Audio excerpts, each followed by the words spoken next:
Well, it looks like that's one problem solved.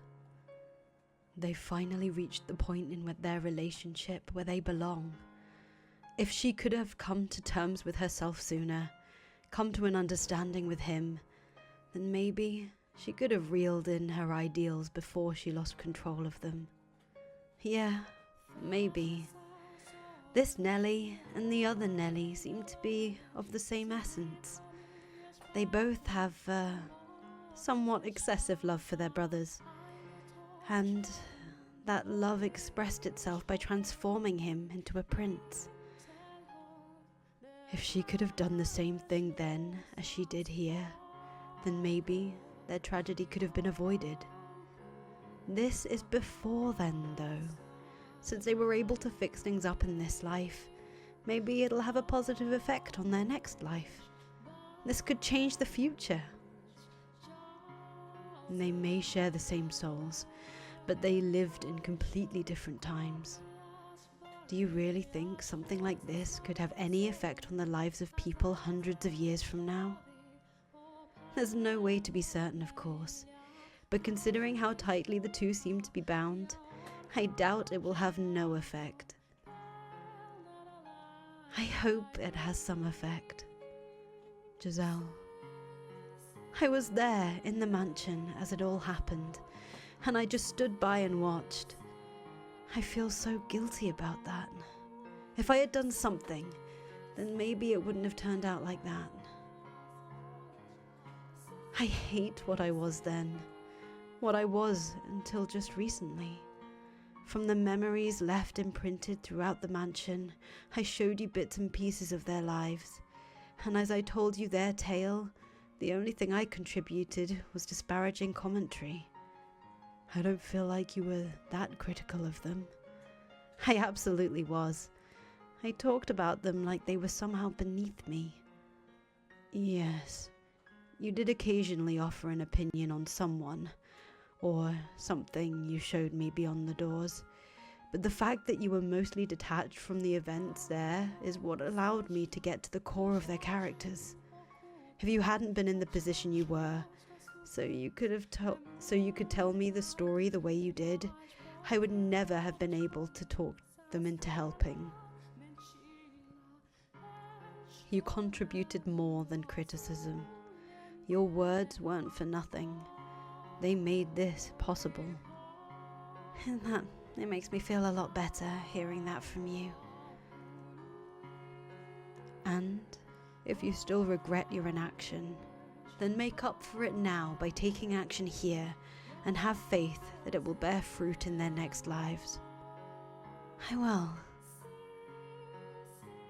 I wonder if Morgana might have a change of heart too. It's not like Mel wanted to bring her so much pain. He deeply regrets what he did, so maybe she won't bear quite as much resentment for him when she learns that. Yes, I know what you're going to say. If it was enough to assuage her, she wouldn't have held on to her hatred for all those hundreds of years. Still though, I hope it does something for her, however small. As do I. It's gotten pretty late, so I'm gonna take Nellie back to the cottage. Okay. If you have some secret plan to get the other 2 keys, could you fill me in on it tomorrow? Sure. Also, I could get you another room if you wanted. This one isn't the nicest.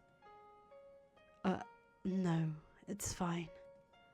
I've come to realize I'm more at home in less comfortable environments. Michael. Am I just imagining it? Or was that as depressing as it sounded? That's not quite what I was going for. Well, anyway, if you're fine with it, suit yourself. Say, I've got one huge lingering question, if you wouldn't mind enlightening me. Yes? Why would you go to such lengths for me? You seem to know Morgana, so I can understand why you would be fighting for her.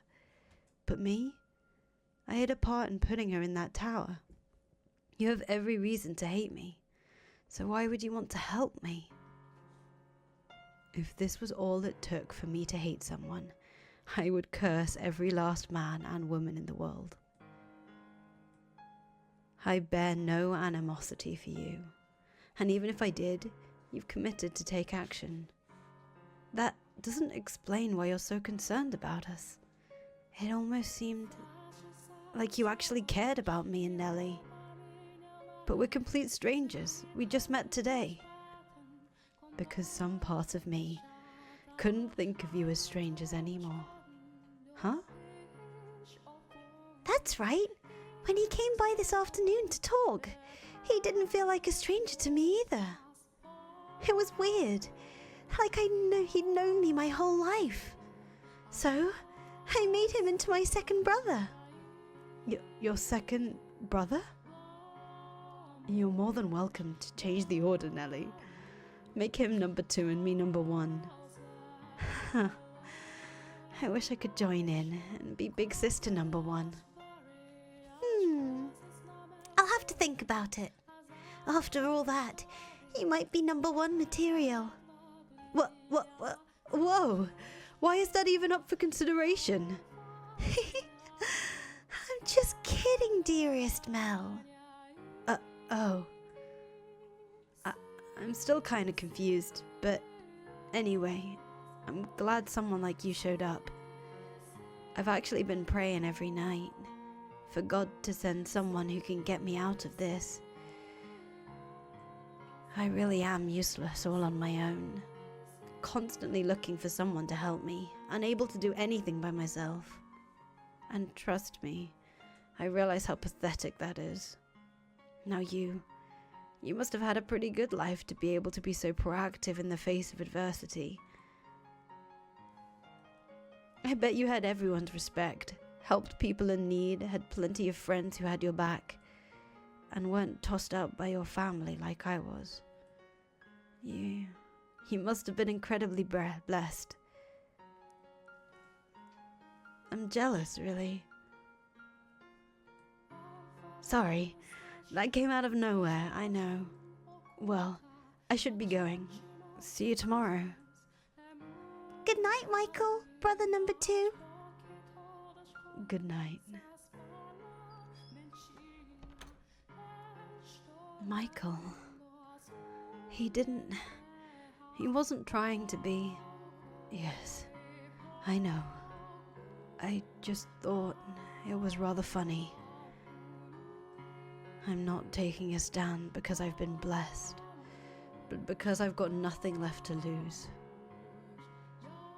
I fight for Morgana because I understand what it's like to be tortured day after day, having experienced the loss of my siblings. I didn't want the 2 of them to go through the same thing. If anything, it's those who have lost the most that are most likely to take action. I'm not sure if you've realized it or not, Michael. But you've gotten to be a great deal more expressive since arriving in this era. I can't see your face, but I can hear it in your voice, and I can feel it in your presence. So I'm sure it's showing there too, making all sorts of faces I've never seen before. Some of the things you've lost, you seem to be getting back, so you can't say you've got nothing left to lose anymore. Promise me you'll let me see all these new faces for myself someday. I will. I promise. If we can manage to destroy the mansion, that should release you from its darkness and allow us to see each other once again. I trust you. I have faith we can do this. Wait, but with the mansion's destruction, both our souls should return to their rightful places, which would mean erased from existence. Giselle? What? I just thought I sensed you grimacing. Wow, You felt that? What's the matter? Sorry, I didn't want to bring down the mood. It's just, well... And I know this is asking for the moon, but... I was just thinking it would be nice if you had a life you could go back to. If I did. Yeah. I mean, here you are, expressive as you've ever been, walking around outside, being around other people, talking to them. After all that time in the mansion, and without a life of your own to go back to. I'm sorry. After seeing behind your door and learning how cruel and inhumane life was to you, I feel like the world could stand to do something good to make up for it. It's done all the good it needs to. I have someone who cares enough to lament my fate. What more could I ask for? Michael. Thank you, Giselle. You're not the only one who's asking for the moon either.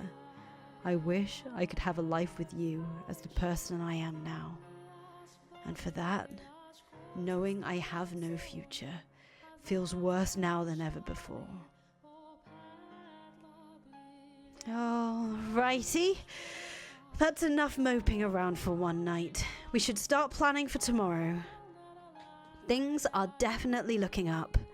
It only took one day to get Mel on our side, so let's keep it up and win over the other two. I would certainly like to, yes. Psh, where did all that confidence go? The other two won't be nearly as easy to convince as Mel. I'm not even sure if we'll be able to talk them into helping. We do have a pretty good idea who the swordsman in this for, though. The nun. So maybe we can get to him through her, like we did today with Nellie and Mel. Maybe. All right. Then we'll start by approaching her tomorrow. Sounds like a plan. The Lord, though. Him, I'm not so sure about. I'm assuming he's from behind the third door, but we didn't run into anyone he was close with today. And in Morgana's telling of the events of the Harvest Festival, she only mentioned 5 people. Let's see. The Lord, the swordsman, Mel, Nellie, and the nun. There's one person unaccounted for. We just haven't run into them yet, that's all. If he's the man from the third door, I can't imagine she won't be here too. Who's losing their confidence now? In any event, tomorrow we talk to the nun. I only hope it goes as well as it did today. You've got me. You don't have anything to worry about. Or, all things considered, you might not even need me. No, I wouldn't say that. You handled Mel pretty amazingly, though. I'm not going to lie, my heart was pounding the whole time. I was afraid you were going to slip up and say something boneheaded. But you managed to keep it together, and I didn't have to come to the rescue. Well... I could make a book of quotes out of your performance today. Oh, for the love of God, please don't. So, I'm not concerned at all. Say whatever you think is the right thing to say. I'm more than happy to sit back and watch. The more you pile on the expectations, the more afraid it makes me that I'm going to trip up. Besides, I don't think I could have done any of that without you. Why not? Well, my life was hardly as pride-worthy as Mel seemed to think, so I didn't really feel like I had a right to talk to him like that. But knowing you were there, urging me on, was what allowed me to act without hesitation. So, thank you. No thanks necessary, but if you say so, then you're more than welcome. I'm glad I could be of assistance, if just a little. That you were. Now, let's keep this momentum up tomorrow. It's getting a bit late though, so you should probably get some sleep. What is it? I kind of don't want to sleep. What? Why not? For somewhat childish reasons. Ah, are you sad you won't be able to hear my voice? Are you lonely, you poor, poor dear? I am. What? That's the last thing I expected you to admit to. Okay. Well, do you want to stay up and talk for a little longer then? Not too long, though. You need to rest up for tomorrow. And who knows, maybe I'll show up in your dreams if you wish hard enough.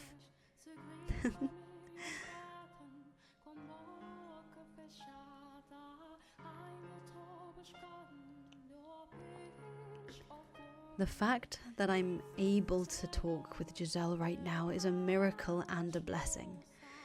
So, is it avarice for me to yearn for more, knowing I've already been granted such a great bounty? I want to see her face as much as she wants to see mine. She's infinitely more expressive than me, and I want a good, long look at all those many expressions up close. I want more than her voice. I want her whole body. I want to feel her warmth. In this era, I have all 5 of my senses in working order, as I did when I was alive. Giselle, though, she doesn't. She remains dead.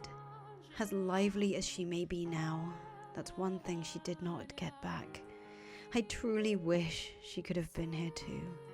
She would have certainly found more joy in her renewed life than me. And she certainly belongs under the sun far more than I do.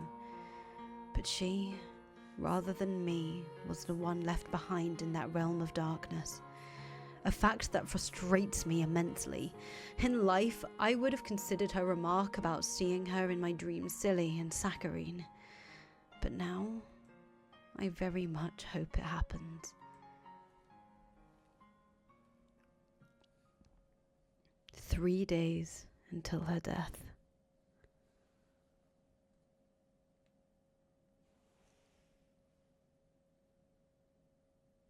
2 days until her death.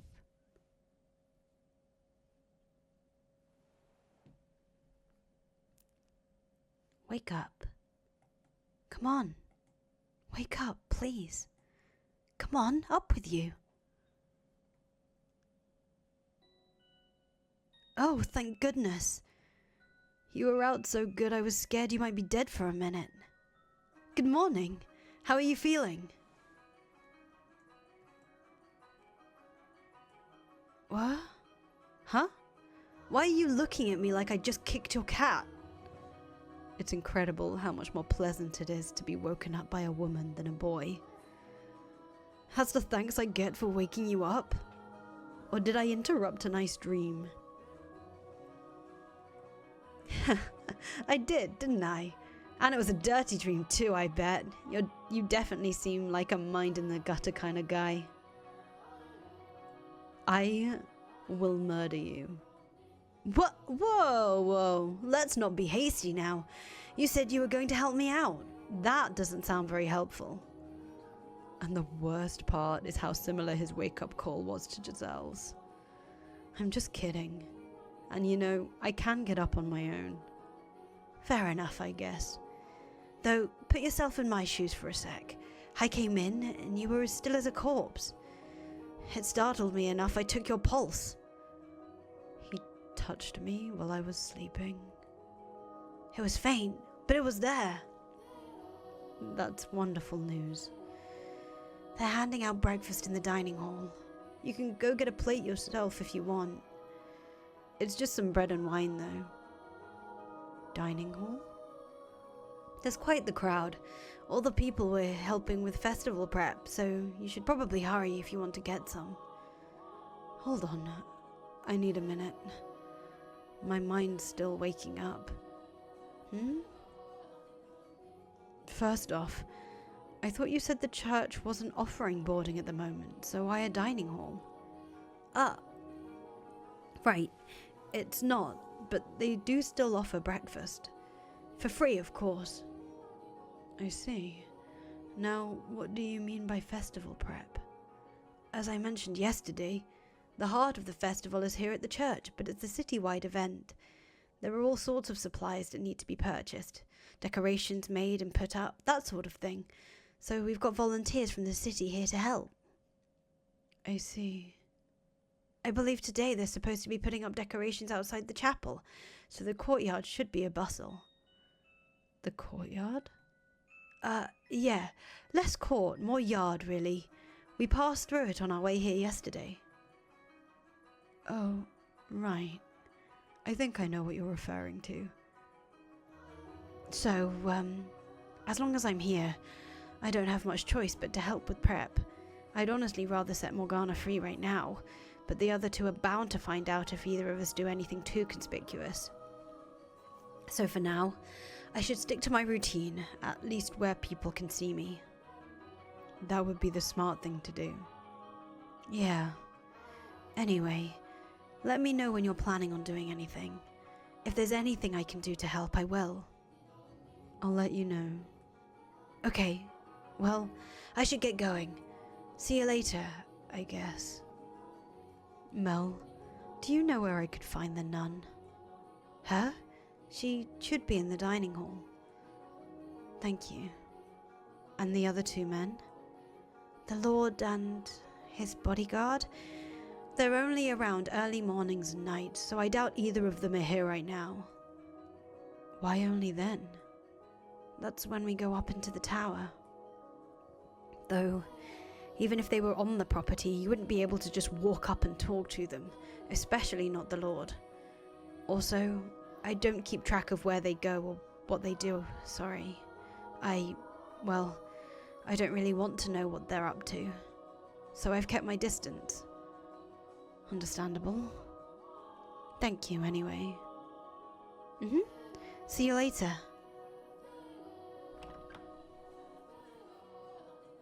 He's holding it together fairly well, all things considered. Finally resolving to do something about Morgana took a big weight off his shoulders, I'd guess. Oh, Giselle. Good morning, Michael. Morning. It's a bit soon to be feeling relieved, I think. There's still work to be done before Mel can face Morgana.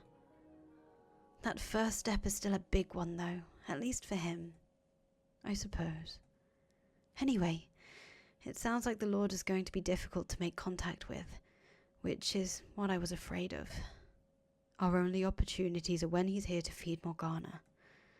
Mel did say he didn't keep close tabs on the two of them, so there might be more than just that. First priority is getting you fed, though. So off to the dining hall we go. Out of curiosity, did you sleep at all? I haven't been sleeping once since I became the maid. But I'm used to it, so don't worry about me. You said you see what I'm seeing there in the darkness, didn't you? That's what it looks like, at least. Which means when my eyes are closed, she has no light at all. Maybe I shouldn't have gone to sleep after all. I know what you're thinking, Michael. And no, you're wrong. You need your sleep. You won't have the energy to do anything if you don't keep yourself well rested and nourished. You're right. We should get going. To the dining hall.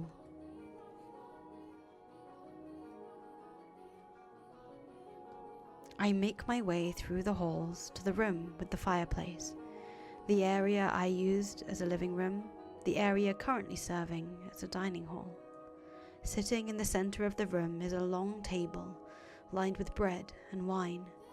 Standing behind the table and handing out food to the long line of people is the nun. This being a church, no one is speaking especially loudly, but there's still an indistinct buzz hanging in the air as dozens of people whisper back and forth. The majority of people in the room look poor, like they genuinely need the assistance, but there are a handful of those who look more than well off. That's a lot more people than I was expecting. They don't turn anyone away, which, as I recall from Morgana's account, nearly drained the church of everything it had once. They don't seem to be for want of supplies at the moment, though. I assume that's thanks to the Lord's patronage. Most likely, yes. In any event, I doubt we're getting anywhere near her in the mornings. She looks like she's got her hands full. That doesn't change the fact that we need to speak with her. I'm going to try to squeeze past the crowd. Well, Michael, wait a sec. Hey now, no cutting in line, young man. We've been waiting since dawn. Please, let me through. I have business with the nun. I ain't letting you through just 'cause you told me to. This is important. No more important than any of our business. Our lives depend on this food. So get your tail to the back of the line. Here we go. What seems to be the trouble? Could I ask for a moment of your time? I need to speak with you. Well, as you can see, I'm a bit occupied. I won't take much of your time, I promise. But it's very important you... Give her a rest already, young man. Can't you see she ain't interested? Give me a hand getting this guy out of here, fellas. What? Wait. Just don't get rough, okay? Of course, our saintess. Pick it up, young man. You need time outside to cool off. Stop! Watch the hair. What? That went extraordinarily well. You know, Michael, sometimes I can't decide whether you're calculated or reckless. And now I realize I never got that bread. We should wait and try and talk to the nun when she's not so busy. She has to have some free time during the day. You're right. What do you say we take a look around the mansion while we're waiting? Who knows? Maybe we'll run into someone else. All right. Don't let it get to you.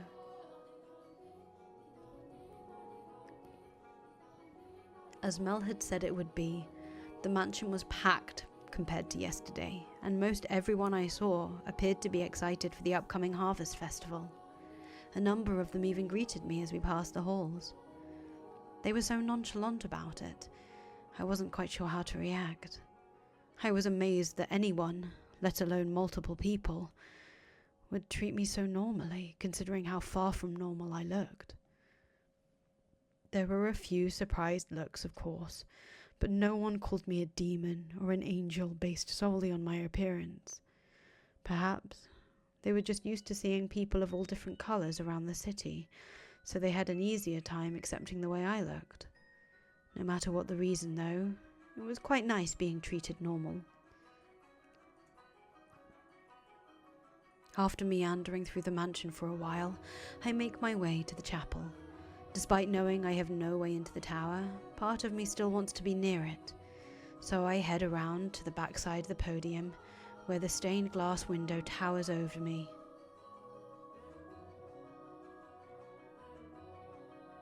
It's the same as I remember. I've always loved this window. It makes me feel like I've got an angel watching over me. Had I been given a different name, maybe I would feel the same. That said, I don't dislike it as much as I used to. I'm glad to hear it.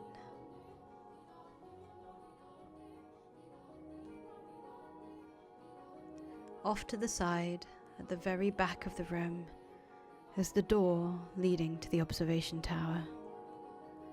It's chained shut, though that's no surprise. The lock is the same one I saw back in the mansion, but the chains are just regular chains. They're not glowing with that awful black light. They're simply dull and grey. If only I had an axe, then maybe we could just chop the door right down. I don't think an axe would help. If it were wood, maybe, but this is metal, and rather heavy at that. You never know. Hit it enough and anything will break eventually. We'd be in chains ourselves long before we made it through this door. What are you doing there?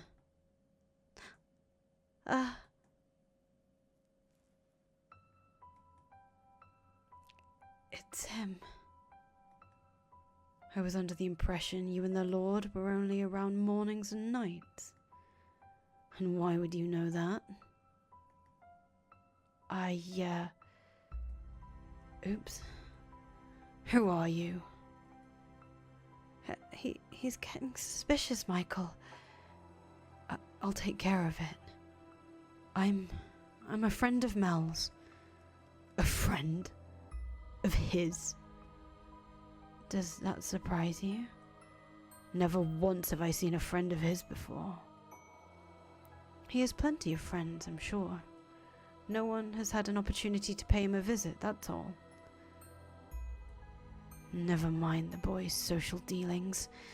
Was he the one who told you my schedule? That I work for the Lord? I've got to be careful about what I say here, or he's going to start getting suspicious of Mel. I asked him. Asked him what?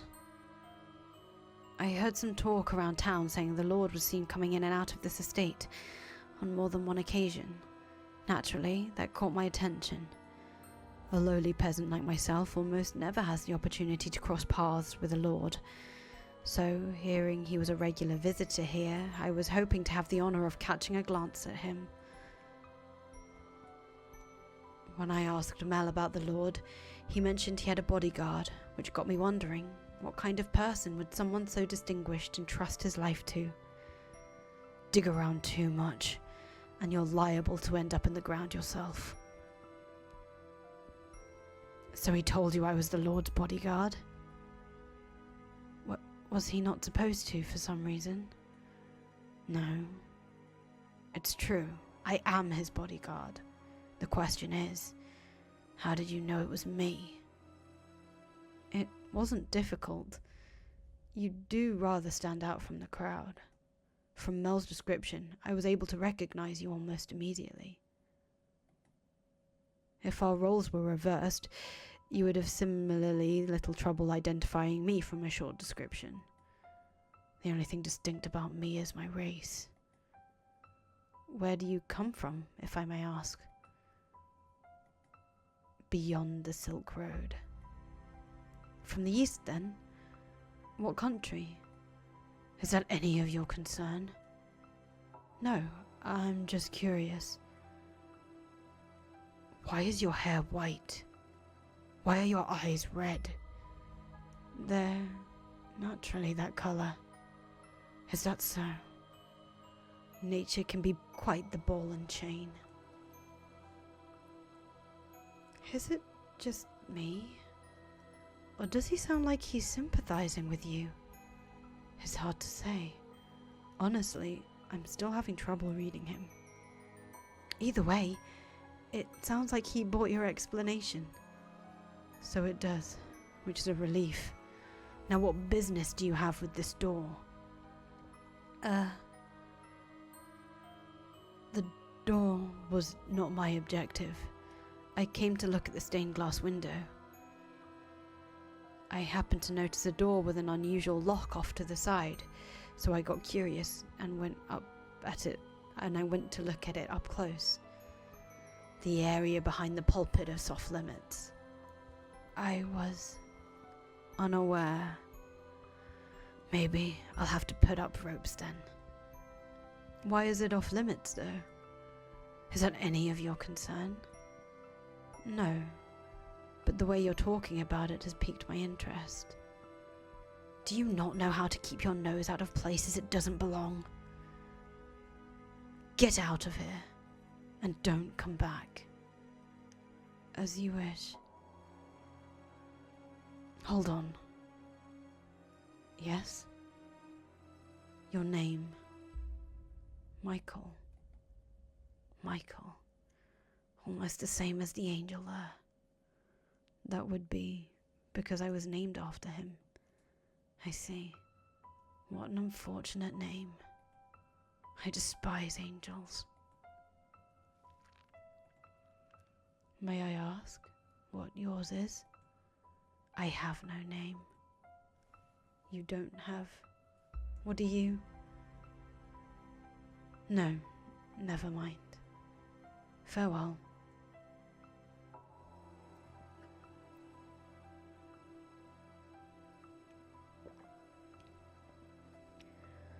Oh, well, that was scary. He does not want anyone getting near that door, huh? I thought he was going to pull his sword on you. I wonder, would I die if he tried to kill me? There aren't many people who could get away from a blade like that, especially in his hands, unharmed. You're probably right. Having already died once, the idea of doing so again feels wrong somehow. You managed to talk him down, though. I'm surprised. You're quite the accomplished liar, Michael. Is that so? It's hard to believe that with the same awkward, stuttering Michael I know and love. Am I really that much of a bumbling fool normally? I wonder what he was doing back there, though. It's well past dawn. Standing watch, presumably. With as many people as there are roaming about, he's probably worried about people like me getting near the door. I doubt he plans on spending much time anywhere else until the festival's over. And with him on guard, we've got pretty much no access to the door. I sure hope we can talk him over to our side. Mel was never an enthusiastic accomplice. His guilt was what allowed us to win him over and get him to confess everything. On the other hand, he's not likely to be so forthcoming. It all depends on how deep his ties to the nun are. Presumably, she's the reason he's involved. That said, we managed to communicate well enough. Are you still sore that I called you awkward? No, I don't mean me. I mean him. What? Oh. He was far from rational or coherent when he was living with you in the mansion. You're right. He does seem like a completely different person here. Losing his memory in the shipwreck was probably what triggered his transformation into the beast. So I guess this must be what he was like before that. What he carries inside him is no different now than it was then. He's simply able to hold himself in equilibrium now. He's keeping a balance between his rational human side and his violent beast side. He does somewhat remind me of Bestia during his short period of calm. That, or the glimpse we got of him on the ship while he was still a merchant. I would say that's probably closer to the man here now. Huh? The ship? You were the one who showed me the memory. What? I have no recollection of that. Oh yeah, you also mentioned seeing another woman's memories behind the second door, didn't you? From outside the mansion. You didn't see them though, I recall.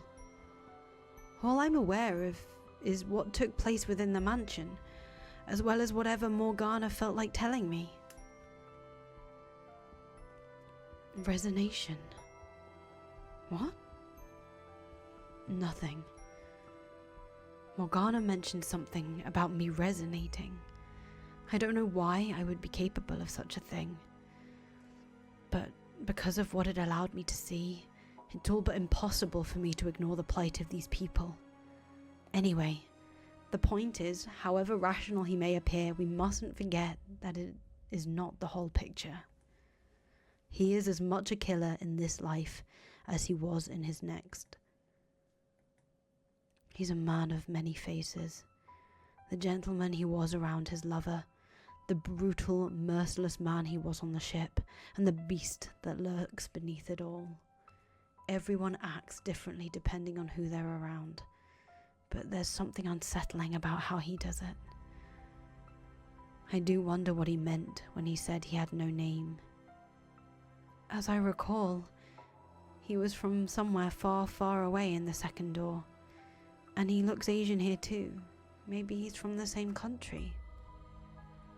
He said he crossed the Silk Road, so the eastern end of the continent, presumably. I wonder if he has the same name or not. It was an unusual name. Oh, what was it? Ukulele? No, that wasn't it. It was eucalyptus, I believe. I get the feeling we're both wrong, and that I'm further off than her. It's not the kind of name we're used to hearing, or saying. Hopefully, we'll be able to get it out of him. Hopefully. But for the time being, we should go looking for the nun. I imagine she doesn't have her hands quite as full by now. Probably not. To the courtyard we go then.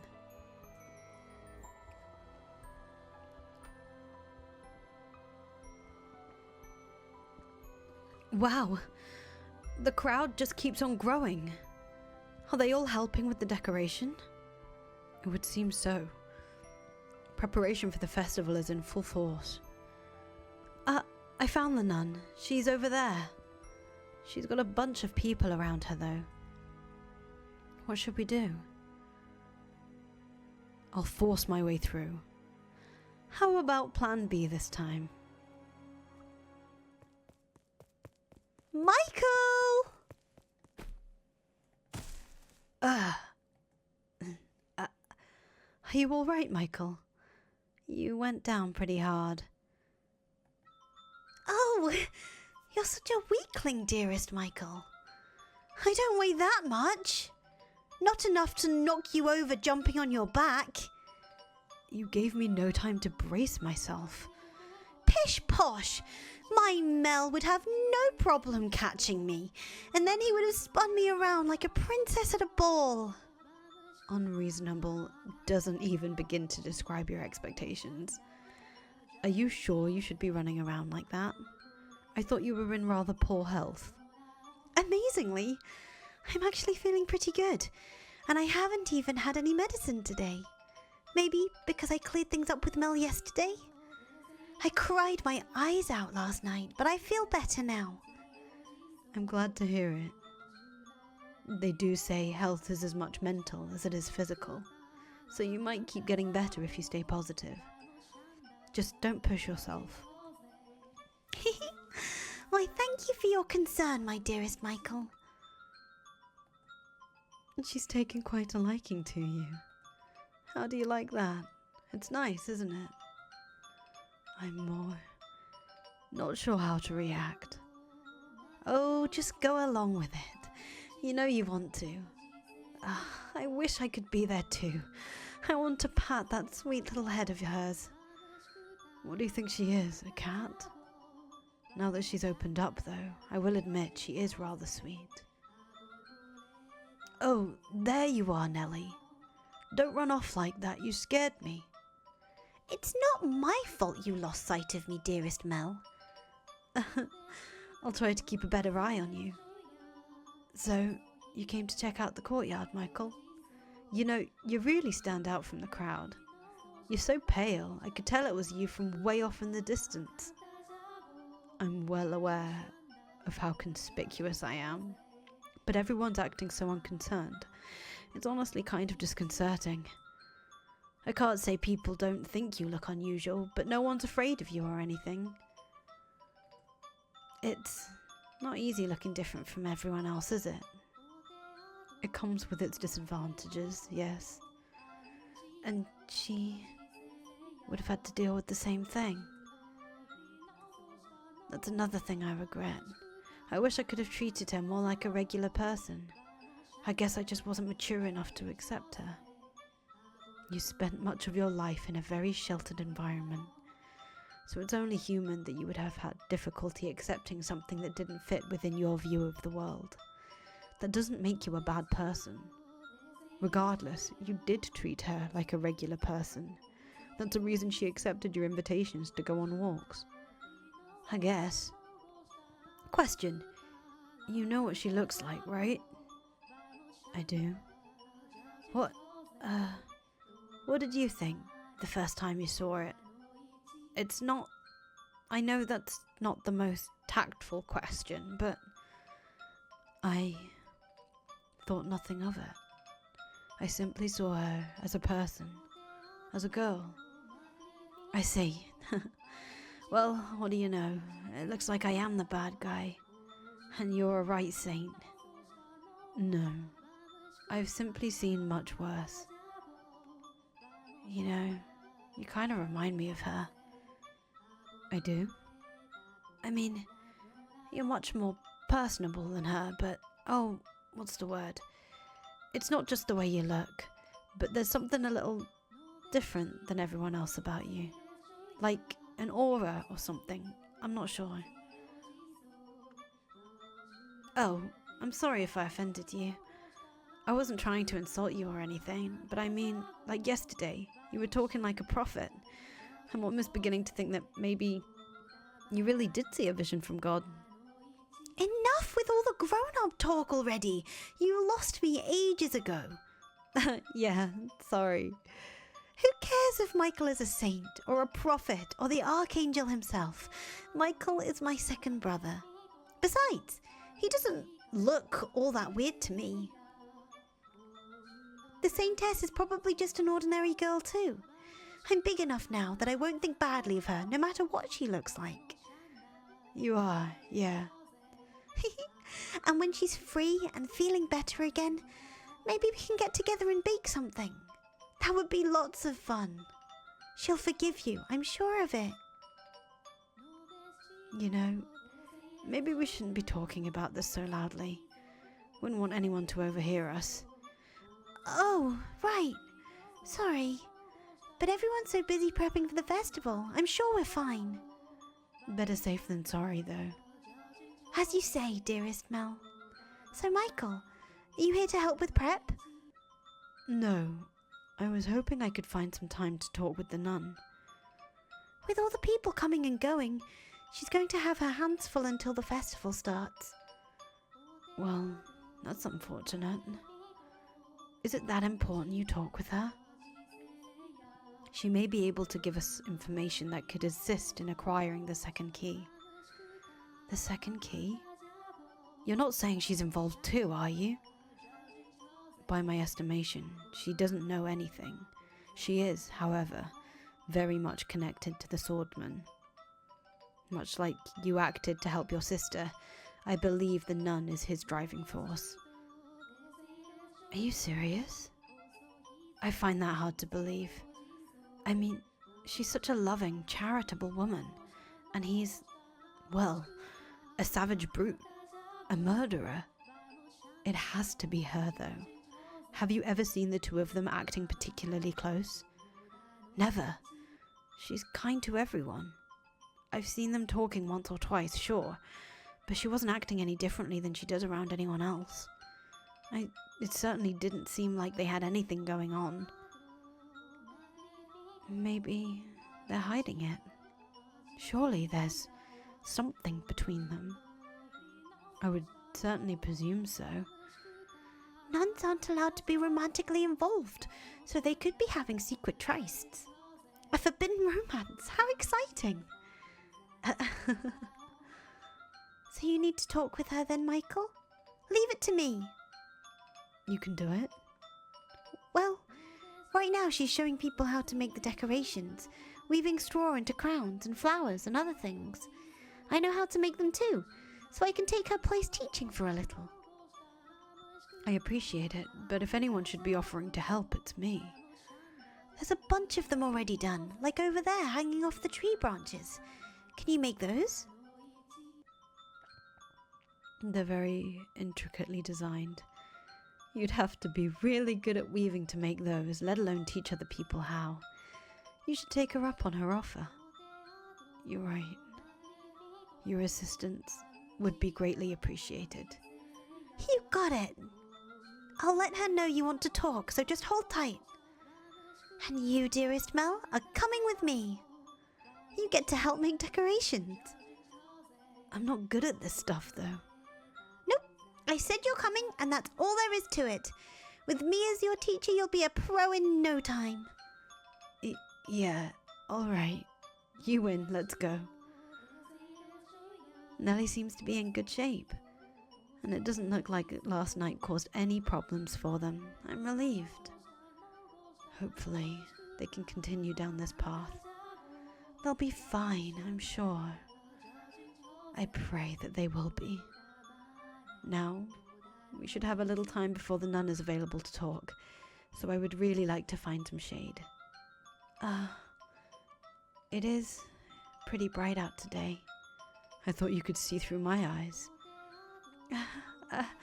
I can, yes. I can see what's going on, just not as clearly as you. Not enough to tell how strong the sun is, for example. I see. Are you all right? I'm fine. I say, but the backs of my eyes are starting to hurt. 2 days now with hardly a cloud in sight.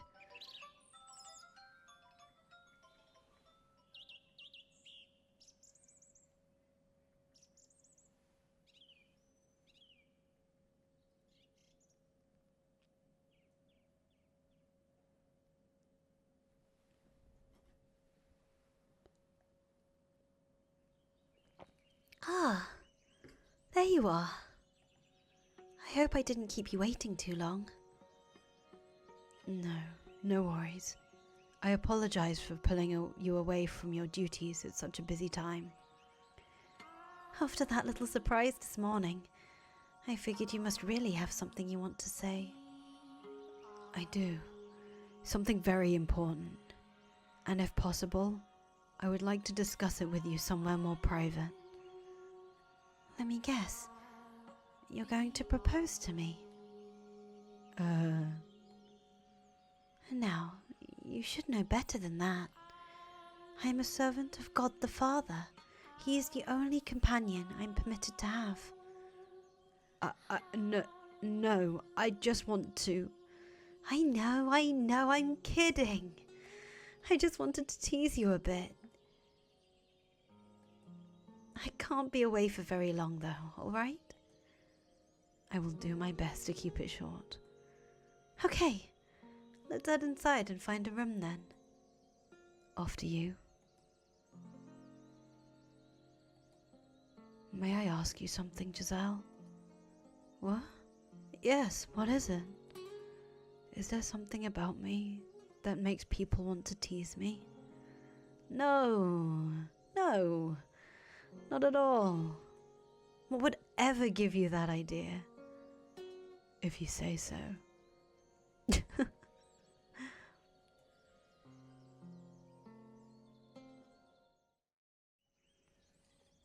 All right. You have my undivided attention. Make yourself comfortable and speak whenever you're ready. I'm here to help those in need. My ears are at your service. The good, the bad, the ugly. Tell me anything and everything. You're a nun. You should probably be a little more particular with your conversation topics. What's wrong? Nothing. I actually want to talk about you, rather than myself. About me? You, or the people you associate with, I suppose. Are you acquaintances with that Asian swordsman? The Lord's bodyguard? I mean, I know of him, but I can't say I know terribly much about him. What? I was under the impression you were quite intimate with him. Did someone tell you we were? No, that was just the feeling I had. Remember, I am a nun. Whatever you think you saw, you were probably imagining.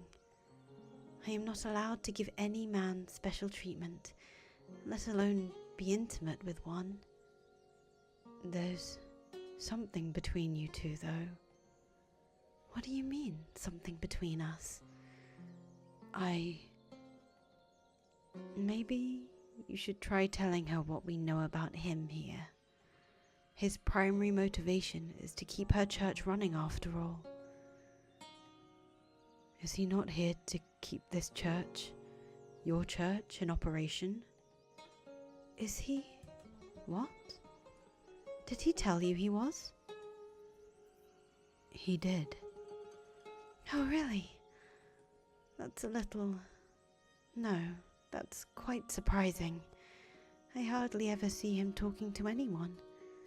Are you friends with him? Perhaps. Acquaintances would be a better word. Well, he seems to be a nice enough fellow. Are you really not close with him at all? No. So if he told you he was trying to protect this church, it would have to be out of sense of gratitude, nothing more. Gratitude for? A while back, he was in a pretty bad place in life, and I gave him some food. That was when I wasn't all the way out here, but at a church in the city. There were other nuns there too, as I recall. Right. We also served as an orphanage, so it was us and a ton of children. I've since fallen out of touch with them, though. But, as servants of God, it is our responsibility to offer assistance to those in need, which is exactly what I did for him. No special treatment. I just did the right thing. So, whatever you think you saw between us, there's nothing there. You're Pauline, though, aren't you? No. My name is Marie. Marie? How can that be? How can she not be her? Marie. That sounds a lot like a name we heard behind the third door. But I don't think they're the same person. I concur. There's no guarantee everyone's name has to be the same. Mel's and Nellie's were, which just made us think they all would be. That's true. And on the subject of assumptions, it's possible her connection to the swordsman is also a flawed one. Because again, all we have to go on is Mel and Nellie. Although, in Morgana's story, I'm pretty sure he said something along the lines of doing what he did to keep her church running. Was he not referring to this woman? I should get back down to the courtyard then. Nellie won't be able to handle everything on her own. It would be great if you could help with the preparations too. What? 1 second. There's absolutely nothing going on between you. Why can't you just accept the answer I've given you? I don't like being so blunt, but you're really overstepping your bounds. I said there's nothing, and there's nothing. What do I say? If she leaves now, it won't be easy getting another chance to talk to her. Will I be able to get him to tell me his story without having her on my side, though? Will I be able to get his key? Maybe you could try talking to him with Mel there. The two of you together could convince him to give up his key. When I encountered his shadow in the mansion, he told me that if I had mentioned the key to him in the past, he would have cut my head from my shoulders on the spot. Then, should we try to find the Lord first instead? I think I'll try to shake her up. Take a leap of faith on there being something between them. Happy now? I should really get going. Hold on. Just one last thing. Yes? Would it be possible for you to grant me access to the observation tower? The tower? Why? Because the Lord and his bodyguard are keeping someone imprisoned at the top of it. What? They've locked up a girl with miracle blood. It's not very appropriate to joke about things like that. I'm not joking. The medicine you're handing out, that's real human blood. What proof do you have? I have someone else who can corroborate my story. And what proof do you have they're telling the truth? When you hear what he has to say, you'll know. but the greatest proof is his key. Sorry, but there's no way I can believe someone's being imprisoned here. Your claims are an affront not only to the good people who give their money, time, and hard work for the church, but to God himself. Open the door and you can see for yourself. I can't. I don't have the keys. And does that not seem the slightest bit unusual to you? Does it not make you think they may be hiding something? No, because I know what's being kept in the tower. You know? The observation tower is the Lord's personal property. He stores his money and valuables there because the church is less likely to be broken into than his manor. His money? Even thieves fear God, so you can understand why he would want to keep his property here. Does that actually make sense, though? If he's so afraid of thieves, surely he can afford to hire guards. He doesn't like keeping guards around. Why not? Haven't you heard? There have been several failed assassination attempts. The Lord is not a bad man.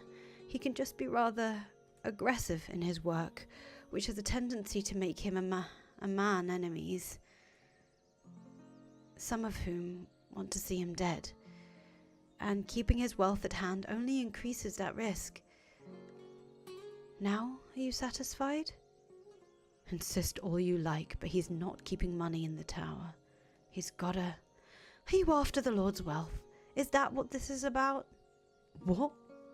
Again, I don't like being so blunt, but who do you think I'm more likely to believe?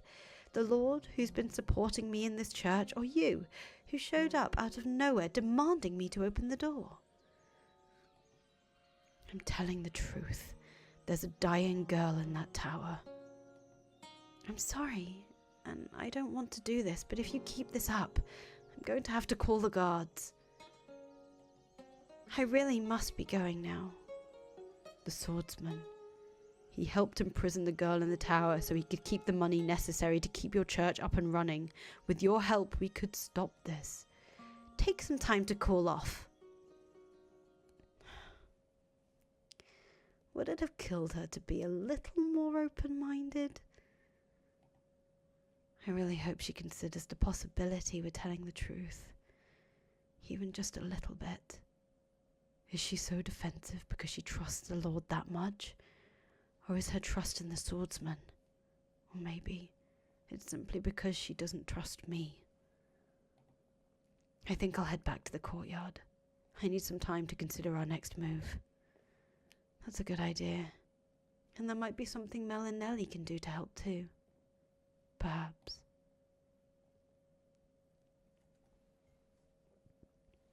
With the nun denying any involvement with the swordsman, and him being so inscrutable, I find myself at a complete loss as to how to go about crossing the wall standing in the way of getting the truth out of him. My mind brings me back to the events of the second door, the most savage of the three tragedies. The things he did then were undeniably inhuman, which makes me wonder if his perspective on these events would have any influence on Morgana's perception of him. If at all, a positive influence seems the less likely. Was he a man, or was he beast? If nothing else, he wanted to be human in the beginning. What was it that he truly desired? If he hadn't been under Morgana's curse, would he have wanted to be the same killer he was?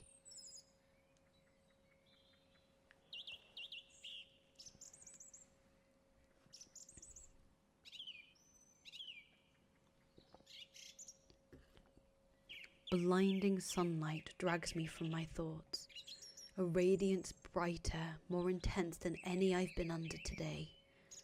Or rather, it's probably more my mind interpreting that way, because my eyes can't handle any more. In a matter of moments, all I can see is white. Michael, are you all right? I feel a sharp pain, like someone's yanking at the back of my eyes. I'm fine. I just need some shade. Giselle's voice fades away. From somewhere, I think I can hear her calling my name, but instead of sound, all that reaches me is more pain. Then the world starts tilting toward me. No, not the world. It's me who's falling.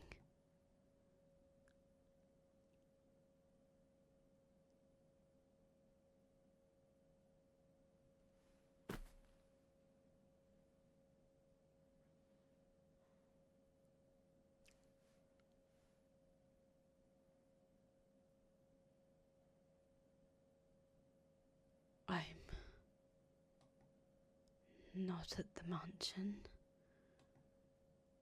Where am I?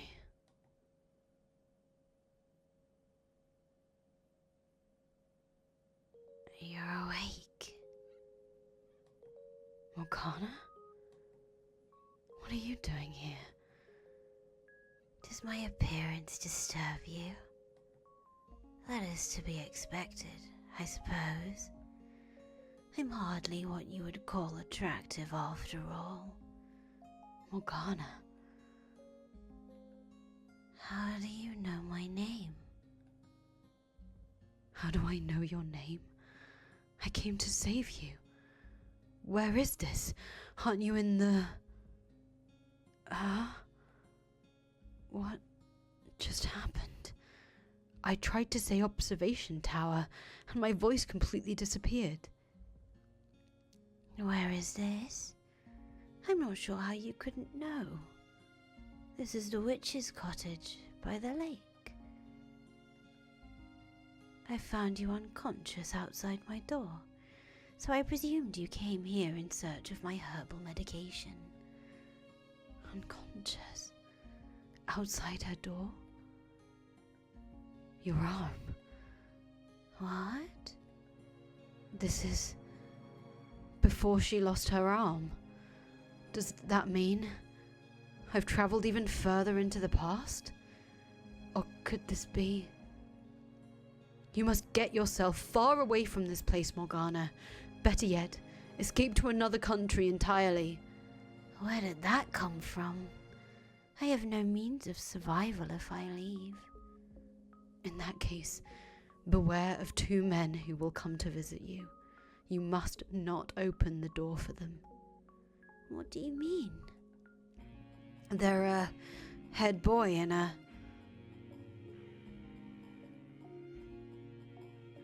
Why do I lose my voice for all the most important details?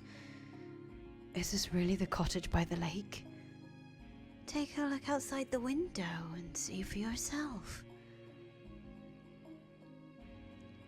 There's nothing there.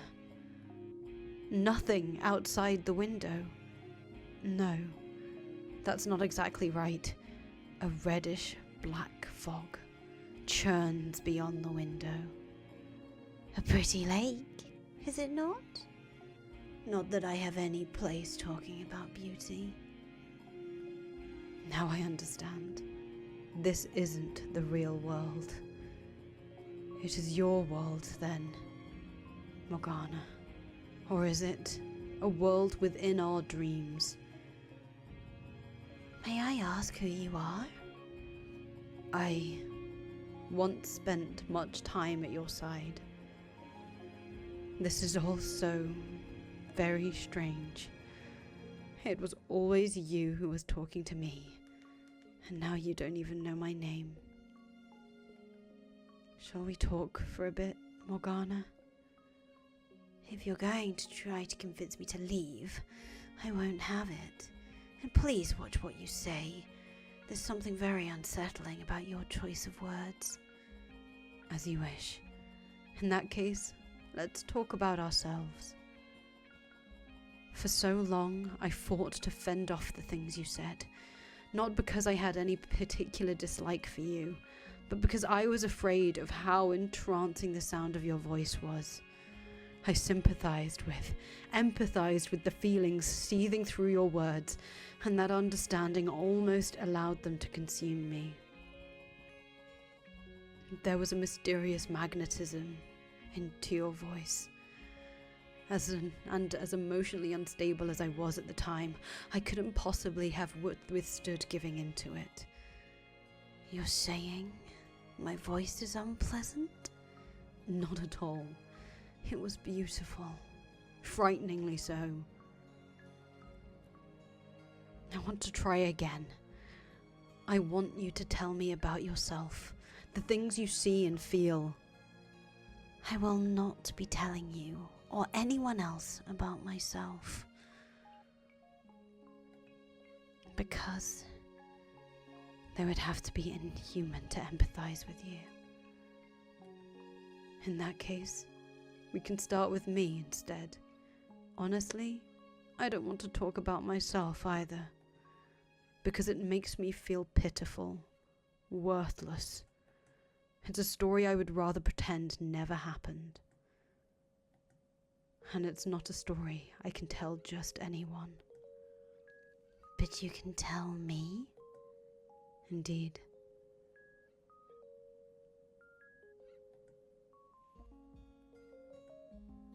I was born into this world female. What? From a young age, being a girl felt somehow wrong, and as I grew older, my body developed like a boy's. Not entirely, though. My body was incomplete. I am missing one thing every man is supposed to have. The change drove my mother to madness, and she hid me away, for I was unfit to be in the presence of others. That was when I was 14 years old, and that marked the end of any semblance of normalcy for me.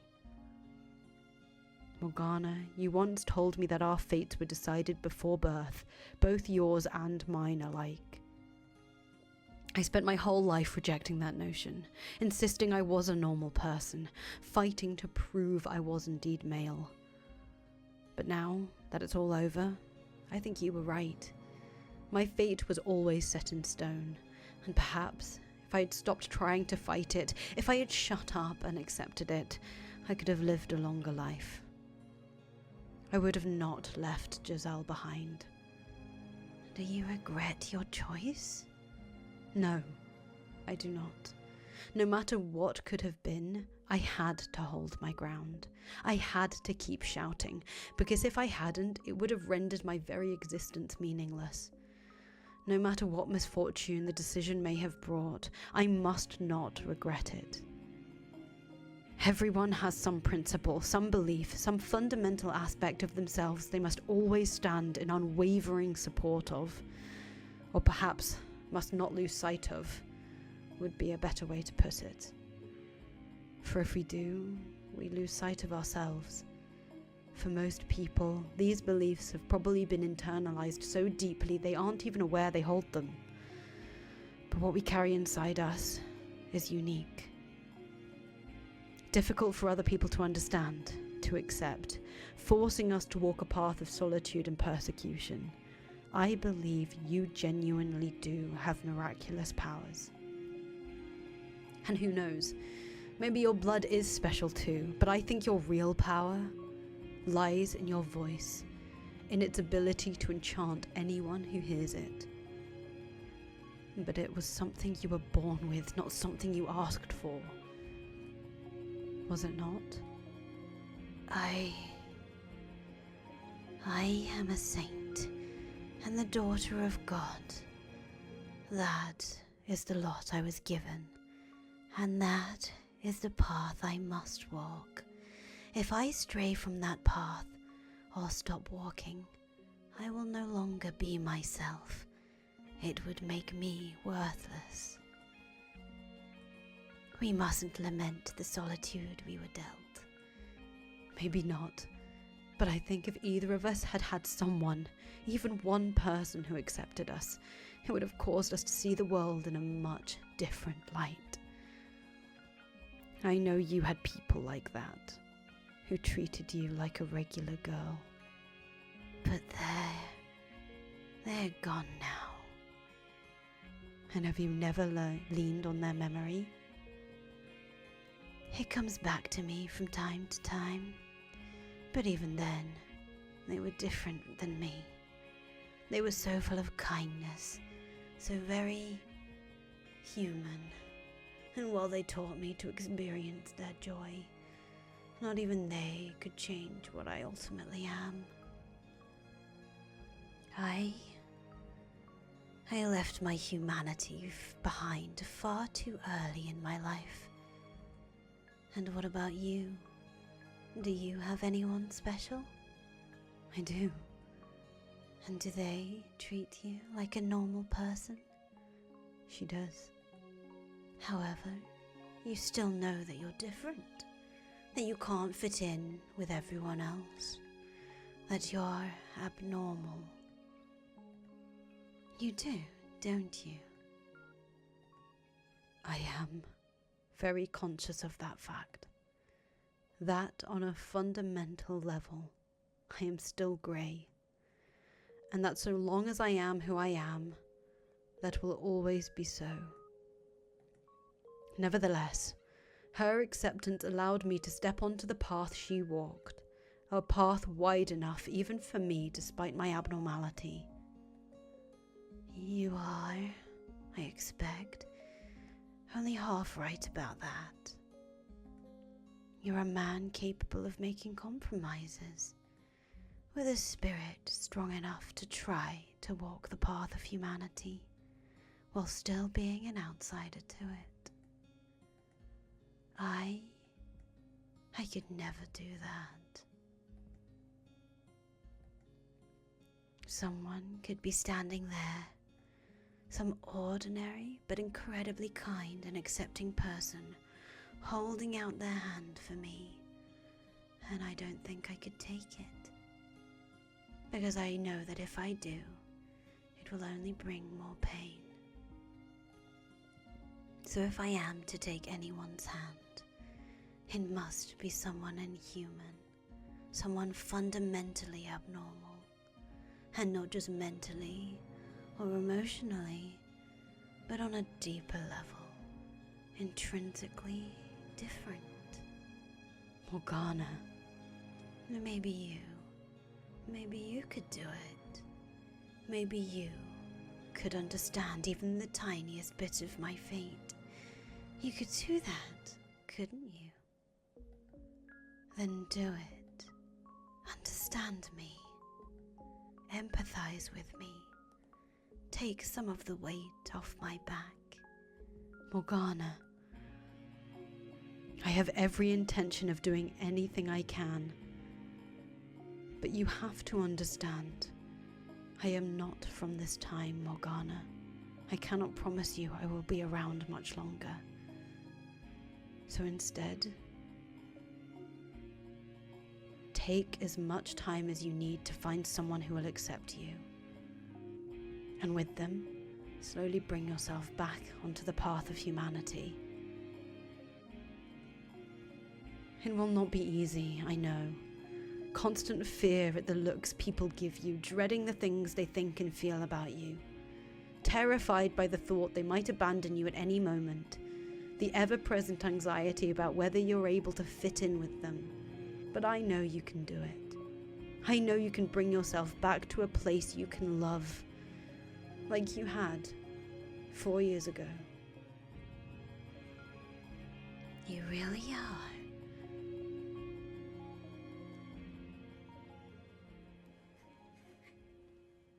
Michael, you may think talking to my past self can change something, but you're sorely mistaken. Nothing of the girl you see there remains. Poke and prod at the past all you like. It won't change anything, my dear. It's all too far gone to have any effect.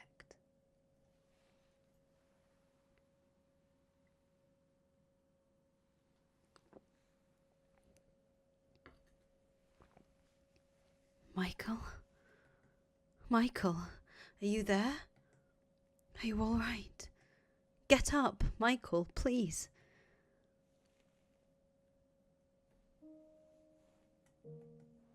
Oh, thank goodness. You're awake. Did I pass out? You're awake? Are you okay? Did you hit your head? Nellie. You gave everyone a big scare, dearest Michael. All of a sudden, you were just on the ground. Were you feeling unwell? No, I just have a natural sensitivity to light. I apologize for any concern I caused you. Sorry for worrying you too, Giselle. And for that rather shameful display. No need to apologize. Like you said, you're sensitive to sunlight. I'm just glad you're all right, Michael. If anything, I should be the one apologizing for putting so much pressure on you. I had no idea it was so bright out. As long as you're not sick or anything. So you're feeling better now? My head still hurts a little. But yes, I'm fine. What time is it? Almost supper time. Which means I'd better get back to the cottage. Was I really out that long? At least you woke up before supper. I should get going though. See you tomorrow, Michael. Good night, Nellie.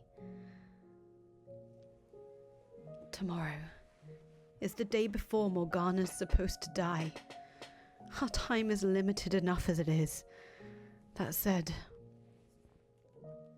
Giselle, I saw Morgana. You? What do you mean? How? I don't know if it was in a world of her creation or simply a dream, but in it, I spoke with Morgana when she was still alive. What was she like? Not like the Morgana we know now, not someone who seems to feed off hatred. So she really was a saint in life, like Mel described her. Though I got the impression being a saint was more like a chain around her ankle, the only way she was able to derive meaning from her life. Not to mention the utter sense of solitude brought about by the knowledge that no one like her would ever come into her life. Do you think she wanted to break free from the chains then?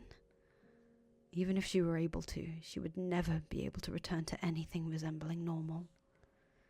Much like I will never have a normal body. Although...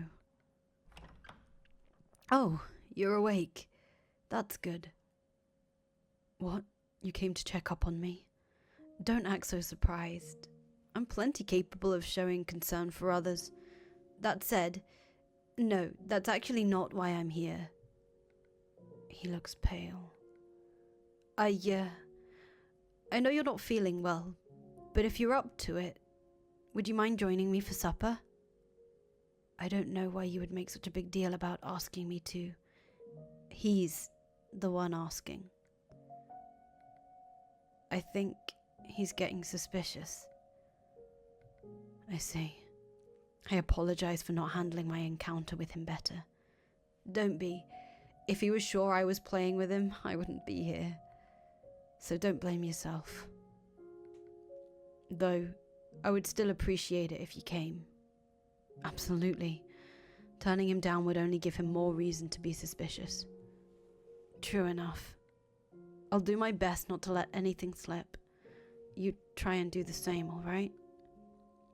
Of course. Well, let's get going then. Could the nun have told him what I said to her? Whatever this is about, we don't want to keep him waiting. Be on your guard. I will.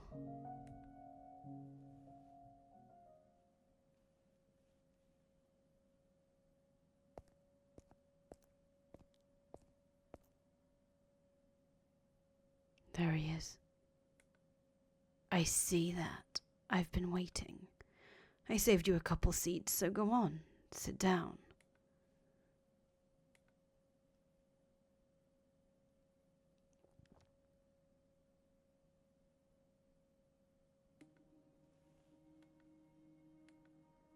This is unbearable.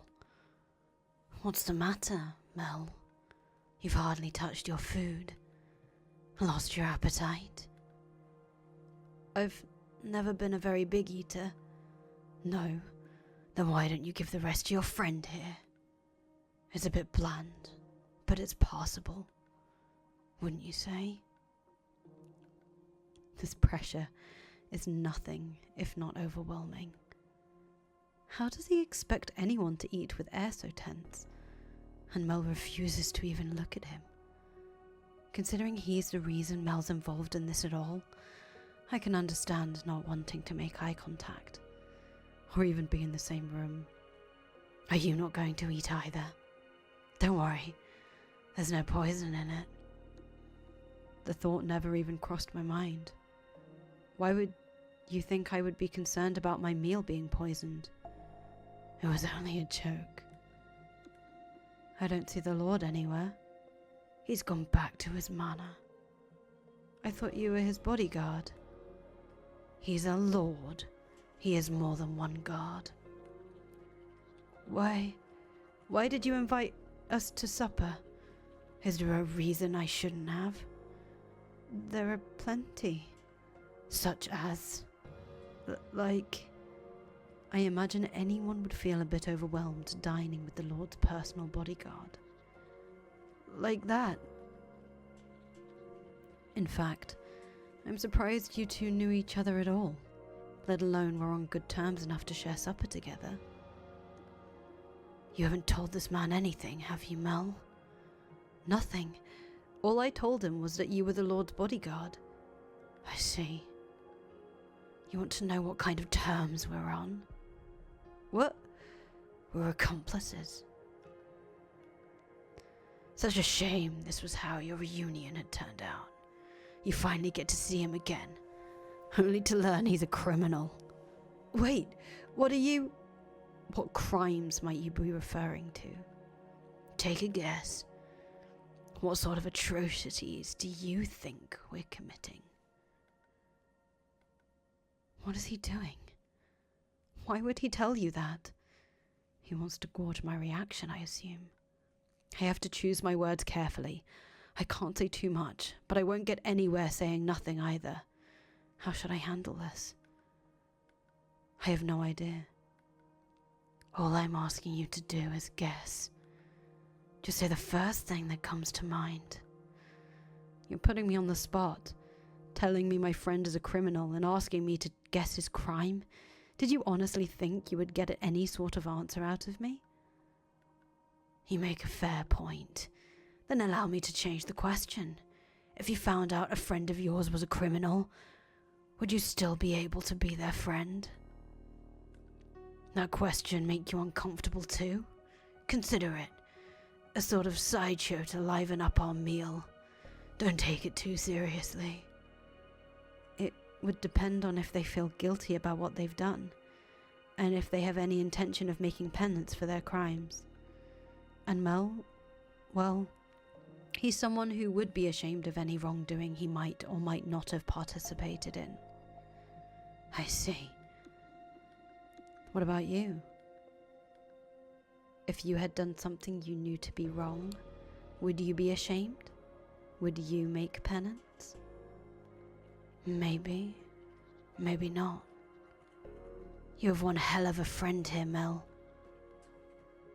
Michael, that was your name, wasn't it? Do you have any other friends? I don't have many, no. Any in this land? No. Why do you ask? I don't have any friends here either. Or maybe I never had any at all.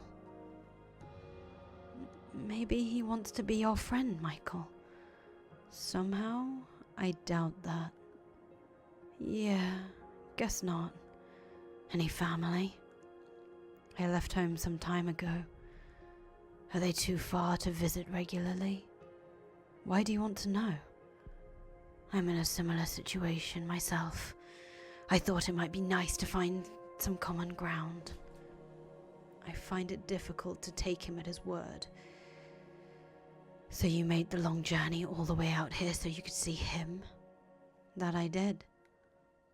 This is just a small detour in his travels. That's what you told me, isn't it? That's right. How very gracious of you to go so far out of your way for him. Oh, and Mel, I have a question for you as well. What kind of question? Think of it like a little game. You're standing on the edge of a cliff. On your left is your sister, and on your right, him. They're both about to fall. You can only save one of them. Whose hand do you grab? Surely this isn't the first time you've heard the scenario proposed. It's not real. It's just hypothetical. Don't take it so seriously. Come on. It's just a game. You know that, right?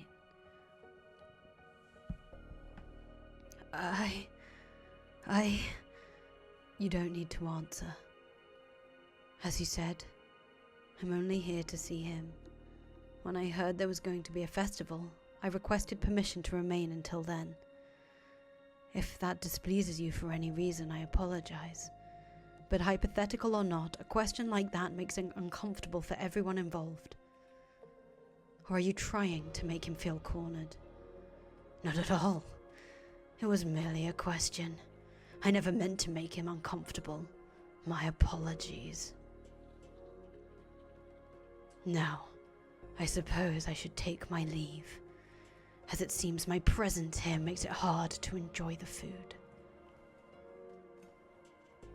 Relax. I'm not staying here tonight.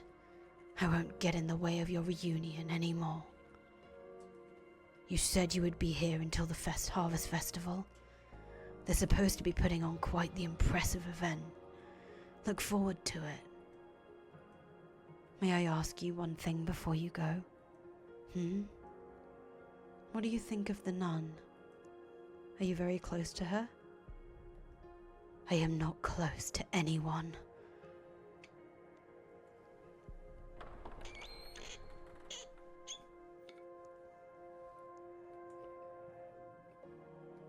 So, yeah, thank you. I was hoping to handle it better than that, but I just can't seem to keep it together around him. I'm really sorry. I can hardly blame you. Thanks. There's something really unsettling about him. I can't say I disagree. What was the deal with that question anyway? The cliff one? Yeah. I think it's best if you don't linger on it.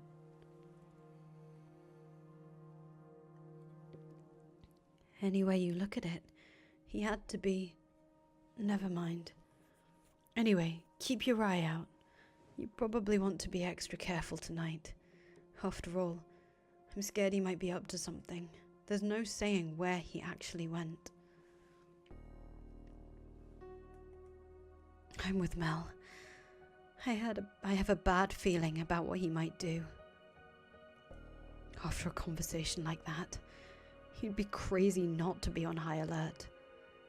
That would be wise, yes. I plan to head straight back to my room. Yeah, that sounds like a good plan. Do you really think we'll be able to get his key? I still can't bring myself to believe there's anything between him and the Saintess. The Lord's pretty much always inaccessible. Does the Lord say anything when you're all together? Such as? Anything at all. Something to give me some idea of what kind of person he is. Sorry, I've got nothing. I usually keep my mouth shut when I'm with them, and they hardly talk to each other. I see. Sorry. I'm pretty sure you've already heard this, but the Lord's an incredibly suspicious man. I'm not sure he's capable of trusting anyone at all. So it's not really a situation where I can go up and ask him about his personal life. After several failed assassination attempts, amongst other things, he's just grown to be suspicious of everyone around him. If someone's walking up to him, and he even thinks they might try something, that's all it takes for him to have them beheaded. As a person, his reputation's awful, but he has done a ton to improve the city's economy, so the merchants and artisans think he's all right. And out of curiosity, what's the Lord's name? Huh? Oh, you don't know that either? His name is Jean-Francois Bonnier. What? That name doesn't fit him at all. Not one bit. He does not look like a Jean-Francois. Could that mean he's not the Lord then? Not the Lord, no. The Lord is the only other person who did enough to earn Morgana's wrath and be on the receiving end of her reconstruction wish. It has to be him. But between this and the nun being named Marie, things are starting to get a bit muddled. Hold on a second. I think I've heard the name Bonnier somewhere. There was a diary in the library when I lived in the mansion, as I recall, written by someone named Bonnier. Actually, now I think about it, the same diary also showed up in Mel's next life. In it, he was complaining about not having gotten the larger of the family estates. And a bad harvest, I think. That was one of the books your family sent you, right? Actually, that was the one book they didn't. It was ready in the library when I arrived. You think he could have written it? And here I thought it was just the scribblings of a disgruntled noble. If the book really is that old, I'm amazed it was in such good condition for so long. We can't be more than 100 years behind our own time, so it's not inconceivable it would still be in good shape then. But Mel came back many hundreds of years after that. It's almost like it was frozen in time. You know, I think time actually may have stopped during the times the mansion wasn't present in the living world. I kept it clean, yes, but one person going around dusting wouldn't be enough to keep it from falling into disrepair over hundreds of years. Just what on earth is that mansion? Is it also a part of Morgana's miracle? What's the matter? You've just been standing there staring off into space. Oh, sorry. I got lost in thought. You seem to do that a lot. Just go off into your own world. I swear you've got to be more absent-minded than me. That's not important though, I guess. Anyway, I've been trying to think of ways I can help, but sorry, I haven't been able to come up with anything. It's fine. I'm simply glad to have you on my side. Sure. Well, I should get back to my room. If you have any good ideas, let me know. I will. I should head back too.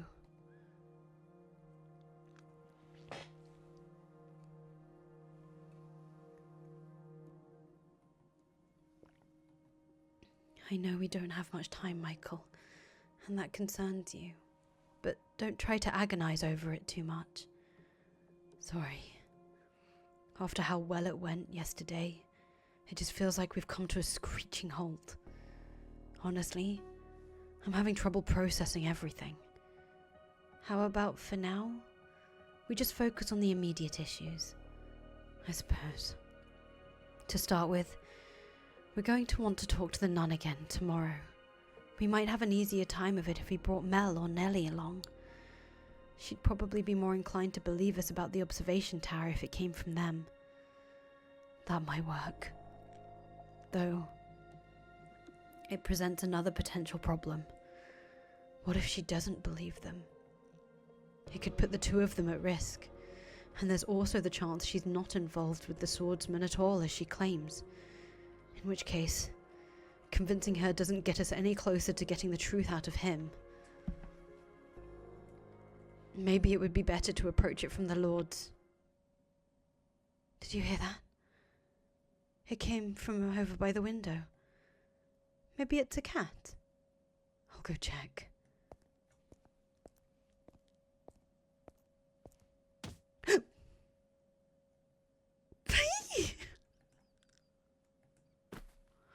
God damn it, there's someone in there. Hi, it's It's a ghost! There's a ghost out there! Get away from the window! Hurry! You don't want it to possess you. Calm down. Your scream startled me far more than anything else. How am I supposed to calm down? We have to go find Mel and get another room. We can't stay in this one any longer. No way. I don't think it was a ghost. In fact, I'm going after them. But no, you can't be serious. Michael!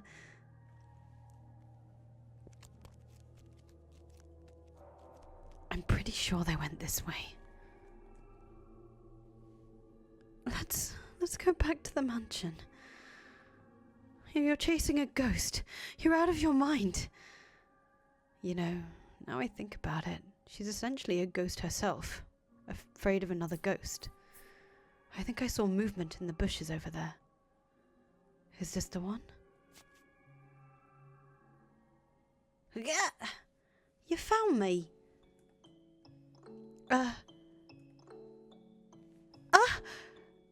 Is that who I think it is? Be a good boy and pretend you never saw me. Got it? I'm off. Hold on. Go after her. Stop, please. I want to talk to you. You stop! Why are you chasing me? For the record, I wasn't breaking in for nefarious reasons. So you don't need to take me into the guards. I'm not going to report you. All I want is to talk. I've got nothing to say to you.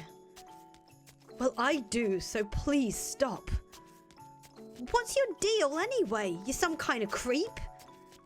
No. How the hell's a man chasing a woman down a dark road not a creep? As if you look any less suspicious. Screw off and stop chasing me, damn it! Then stop running. Is someone there? Perfect. Help! Please! I'm being chased by a strange man. What are you? He's going to do terrible things to me.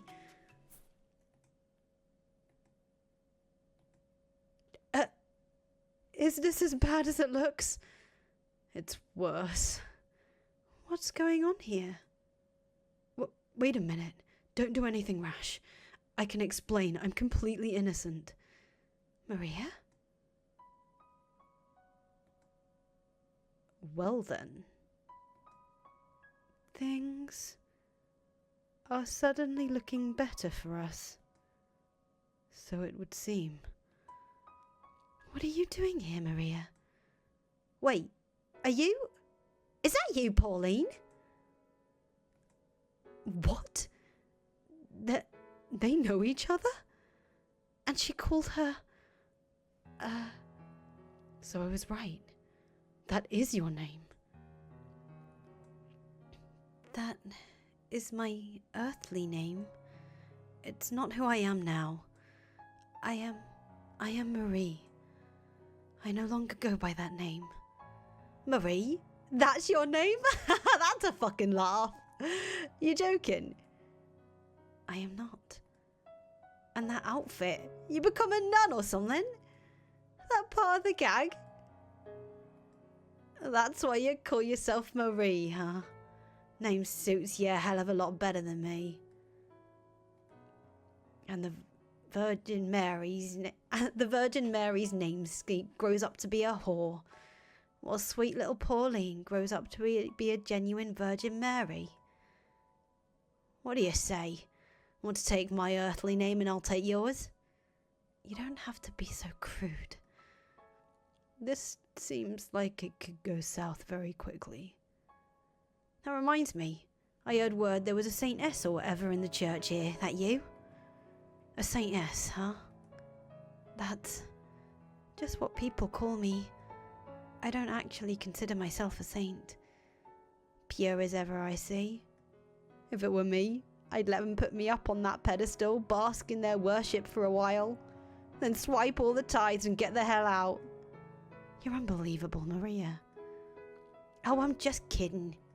Don't take what I say so seriously. What did you come here for, Maria? That's what always do. We come and go. We're anywhere and everywhere, and then we're gone. You do realise this is a church, right? I know. Sacred ground, no place for a dirty old prostitute like me. I'm going to hell, yada yada. I didn't say that.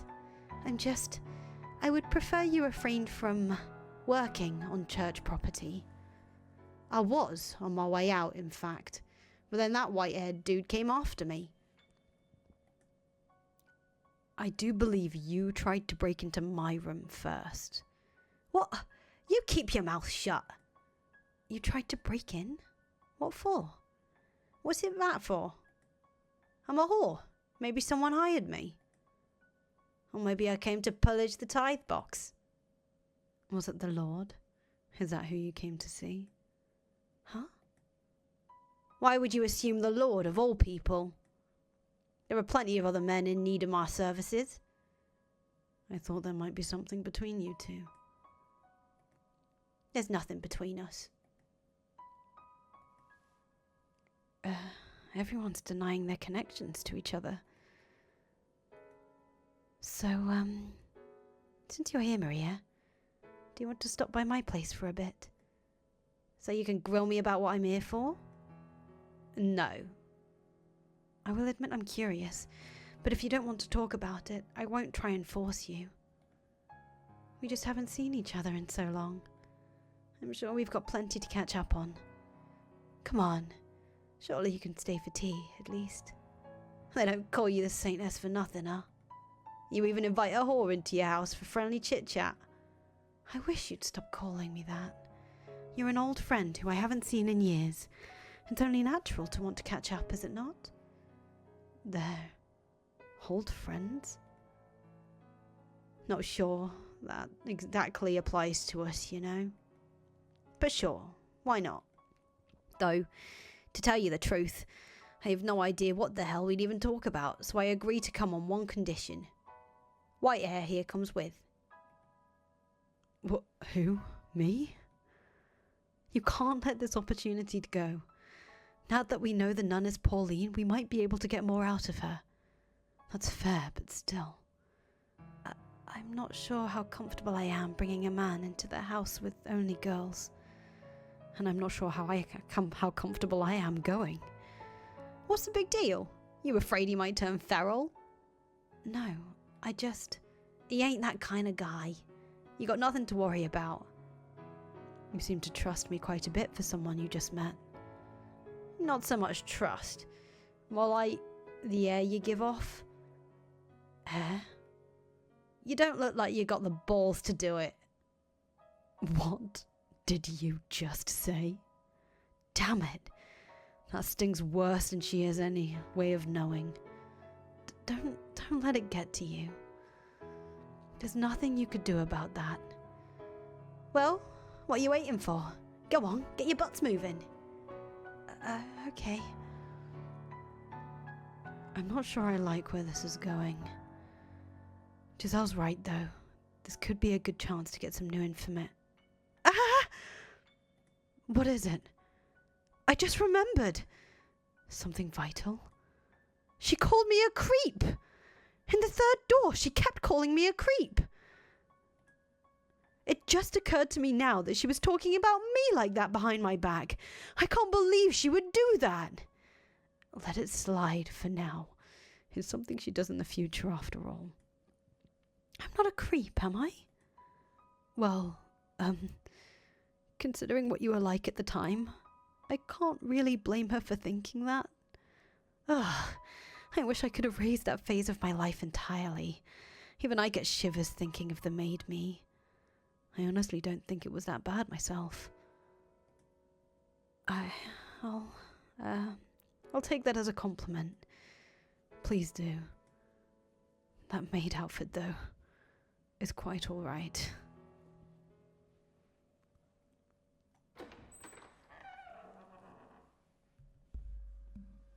Oh, hello, dearest Michael. What brings you here so late? Did you come to see me? Who's the pipsqueak? She lives here. I took her in. Oh, it's a strange lady. And she's wearing almost nothing. Are you not cold in that? Girl, you don't make it in a business like this worrying about the cold. What kind of work do you do? Your clothes are really pretty clothes, like something a princess would wear. In a way, I am kind of like a princess. A wicked princess who goes around Maria, she does not need to hear that. Oh, what's the fuss? I'm just giving her a glimpse of the real world. And you think now is the time for that? This isn't awkward or anything. Also, what's this dearest Michael about? You two a thing or something? Seems a bit young for you. No, that's just what she calls me. That's what I call my brothers. He's my number 2 brother. But we're not related. My real brother's back at the church. He's got the same colour hair as me, and we look a little alike. Oh, really?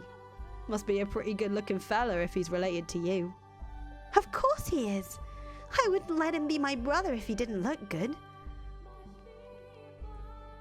That's quite the assertion, Nelly. It's so lively in here. I'm stranded in uncharted territory. Oh, I bet you're stiff as a board out there. Relax. Deep breaths. You're asking the impossible. All right, well, sit down and make yourselves comfortable, everyone. I'll go make some tea. And something to snack on while I'm there. It's a girls' night in. This'll be fun. Why is Michael here, though? You have no idea how much I wish I knew. Oh, that's not important. But you know what is? 3 girls, 1 guy? That's gotta be rough. Actually, make that 4 girls. Huh? Why would that be rough? Tell me, you got 3 girls in 1 room. What do you think they're going to be talking about? Love? Romance? And there he sits all alone in a pink cloud of girl talk. That sounds uncomfortable. And we get to watch him twist and squirm. That sounds like fun. What do they think I am? Their plaything? I didn't just sense you smiling too, did I? Oh, no, not at all. I was just thinking, I feel kind of bad for you. Why don't I believe you? We don't have time for this. Morgana's still locked up in that tower even as we speak. I get where you're coming from, but I don't think this will turn out to be a waste of time. All 3 of them have ties to the men with the keys. We could very well learn something from their conversation that could lead to a breakthrough. So, I say we participate, see where it goes. What's this? Already friends, you two? Yep, I like this new lady a lot. She's a sweet little girl. What's not to love?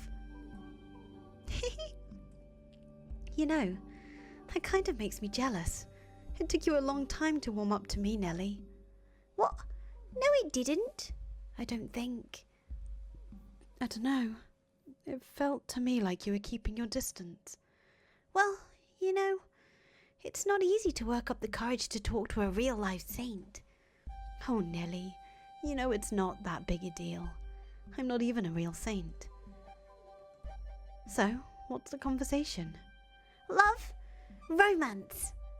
How about your taste in guys? Oh. Do you have anyone?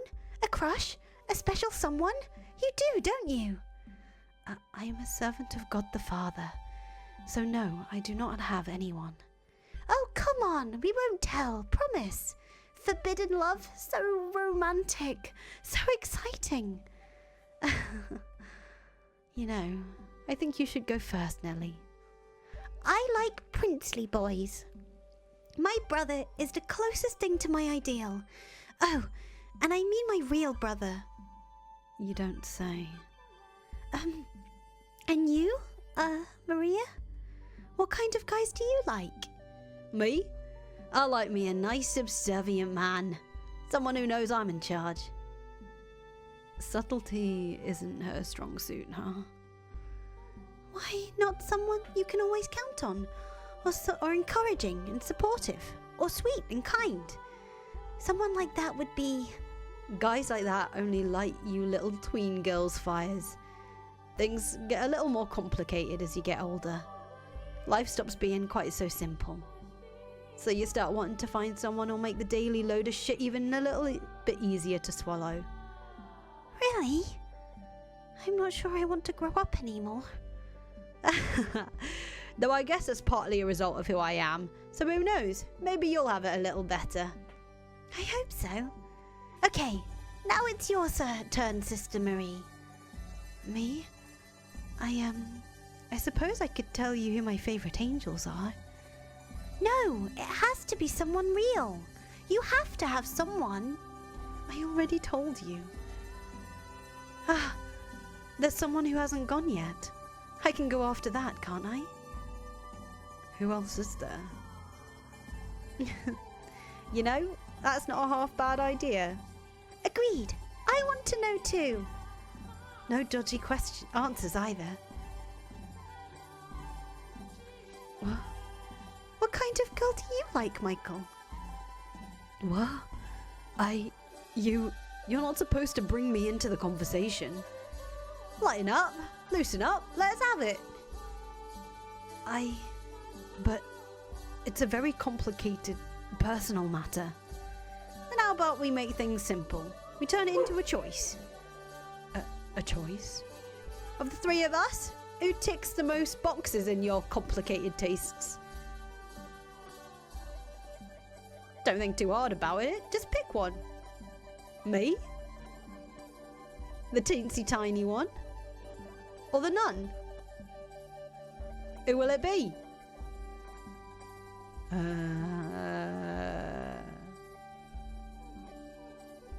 What on earth have I gotten myself into? The way they're staring at me, I'm not getting out of this.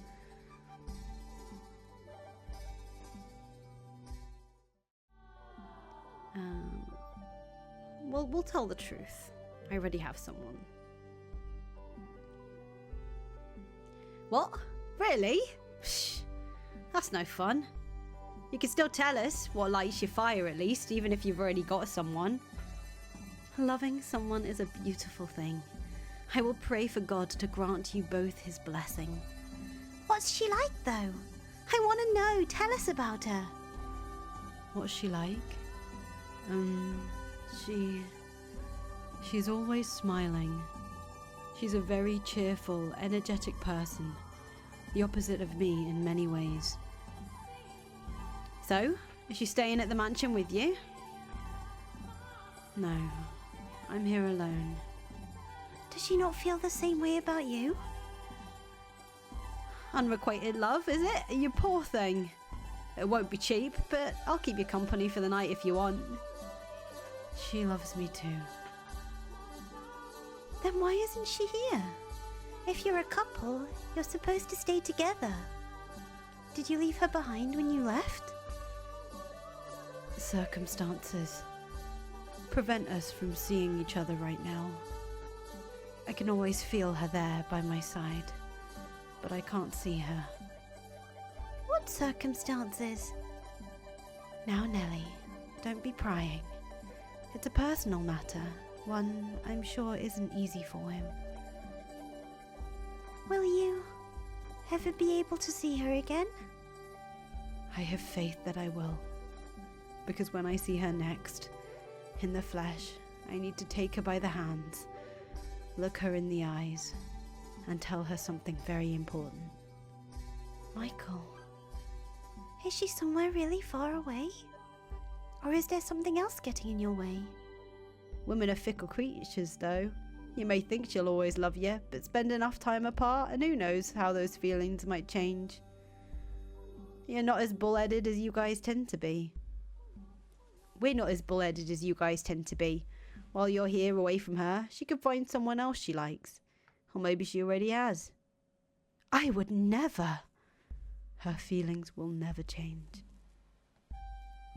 She has spent more time waiting for me than you can possibly imagine.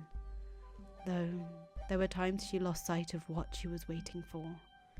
Deep down in her heart, she never forgot about me. I know that for a fact. I don't buy that sickly sweeter love is eternal crap one damn bit.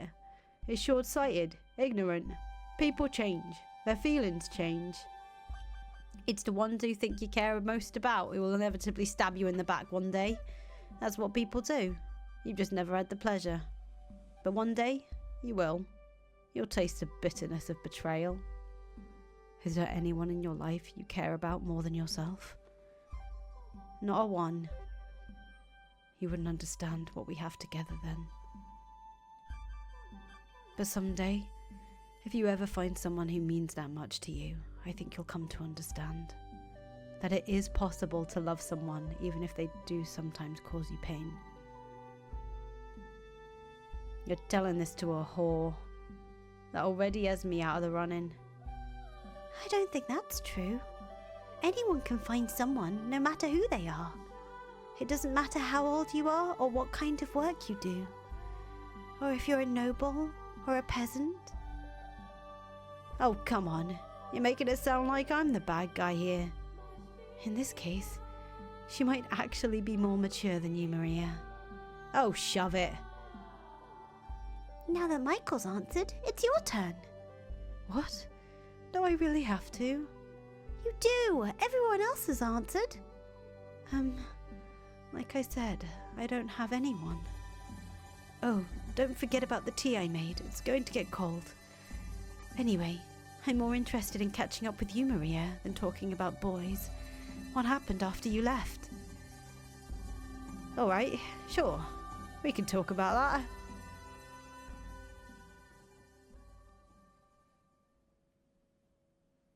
An orphanage?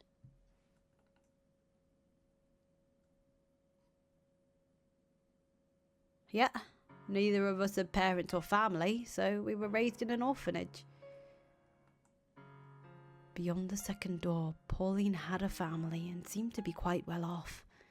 I guess that's not the case here. So you grew up together then? Sister Marie's never told me about her childhood before. I don't like talking about the past. Not the best of memories after all. I'd say we're both lucky we made it this far in life. You still keep in touch with that shit heap of a director? Now don't talk about him like that. He's not a bad person. Yeah, I know. In your mind, everyone's not a bad person. He isn't, really. But yes, he stops by occasionally to check in. He was the one who set me on the path to becoming a nun. He always was fond of you. Perfect little angel you were. I doubt he liked me any more than anyone else. Compared to you, I was a damn gremlin. You were a naughty girl, weren't you, Maria? The naughtiest girl around. I'd throw rocks at the walls, making all these little holes. And one time, I even filled the director's shoes with dog shit. That would make anyone angry. I wasn't always a little twat, mind you. The director either loved you or hated you. There was no middle ground. And if he didn't like you, life was hell. He'd make you go without supper or force you to sleep outside, like shit like that. That's awful. I had no idea he was doing that to you. You could have said something. Oh, that would have made a difference. You adored the damn director. You never would have believed me over him. Once you put your trust in someone, you refuse to believe they could be anything less than perfect. Completely blinded by faith. I don't. You do. The only reason you're willing to believe me now is because it's been so long, and because there are other people here. This would probably be a good time to step in, Michael. Change the subject or something. I feel kind of bad for her. How long were you two together? Until we were around 10, I think. Does that sound about right? Sounds about right, yeah. I got fed up with everything and ran off. Ended up at a brothel. Been a whore ever since. It's been what, 10 years now? I'm practically a veteran. Did you like life at the brothel better than the orphanage, Maria? Between the two, I'd take the brothel any day. There, I got friends and colleagues. Although, I did lose a whole bunch of them 4 years ago. 4 years ago? I remember hearing word of a brothel raided by bandits around that same time. Was that where you worked, Maria? Yeah, and what a nightmare that was. I mean, why the hell would you raid a whorehouse? Why not go after some noble's estate or the damn lord for that matter? A brothel. Raided by bandits. 4 years ago. What's the matter? Trying to make those forehead wrinkles permanent? I know I shouldn't be surprised, but I'm beginning to think Maria might have had some contact with Morgana in this life as well. Oh? 4 years ago would make Morgana 12, and where was she then? I have a question for you, Maria. Was there a girl by the name of Morgana at that brothel? You know Morgana? So my suspicion was right. Yeah, Morgana was there. Me and the other girls looked after her together. But after the bandits raided the place, I never saw her again. What a travesty that was. It was chaos. Only a handful of us even survived. I figured she'd either been killed or sold off somewhere. But if you know her, that means she's alive, right? That's great to hear. I've been worried about her ever since.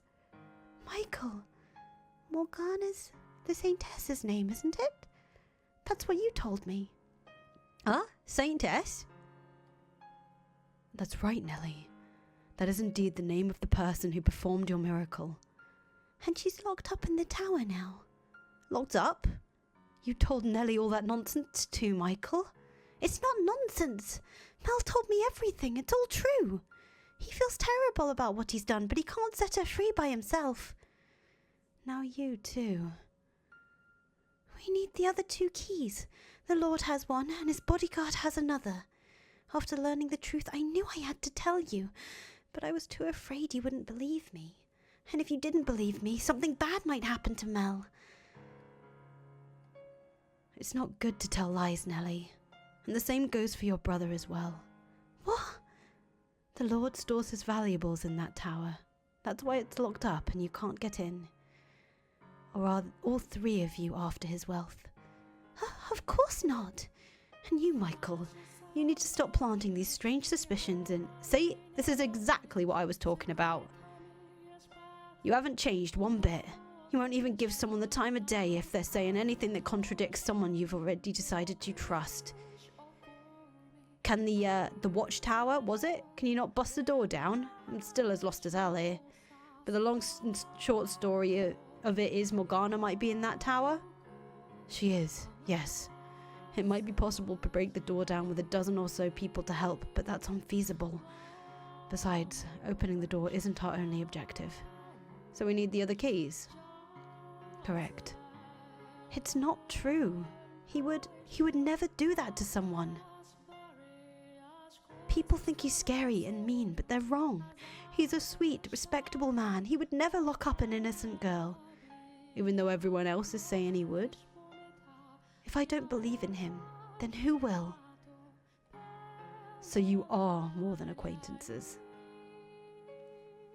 If you really have that much faith in his goodness, then tell us that after you've seen what he's done.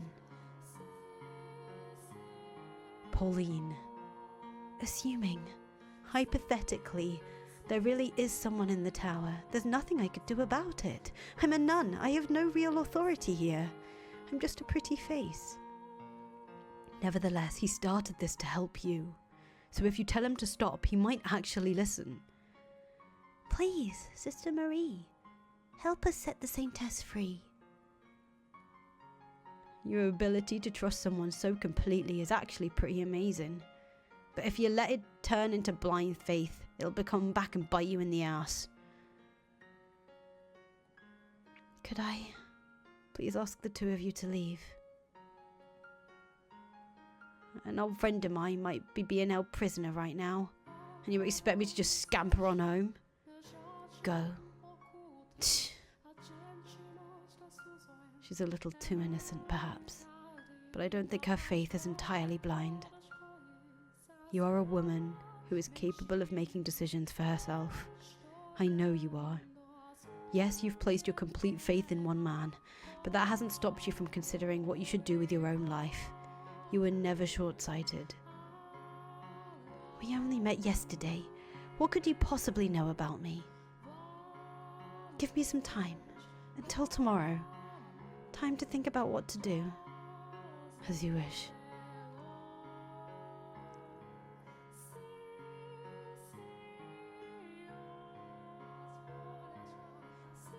So, is all that really true? It is. How do you know any of that, though? Because... what story should I go with this time? Should I use the letter again? Forget it. It's not important. The pipsqueak ain't one to go throwing around accusations like that for shits. Point is, I'll take your word for it. And if we get the door open and it turns out there's no one there, no harm done. So you believe me? You're not lying, are you? No, I'm not. Then that's that. Frustrating part is, winning over a whore isn't going to exactly get you very far towards fixing anything. That's not true. Just knowing you believe me is reassuring. If you say so. Could I ask you something? You did come here in search of the Lord, didn't you? He has the third key, without which we can't get into the tower, and my gut tells me you're the one who's going to make that possible. Why would you think that? Because you have a very strong connection to him. You may think I sound crazy, but your souls are inextricably bound together. Our souls? Don't even joke. I know how it sounds, but that's the only way. Okay, you got me. I'm done lying. You're right, I came here looking for the Lord. There are rumours going around saying he's been seen coming in and out of the church here. So I figured I'd take the opportunity to cave his fucking skull in. You what? What you gonna do about it? Call the guards on me? No, I won't. But tell me, why do you want to kill him? Why? What, are you not from around here? Well, you should know he's one hell of an aggressive ruler. I won't deny he's done wonders for the economy. The city's a great place to be if you're a merchant. Taxes are lower than anywhere else, and all you need is money, and you can buy citizenship. But for the people who lived here our whole lives, the poor, the peasants, those who need the most help, it's only getting harder to stay afloat. The gap's getting bigger by the day. While the main street's looking lavish and lively, people are literally starving to death on the back streets. He tore down this vineyard that's been around for generations to make room for more shops. And sure, you can import some damn fine wine from some other city, but where does that leave everyone else who can't afford it? That reminds me, in the third door he ran some other company's factory out of business for his own profit. Different businesses, same practices.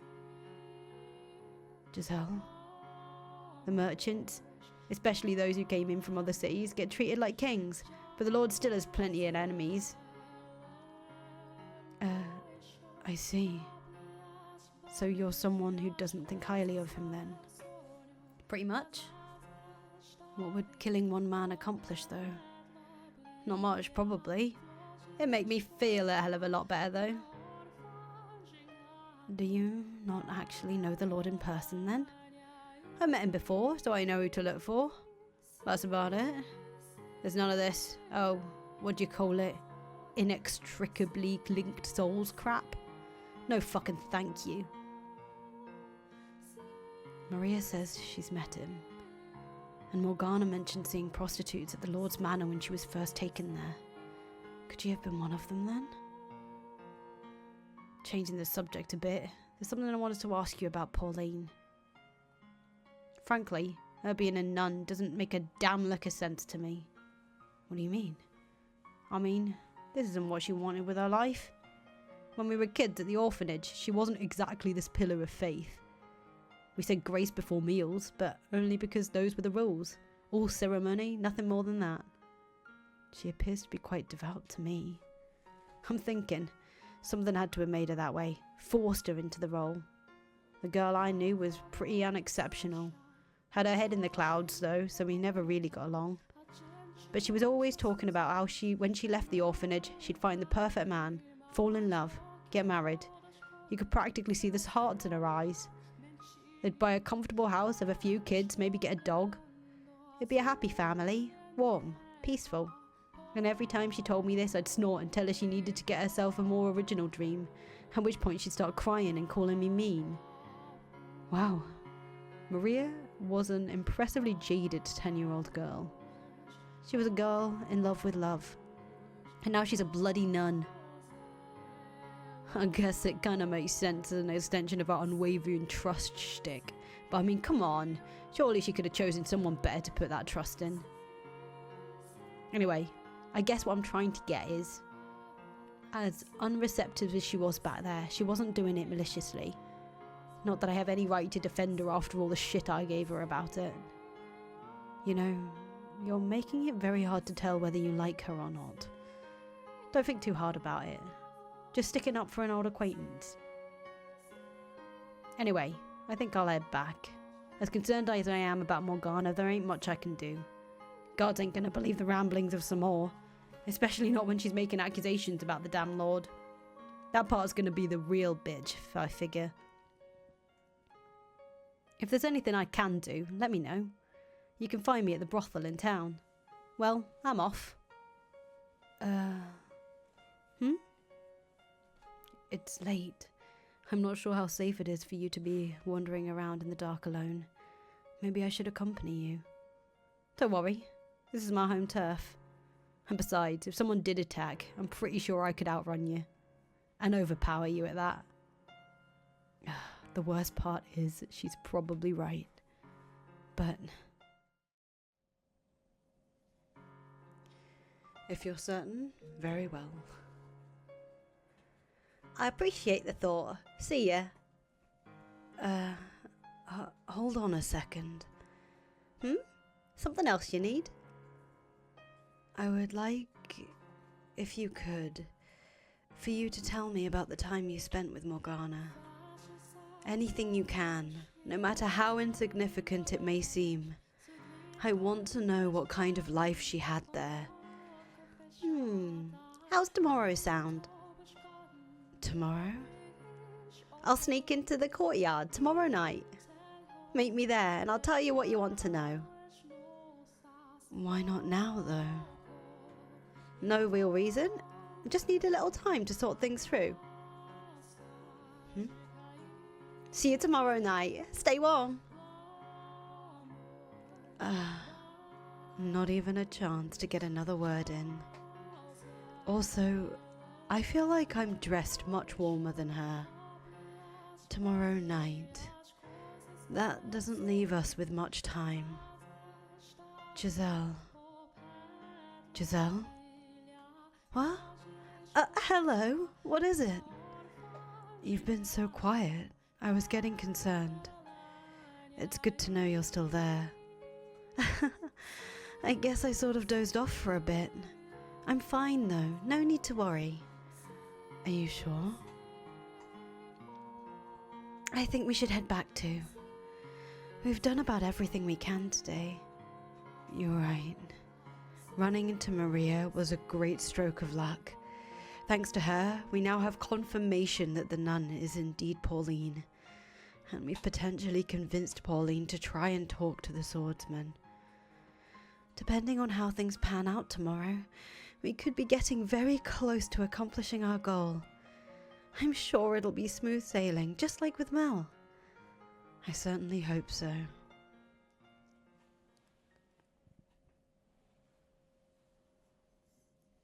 So, before you go to sleep, do you want to talk for a bit? Of course. In fact, I was about to ask you the same thing. That's what you say, but on the inside, you actually enjoy being surrounded by girls more than talking to me, don't you? And you seem to enjoy teasing me. I'm just kidding. Truthfully, I don't think I've ever wished you there to save me more than then. I've never been comfortable in such spirited situations. Put 3 women in a room and it'll get like that, yeah. It can be overstimulating. I could not have been more out of my element. I don't know, you seem to fit in pretty well to me. You really think so? You made for a great plaything. Oh yes, I'm quite good at that, aren't I? I will say, there was one thing about the whole affair that surprised me. Oh? What would that be? I did not expect I would be able to have such a normal social interaction. And not because I'm awkward or a poor conversationalist. For most of my life I was cursed, irregular, and you were the only one who didn't treat me like that. That came to be what I saw as normal. And as such, being able to participate in a social gathering like that is a very exotic sensation. It almost feels like it shouldn't be possible. You are normal, Michael. An ordinary man. This, right here, this is what I wish I always had in life. And for me to finally attain it in death. Though, I suppose lamenting the details would make me ungrateful. I am glad to have had the experience, though. I'm glad to hear it. So, I know I've been talking about how much I want to save Morgana, and that hasn't changed.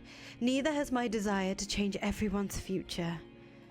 But if you want to leave this place, to go somewhere far away and have a life of your own, you have my full support. You've got everything you ever wanted. You have the right to choose to stay here, live in this time. I wouldn't dream of it. I am not going to leave you trapped in that darkness. I will not make the same mistake twice. Regardless, there's no point in me choosing a life without you there as well, in the flesh. Okay then. Well, I'll be here, waiting. Hopefully not for long. I really think Morgana and I have a great deal in common. What? One, the daughter of God. One, a demon child. We were both forced into inhumane roles, living lives of solitude, constantly having things we cared about taken away from us, including, ultimately, our lives. The big difference between me and her is that I had you. If you hadn't been there at the end of my mortal life, perhaps I too would have grown to despise those who had put me through such misery, cursed their very souls. She had no one, though. Not a single person to be there for her final days. From what she told us, though, her life wasn't all sorrow and misery. She did eventually come to find happiness in her time at the brothel. In fact, she even said that was where she learned to experience joy. While I know there were a number of girls there, if Maria was one of them she was particularly close with, perhaps her being there could have a positive effect on Morgana. We'll have to see what she says tomorrow night. That we will. And then our time limit is noon the next day. So we'll need to have everything necessary figured out by then. Everything it will take for her to have a change of heart. I'm not worried one bit. I have complete confidence in you, Michael. I am somewhat worried. What's there to worry about? Here, I'll shout you can do it 100 times. So you're planning to cheer me to death? I just want every last bit of you to know I'm rooting for you. I assure you, you've made that abundantly clear. Hey, there was something I wanted to tell you, if that's all right. Yes? When I learned about your past and about your body, it came as a big shock to me. That said, I'm confident you know that my feelings for you haven't changed one bit. I do. But what I want you to know is that even if I had found out back then, instead of after having waited hundreds of years for you to return, my feelings still would not have changed. If you had told me while we were alive, I would have still accepted you. Now, of course, I know it's not something you could have come out with so easily, especially considering everything you went through because of it. We only lived together for a little over a year, and we were only partners for a month. So I understand how difficult it would have been to think I wouldn't push you away. But I'm not sure you grasp just how much I loved you, even then. My wounds ran deeper than even I knew, and them fully healing was simply not possible. Anyone else's touch, anyone else's warmth, my heart and body would have rejected. I sincerely wish I had expressed that to you more clearly. That it had to be you. That I needed you. I did believe, at the time, that I could start over with you. That we could have a normal life together. Oh well, I fooled myself into believing it. But I could never rid myself of the guilt and shame at how it was impossible for me to give that to you. I would imagine our future together. You, smiling with our children in your arms, playing with them, scolding them, teaching them. And then I would remember, I am incapable of giving you those children, or even engaging in the prerequisite acts. And the more I wished for your happiness, the tighter that guilt constricted me. I do apologize for not saying anything. You carried far more weight than any one person should ever have to carry alone. But you don't have to do that anymore. For one, I'll support you no matter what. And in this time, you're normal to everyone, not only me. You have allies. You don't have to take everything on yourself anymore. I love you, Michael. I do. I absolutely adore you. Where's this coming from? I wanted to say it, so I did. Is that a problem? No, no problem. You're blushing, aren't you? Your cheeks are as red as tomatoes. Ha! I wish I could see you now. I'm going to open the window. Why? It's night. It's going to be cold. Exactly. I need to cool down.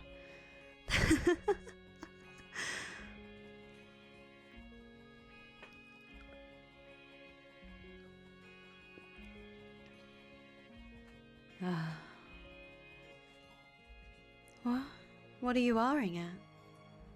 It's a spring snow. It's gorgeous. There was hardly a cloud when I was outside earlier, and now it's snowing. Are you worried Maria might catch something out in this weather? Hopefully she's in bed by now. I've never seen it snow in the spring before. Maybe I just wasn't paying any attention to what lay beyond the dark walls of that house. Maybe. Have you? Have I? Seen a springtime snow before? 3 or 4 times, perhaps. So, not very often, no. So you've seen this already. Would it have been better if I hadn't? No, that's not what I'm saying. I just thought it would be nice if it was the first time for both of us. You sound like a little kid. Is that childish? Well, I don't mind either way. I'm still glad my first time seeing it isn't alone. Are you seeing what I'm seeing? Little specks of white drifting through the darkness. Yes, I can see it. It's beautiful. I'm happy I could see this with you too.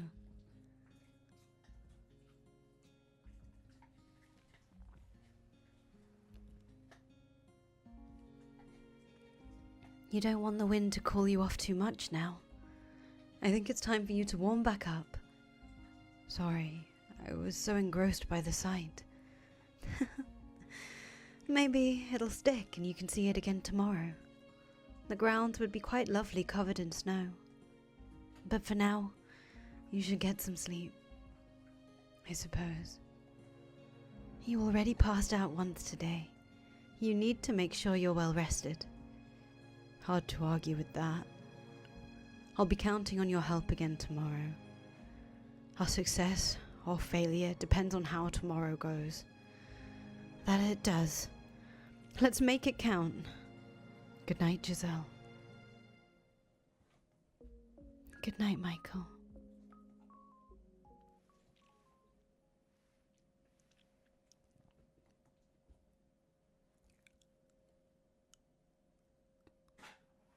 Two days until her death.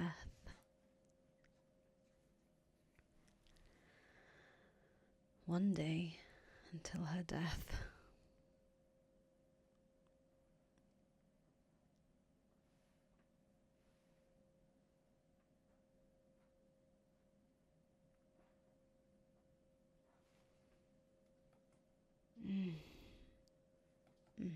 Huh?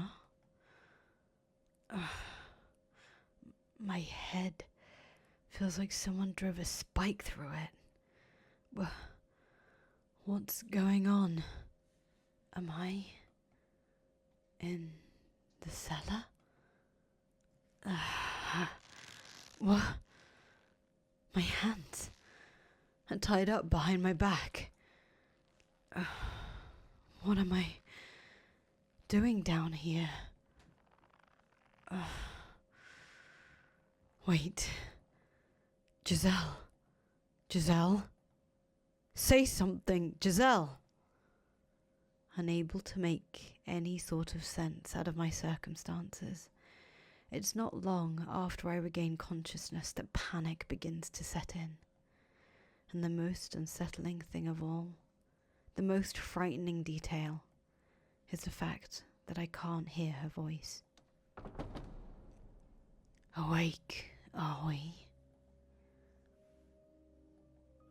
Are you the one who brought me here? What? You don't remember this morning? Morning? Right. I woke up because I heard someone enter the room, and then he hit me over the head. You're not dead, at least. That's good. What do you hope to accomplish by tying me up and bringing me down here? Remember what I said last night at supper? About me putting on a little sideshow for you. What? I was reenacting the Last Supper, with you as the guest of honor. Oh, now I see. When you were asking if I had any family or friends, you were trying to find out if anyone would notice if I disappeared, or if anyone would make any noise. You're sharper than you look. If only you'd caught on yesterday. Please, Giselle, say something. Giselle, why won't you answer me?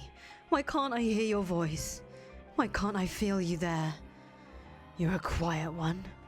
I thought you'd be a little louder. What made you decide to get rid of me?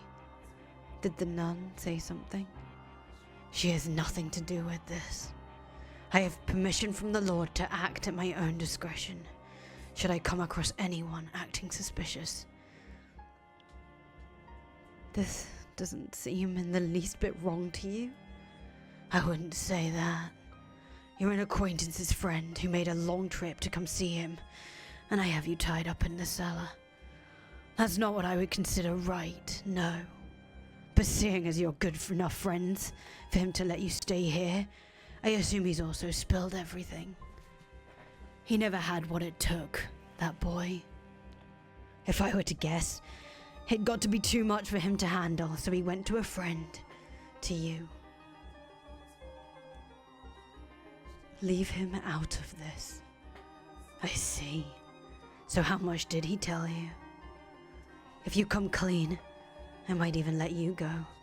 Get rid of him. Have you take his place. I said leave him out of this. So you're determined not to talk, are you? What a loyal friend. Listen to me. Listen? Oh, I'm listening. Because you have a lot of talking to do. I don't have many chances to let loose, so I'll be taking as much time as I can to get today, he says, in an eerily flat tone of voice as he draws nearer, pausing between each step as if to taunt me, and when he reaches me, struggling to get off the ground. He slams his heel into my shoulder.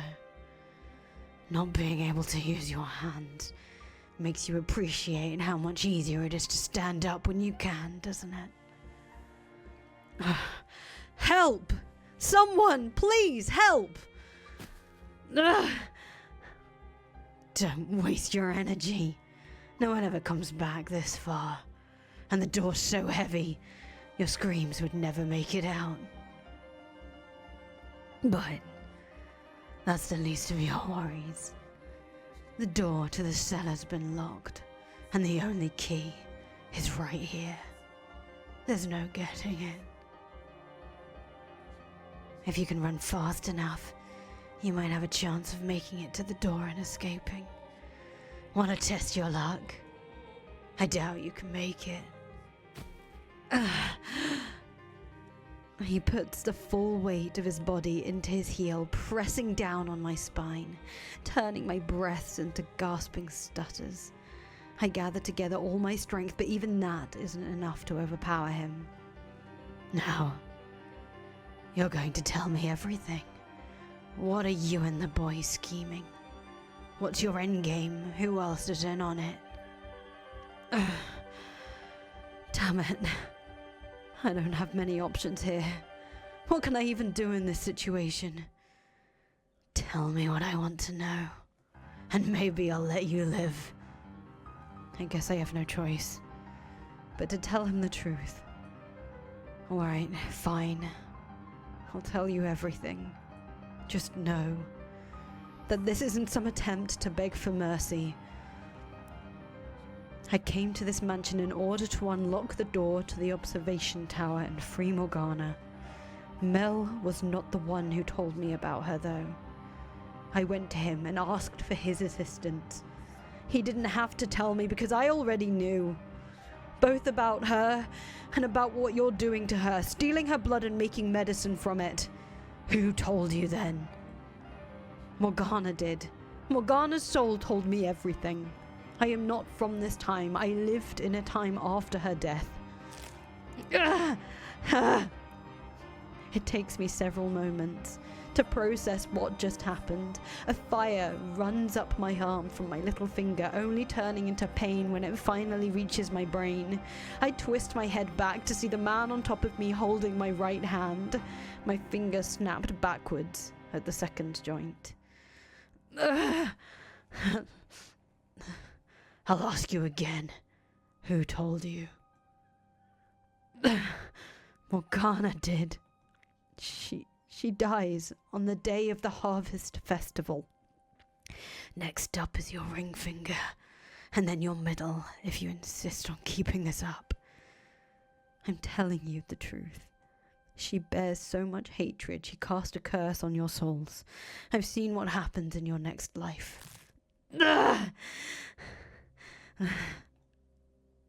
Now you're resorting to souls and next lives. I'm genuinely impressed. What lies are you going to cook up next, white-haired knave? If I don't set Morgana free, your souls will be enslaved for all eternity, imprisoned in this cursed mansion. When the bell tolls noon on the day of the Harvest Festival, you'll lose everything. All of you will. You cannot escape it unless you do something. And the nun, the reason you locked Morgana up in the first place, she won't be safe either. She'll be killed. Ah! 2 fingers left. Can you keep up the act that long? Everything I'm saying is the truth. I've seen it all with my own 2 eyes. Why are you insistent on maintaining this farce? Is it to protect the boy? Or do you have some other motive? Every last word is true. Continuing to lie isn't going to make this any easier. Your voice is shaking. The pain's starting to get to you, isn't it? What you're doing to Morgana, it achieves nothing. You must release her and atone for your sins. Otherwise your soul and the souls of those you care about will be doomed to suffering. I see what this is now. You don't have the information I want, so all you can do is spin these lies. You thick-skulled bastard. There are other options, though. Beg me for mercy. Sob like a little child. Sniveling your please don't kill me's and I don't want to die's and it hurts so bad, please stops. Grovel on the ground, you tiny, pathetic man. And if you can entertain me, maybe I'll consider it. I will never shed another tear. And I will never beg for your damn mercy. Nothing I've said to you has been a lie. Some cheap attempt to fool you into letting me go. Every word of it is true. I know the sins you've burdened your soul with. I know the fate that awaits you in your next life, and I will gladly tell you every detail. Ah! You're down to just your thumb. Now, go on, if you're so eager to tell me. Let's hear about my supposed next life, shall we? In your next life, you lose your memory in an accident, causing you to forget your own humanity. The innate savagery you normally keep hidden beneath a mask is released, unrestricted, and you turn into a creature. No, more than no. You turn into a beast. My mask. You murder countless people, including the woman you once called your lover. Lover? Hers is a name you know very well. Pauline, your tether. My tether. How do you? That word. Because I know everything. I know what you wanted. I know what you were never able to obtain. You idolized humanity and you yearned for peace. You're telling me I kill the nun in my next life? I am. That is the fate that lies waiting for you. Her love for you is so strong, she refuses to believe you're dead. She leaves her seaside hometown in search of you and she finds you. But you slaughter her. Did you say she lived in a city on the sea? In addition to her, you also lose someone else. A woman who tried to give you the peace you so desired, which eventually causes you to succumb entirely to instinct. Enough! Alright, fine. Now I know what you are. You're no mere seasoned liar. You're some kind of evil spirit that deceives humans. You're peering into my heart, tailoring your lies specifically to manipulate me. I'm not.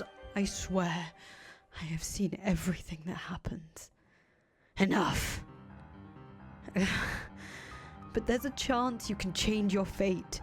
All you have to do is cease your involvement in Morgana's imprisonment. Set her free, allay the hatred she bears for you. Are you deaf? I said I've heard enough. Release Morgana. Save your soul.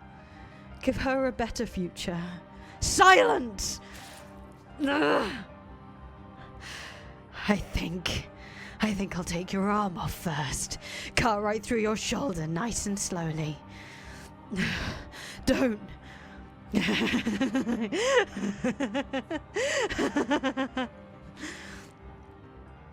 It'll still be attached for a while yet.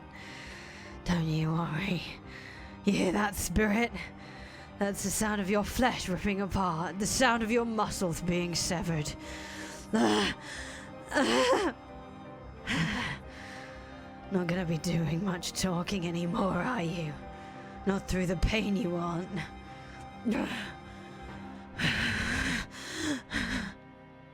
Plead for your life, spirit. Beg for mercy. Admit it was all a sham. Apologize. Let the room fill with your cries of agony. Nothing was a sham. Every last word.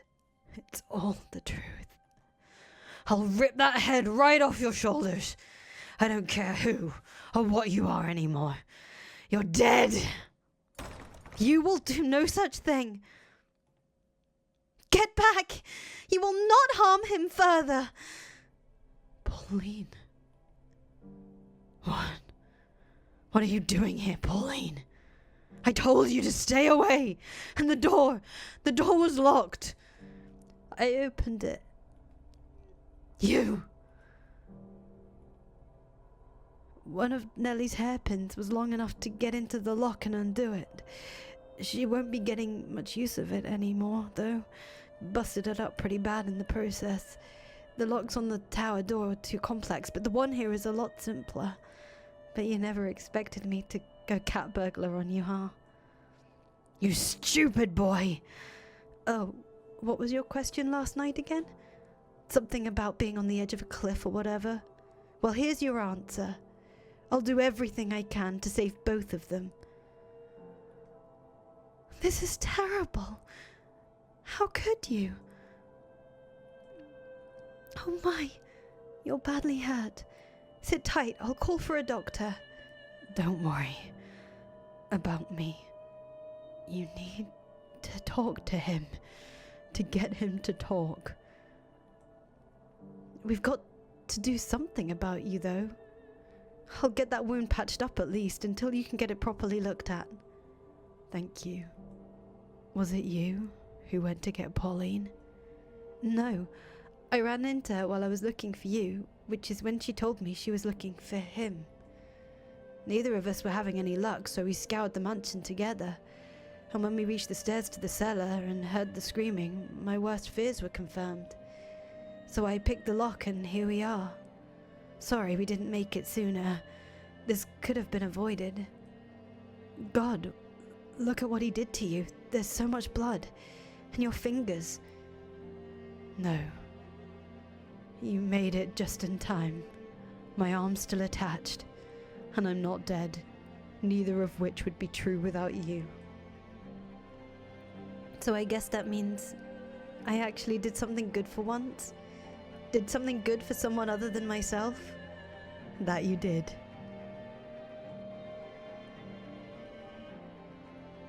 So everything Michael said is true? The Lord isn't storing his valuables in the tower. He's got a girl locked up there? Well, is it true or not? It's still the Lord's property either way. The church is being funded with her miracle blood, so that makes her valuable, yes. So you're saying I've been handing out human blood and telling people it was medicine? Not human, witch. No. Morgana is a human girl. She hasn't become a witch yet. At least not here. All this time, I've been lying to the people who believe in me without even knowing what I was doing. Like you said, you didn't know. You haven't done anything wrong.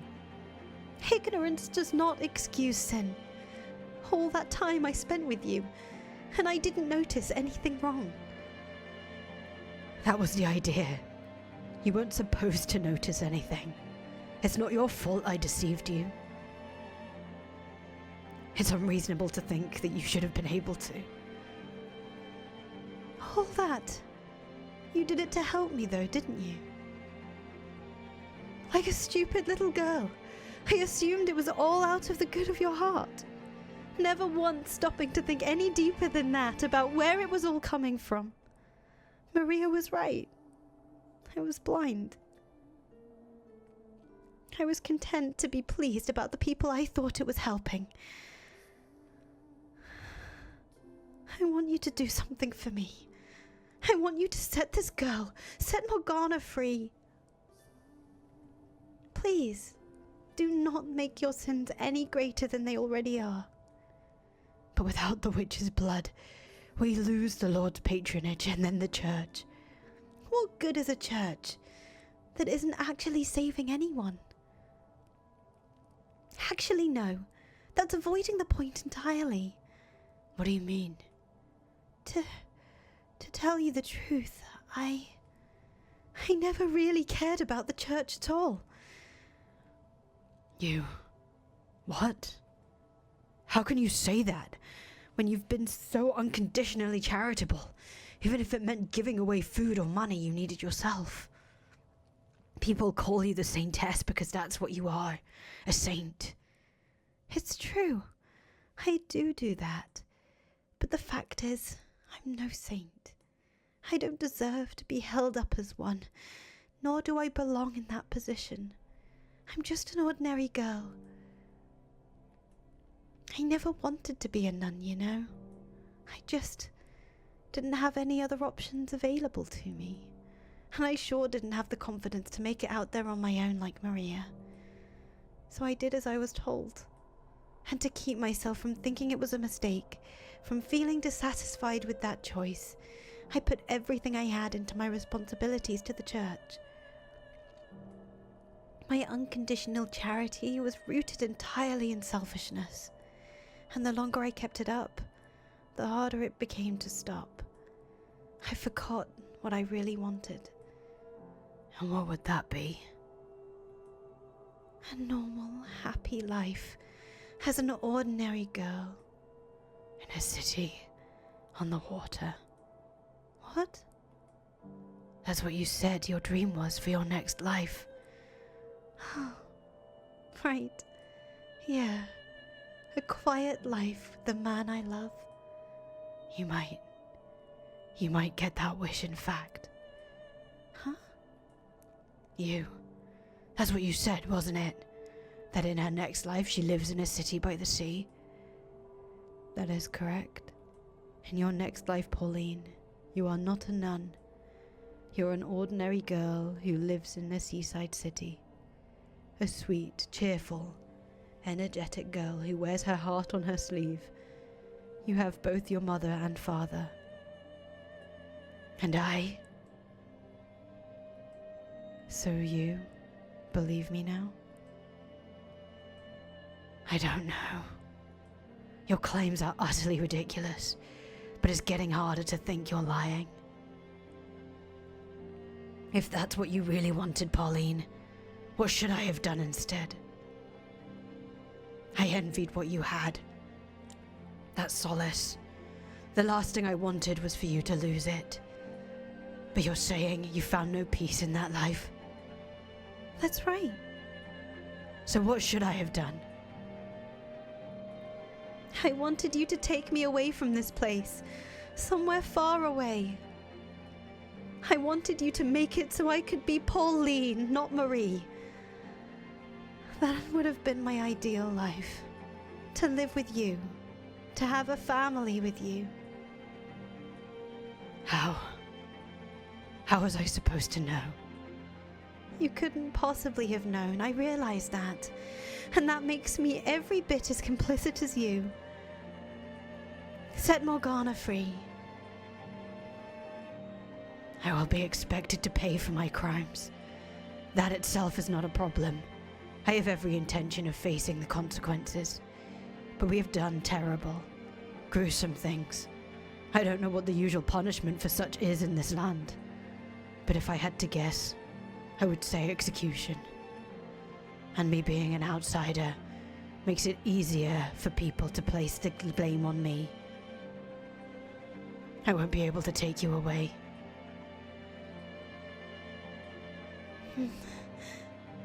We'll find each other again in our next lives, okay? Okay. As I'm sure you've heard, my involvement in this conspiracy ends here. I'm glad to hear you've decided to take action. Sorry about your fingers and arm. I'm still alive. That's what matters. The third key is in the Lord's possession. You said you needed it by noon of the Harvest Festival, yes? Which means we need to act quickly. That's correct. We must set Morgana free before the bell tolls noon tomorrow. And tonight, that's the next time the Lord will be here. Tonight I'll kill him and take his key. Wait, no, we're not shedding any blood to get his key. Do you remember what I said a few minutes ago about not committing any further sins? He is not likely to hand over the key without a fight, though. We need to convince him, not force his hand. Besides, simply opening the door is not enough. Why not? My goal here is to save Morgana's soul. In order to do that, I need to pacify at least some degree of the hatred she bears in it. A hatred rooted in her perception of you and the things you've done to her. I need to change that perception. I'm not quite following. What do you mean by change her perception? For you and the Lord to tell your stories, to describe what happened from your perspective. You want my perspective? I do. Something in your motivations or your circumstances might serve to lessen the animosity she holds for you. The greater the discrepancy in what she believes to be the truth in the full story, with everyone's perspectives included, the greater the chance she may have a change of heart. Okay, now I understand what you want from me. However, my perspective will do nothing to serve that end. There is no ambiguity, no justification for my actions. Regardless, I would still like to know the whole truth if you're willing to tell me your part of it.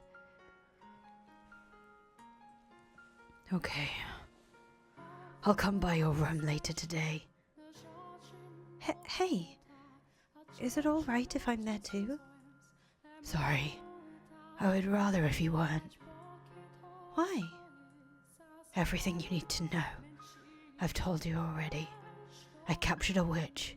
No. I captured a young girl for profit and imprisoned her in the tower.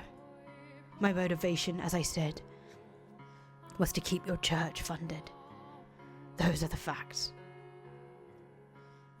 The things I did along the way were brutal and inhumane. I hope you can understand why I wouldn't want the woman I love to hear any of that. I understand. I'll see you again later in the day. I'll be waiting.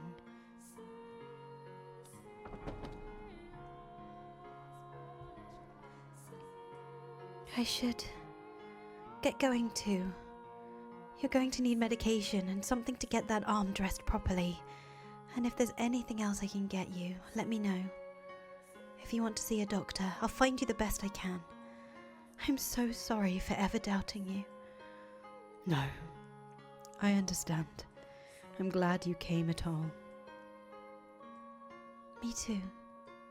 Well, see you. I'm kind of surprised. He's actually got a soft spot, huh? And I was sure you were full of it when you said the two of them had a thing going. What does she see in a guy like him? She's got a bad taste in guys, that's for sure. What's with that look? Just admiring your rather inappropriate remarks. Sorry. I was just so relieved it kind of came out. It's okay. You almost got a smile out of me. I've never seen you smile before. I Blame being relieved, too. Now, would you mind helping me get back to my room?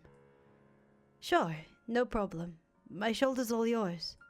You know, you really are something else, Michael. I could hear you through the door as I was getting it opened, and honestly, I'm amazed you were able to stand up to him like that. I don't want to get my hopes up too high just yet, but I'm starting to think you might actually be able to do something about the Lord. That's reassuring, thank you. Sure. Anyway, let's get going. You should get as much rest as you can until he shows up. Well, I mean, you should be going to see a doctor with these wounds. Oh yeah, Nellie's been worried sick about you all day. I'll have to tell her not to pounce on you, because I'm sure she'll come running as soon as she hears we found you.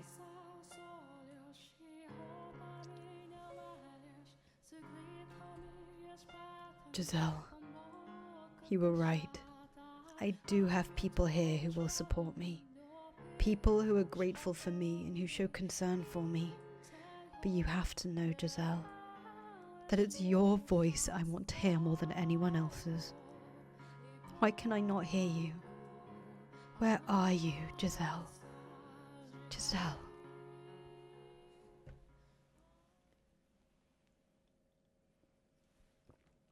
It's almost sunset. Looks like the snow didn't stick. You couldn't actually see the snow last night, could you, Giselle? Was that when the light started fading from the sphere of darkness encasing you? Or had it been going on even longer than that? Why didn't you say anything? Not a word. I don't believe you're gone for good. You're still out there, somewhere. I know it. And I will come for you. I swear it. Just a moment. Here I am, as promised. I heard you talking, so I thought there was someone with you. But you're alone? It's only me, yes. I see. As I told you earlier, my perspective on events will do nothing to change Morgana's mind. I would still like to hear what you have to say. All right. Not being from this land, I don't believe in the local god, nor do I think priests and preachers any better than con artists. Where did that come from? What I'm trying to say is, if I give a confessional, it won't be to another human. You're an angel.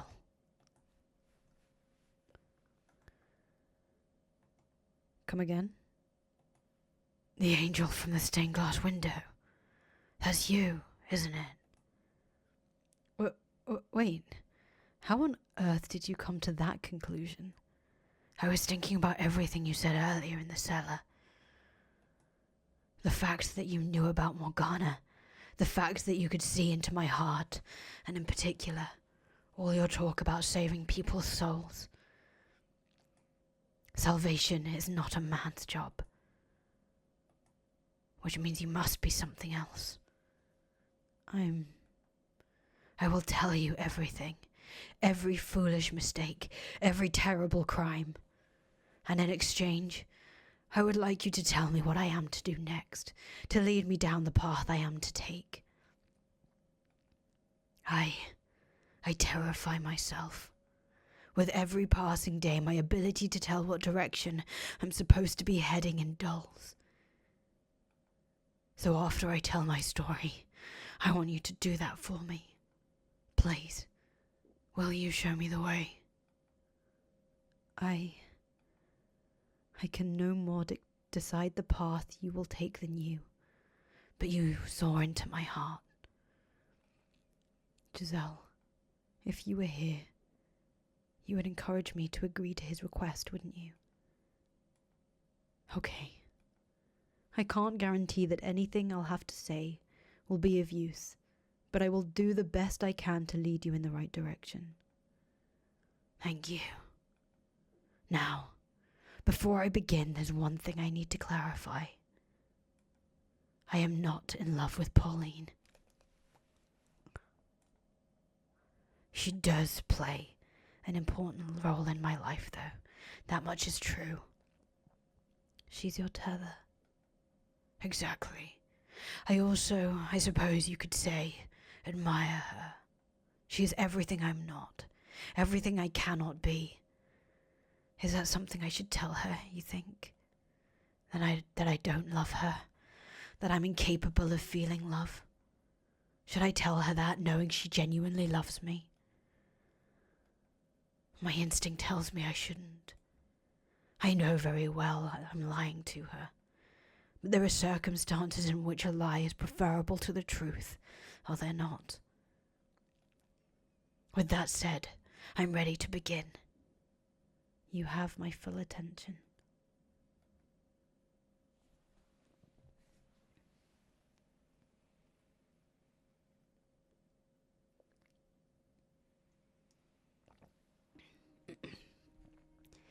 As you know, I'm not from this land. The issue is, I don't know any more about where I came from than you. I remember the Silk Road stretching out before me as far as the eye can see, clouds of dust wisping across the bare dirt trail. That endless expanse of red earth remains branded into the very fabric of my mind, but beyond that, most of my memories are gone. I can only clearly remember the last 5 years or so of my life. In my oldest real memory, I was a slave. I didn't work on some nobleman's estate, but instead, I did physical labor, construction work. I built roads and buildings, tore down hills and mountains. That's where it was decided someone built like I am would be the most use, I suppose. And while I doubt I need to tell you this, living conditions were miserable. Other slaves withered away and died on a daily basis. Working a noble's estate would have been easier without a doubt, if only for the fact I would have a specific master. I don't remember anything about my life before becoming a slave. All I have are those few images from which I can guess I was part of a caravan, or perhaps a messenger. I vaguely remember being waylaid. We were vastly outnumbered, massacred with little resistance, or at least I assume that's what happened. When I woke up next, I had been stripped bare and was surrounded by men I didn't recognize. The words they spoke were gibberish to my ears, but I could tell from their tone of voice and expressions that the things they were saying were not friendly. They seemed to be mocking me, laughing at me. As you might expect, I attempted to protest, but evidently I'd been beaten quite badly while I was unconscious. My joints were stiff and swollen, on top of my dehydration, so I could barely move, let alone put up a fight. As strong as I might have been at full health, I was in no condition to do anything then. You have no idea what that's like. How it feels to be abused and humiliated, desperate for food and water. Oh, I see. So as I was saying, I was a slave for one grueling, torturous year. No one treated me like a human being. There was no one from the same part of the world as me, and there was no one to come to my aid. Over time, I came to speak their language, though I can only speak it. I don't know how to read or write, but to be honest, I think I was happy in not understanding what people were saying about me. They had many words to describe me, none of them flattering. Some of them would even call me beast. And the longer I was treated as something less than human, the more I began to question whether I really was one. A darkness grew inside me with each repeated insult. I wanted to make them pay for the daily abuse, and who wouldn't? The desire to exact revenge when you've been mistreated is only natural. It's perfectly reasonable. But they were right about what I was deep down. A beast. And my revenge went far beyond what could be considered reasonable. 4 years ago, I was sitting in a carriage as it rattled along a dirt road. This was not the kind of carriage you rode around town in, but a filthy slave transport. It was packed front to back with slaves, or soon-to-be slaves, I should say. There were men, young women, and even children. Everyone wore a look of hopelessness on their faces, and no one had the strength left to resist. They looked like me a year earlier, deprived of food and water and beaten into submission. The slave traders' guards were armed, of course, swords hanging from their hips, ready to cut down anyone who showed any sign of resistance. So they sat there, lamenting their fate. Sitting beside me was a young girl crying in silence. Glancing over at her, I caught a glimpse of her face. Large chunks of skin seemed to have fallen off it. It was, suffice to say, an unusual sight, but beyond that, I didn't think much of it. I didn't find it disturbing or unpleasant, perhaps because I had a similarly unusual appearance. What caught my attention, though, was the way she was crying. I'm not sure how to describe it, but it seemed different somehow. From everyone else crying in the carriage, it was almost like her tears were not for herself. "Why are you crying?" At my question, the girl turned her head up to look at me. Surprise crossed her face for a few brief seconds, but that was her only reaction to my appearance. I assume her thought process was roughly the same as mine, so she felt no need to fear me. After a moment's hesitation, she said, "I'm sad because I didn't get the chance to show my gratitude to the people very dear to me." Her response perplexed me to no end. Why was she so concerned about showing gratitude? Why was she not despairing of her own circumstances? Why was that the emotion that gripped her in that moment? No hatred for the slave trader, or sorrow for herself. To this day, I still don't understand, but that wasn't the only thing I found curious. Her voice, despite being soft, cut through the crying and wailing of the other slaves. I pictured it like a single patch of clear water in the middle of a swamp, untainted by its surroundings, gently undulating. One sentence was all she said, but there was something unbelievably calming about the sound of it. For a moment, I was filled with a sense of tranquility, and though you may not believe it, I wanted to get her out of that filthy carriage, to undo the shackles threatening to taint her. And so, I took action, driven by that desire. This is no lie, I promise.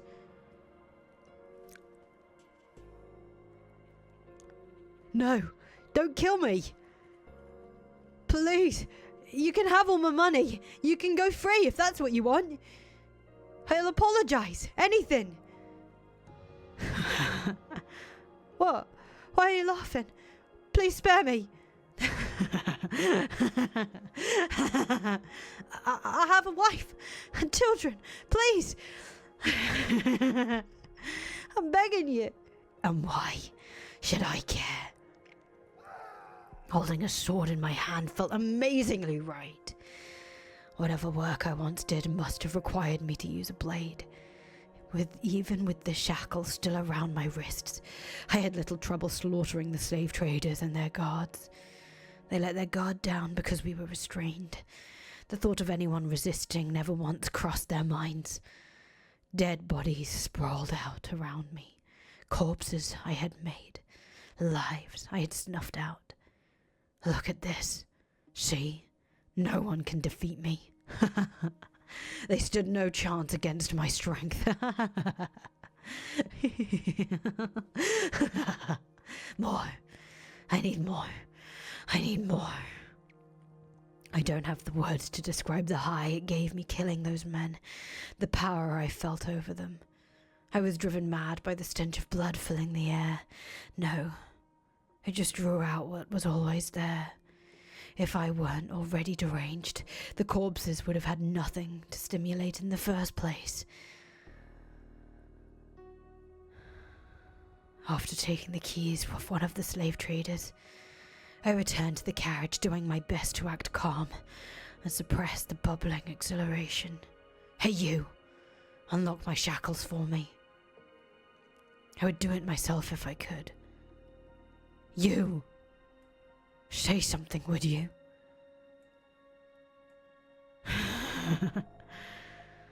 But she said nothing, simply removing my shackles as commanded. If she had said even one word, let me hear that curiously calming voice of hers, then in all likelihood I probably would have stopped there. But she remained perfectly still and silent. Everyone was in shock at what they had just witnessed, her included. In time, though, the slaves started cheering. The same people who had been wailing minutes earlier were now shouting praises. Our savior! You are our savior! We're free to go home! We can have our lives back! Undo our shackles, please! I'm a beast. What? I'm not a savior. I'm not a man. I'm a beast. Isn't that right? I'm a beast, aren't I? What are you? More. I need more. I thirst for more. What? Why are you pointing your... I need more!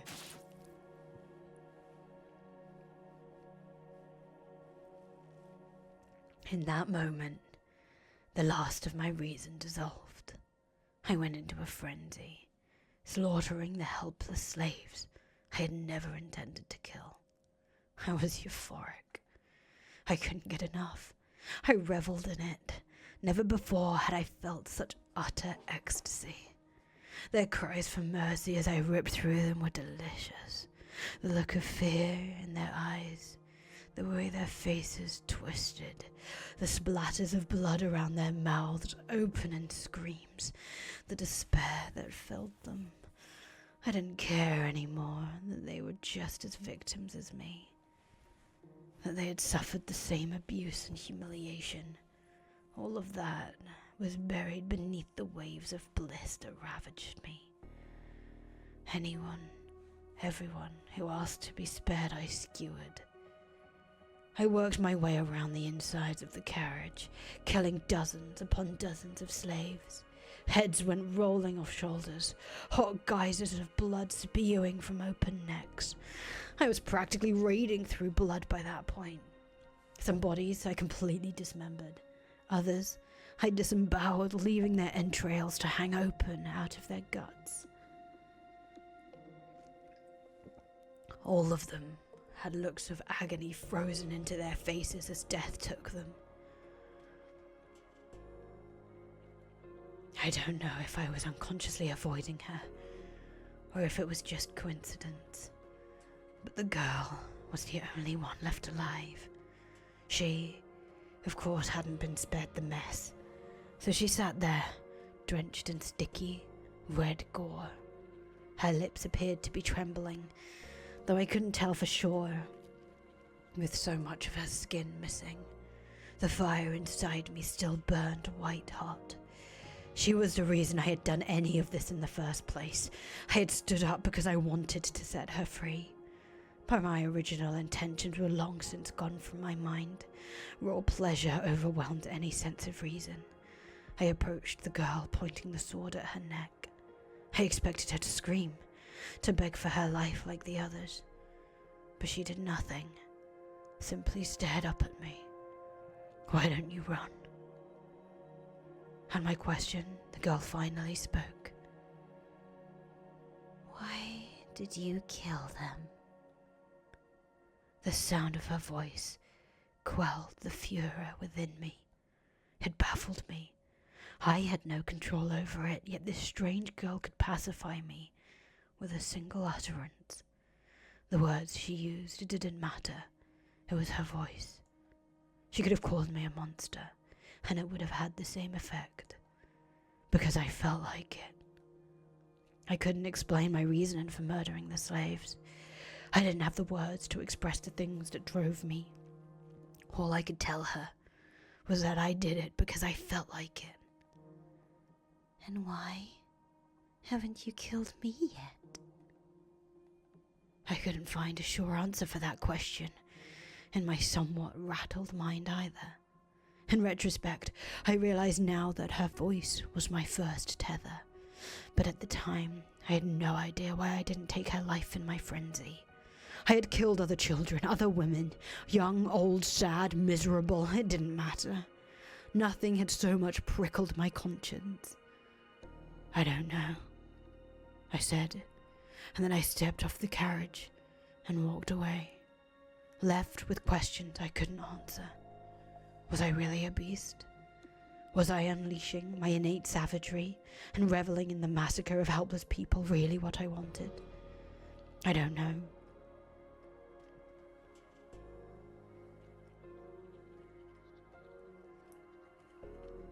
After escaping from the slave traders, I became something of a bandit. I had no hope of anyone taking me in. Not only was I a murderer, I was a foreigner. Nor did I have any chance of finding decent work, so I lived by the sword, killing and plundering.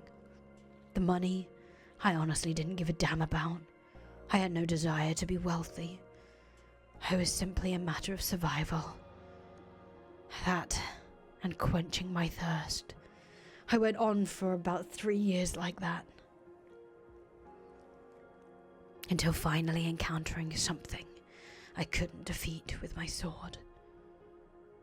No amount of muscle was enough to protect myself from disease. One day, I woke up with the chills, my vision blurry, barely able to move my own limbs. I set off for a nearby village, hoping to see a doctor, but my body didn't last that long. I collapsed on the side of the road, drained of my last strength. It was a moderately busy road at that, so I assume I had made it close to the city. Dozens of people passed by, silently pretending not to see anything. I didn't look like someone a respectable person would want to involve themselves with in normal circumstances, so it was no surprise they weren't interested in this sick, filthy foreign man. Hell, I didn't remember the last time I had bathed. It was hard to look at me, let alone get anywhere near me. This is where I'm going to die, I thought. It seemed like a suitable end to a mad, murderous monster's life, withering away on the side of the road beneath sneering passers-by. The fact that I was still alive at all after 3 years of leeching off other people's lives was itself wrong. I didn't lament my impending demise. I accepted that such was the way of the world, but then I glanced up to see a woman in a nun's habit looking down on me. Are you all right? Are you sick? I'm going to check your temperature, okay? Wow, you're burning up. You shouldn't be out here in this condition. Do you not have anywhere else to go? Don't worry, I've got you covered. There's a church not too far from here. Hang in there just a little longer and you'll be fine. And what is your God going to do for me? He helps people in need. It's not very big, but we've always got room for people who need it. You can rest up in one of the open beds, and I should be able to get you a little something to eat. I promise. It'll be better than staying out here at any rate. Can you stand? Not a problem. We can do this together. Put your arm around my shoulders. The church isn't that far. We can do it. You are going to carry me? Yep. It'll be fine. We'll make it, one way or another.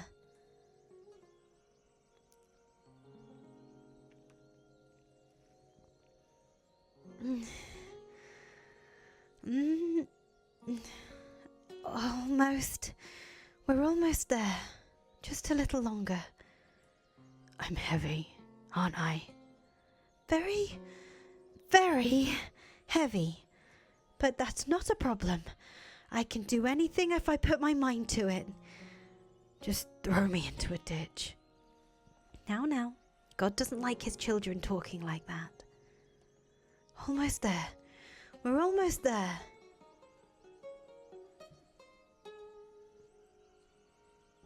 So, how are you feeling? Better, I hope. I've left some applesauce on the bedstand if you're feeling up to eating anything. And you're welcome to stay here as long as you need to. Why? Did you help me? Because that's what people do. They help each other. That's not what most people do. I like to think it is. You church people are exceptions. I'm not sure I agree with that. This woman is only showing me compassion because she doesn't know what I am. She wouldn't be so friendly if she knew I was a madman and a murderer. If there's anything else you want, let me know. I can't make you any fancy dinners, but if it's anything I can get, I will. Could you tell me your name? I'm Marie. Marie.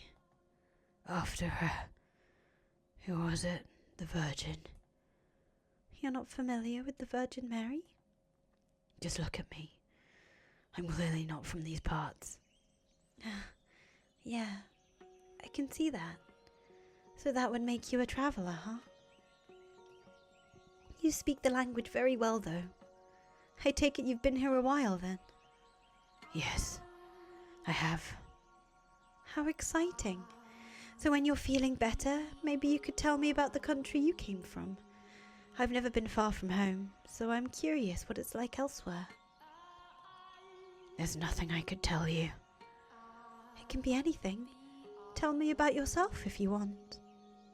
I'm even less inclined to do that. Get better soon, okay? I'm looking forward to hearing all about it. I'm not sure there's anyone out there more deserving of the Virgin Mary's name. What was that? Your name. It suits you. Oh, no. Not at all. I'm incredibly flattered to hear you say that, but I hardly live up to that name. What's your name, by the way? I have no name. You don't? If you want something to call me by, you can choose a name for me. Anything you want. I am nameless. You give me a name. I think you should be the one to choose your name. I'd be more than happy to help, though. But you should go with the name you think is best. I see. Well, I should get going. I'll be around, so if you need anything, just holler. Bye then. How am I supposed to choose a name for myself when I don't know anything about me? I recovered quickly, with a proper bed and a roof over my head. Out on the road, I'd been certain I stood no chance, but I was back on my feet after only 3 days at the church. My body was more resilient than even I knew, and now that I think back in health, I had no intention of sticking around. Thank you for everything. I would be dead if it weren't for you. No thanks necessary. I'm just glad to see you're feeling better. There's no need to be in such a rush to leave, you know. Stay a bit longer. Make sure everything's all right. I'm not going to stay any longer than necessary. If you're sure. Take this as payment for the food and lodgings. I can't accept that, no. We don't charge for charity. Charity is not free. You paid for it. Let me pay you back. I can't. Please take the money. If you insist, I can accept it as a tithe. A tithe? Think of it like a donation to the church. Like you said, the work we do isn't free. All right then, a tithe as it is. Thank you, and may God bless you for your generosity. So long. Hey, if you're ever in the area, maybe you could stop by sometime.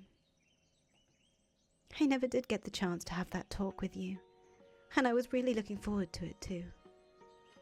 I'll just cause you more trouble. What? No, you wouldn't. What makes you think that? Are you afraid you'll scare people off because you look different? I really don't think you need to be worried about that. It's not just my appearance. Do you mean it? That it won't be any trouble having me around? I absolutely mean it. Okay. I'll consider it. Wonderful. I can't wait to see you again. Yeah.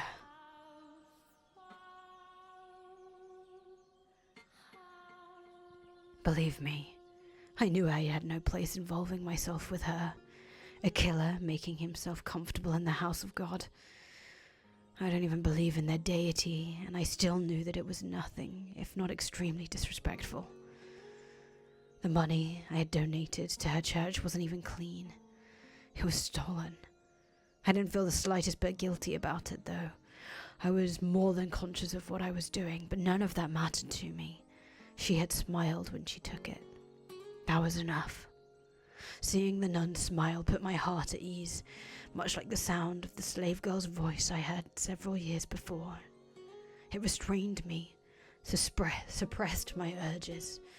That smiling face was my new tether. I had always believed that I was at my happiest while torturing people, that my thirst for murder was ingrained in my soul. But as exhilarating as taking others' lives was, there was a part of me that yearned for peace. I had gotten a taste of that with her, and I wanted more. Even knowing I had no place in that world, that peace was something I would never attain. Still, I longed for it. It started with brief visits every few months. In time, though, their frequency began to increase.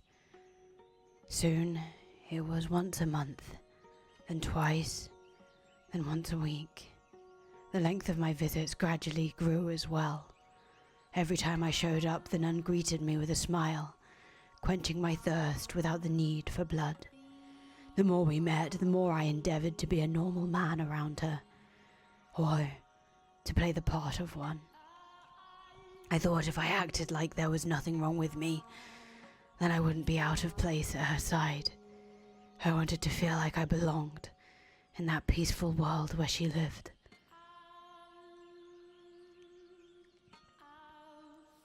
Ah, it's the giant man, Marie. The giant man's here. Giant? Hello there. I was beginning to think you weren't coming this week. I was having trouble deciding on what to bring you. You're always welcome here, you know. You don't have to bribe yourself in. But I appreciate it, thank you. I wouldn't feel right if I didn't bring something. I bought a variety of fruits for you today, so you can share them with the children.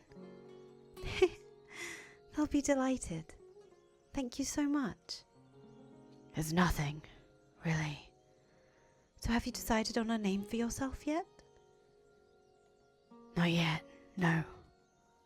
Nothing at all. It makes talking to you a little awkward, not having anything to call you. In that case, the giant man is as good as anything. Did he get under your skin? A little. I'm not that big, am I? We're all giants to little kids. I do wish they'd be a little less blunt about it sometimes, though. Indeed. I suppose it's better than them being afraid of me. The children here have strong nerves. They're ordinary kids. You're just not a scary person. They only assume I'm harmless because I'm with you. What? You make it sound like you actually are dangerous or something. Because I am. Don't get worked up about it. The only thing different about us is our race. Everything else is exactly the same. I'm not so sure. You must have had some pretty awful experiences because of your appearance, then, to make you so concerned about it. I wish I could say I understood your pain. That's not necessary. But if I could, then maybe I'd feel a little closer to you. If only I could be even half the same race as you. You have nothing to gain from being more like me. You don't think so? I think there's a lot that would be nice about it. I would probably have really pretty black hair at least.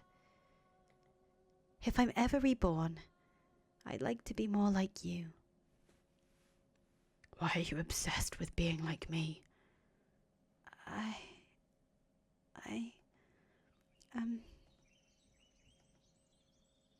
I just am.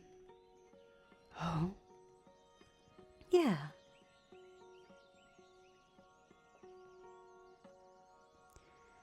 That was about the time I started noticing the feelings she had for me. At first, I thought I was simply being egotistical. There was no way a woman like her would be interested in a man like me. But I couldn't think of any other explanation for the way she looked at me. Back then, I believed I loved her too, and that if we could be together as a man and woman, that I would finally be able to attain the peace I so sought, that I could wash my hands of the killer within me, defeat the urges once and for all, that I could step out of the darkness I had lived in for so long, that I would be able to see the light, that I would be able to experience love like any other ordinary man. So in the name of that hope, I took action. That foolish, naive hope.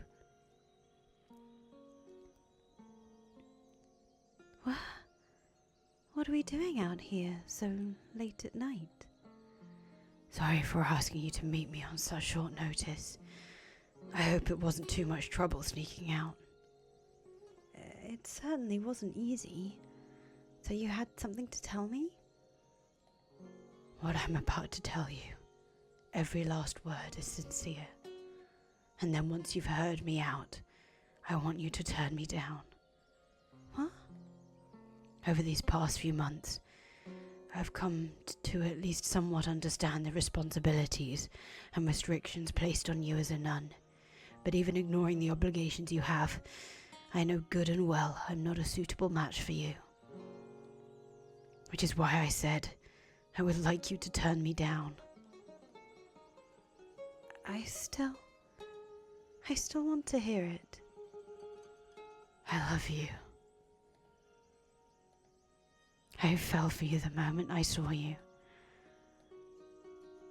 I know I don't deserve to be anywhere near you, but every time we meet, my desire to be with you grows stronger and stronger until it was out of my control. Turn me down, Marie, please, and I will stop trying to get close to you. I'm not Marie. You're not. What? My real name is Pauline. Pauline? Marie is my baptismal name. It's not the name I was given at birth. I love you too. I fell for you the moment I first laid eyes on you. I know it's forbidden, but I want to be with you too. Any free time I have, I want to spend it with you. I'm glad to hear you say that. Thank you for being honest with me. No, thank you for not turning me down.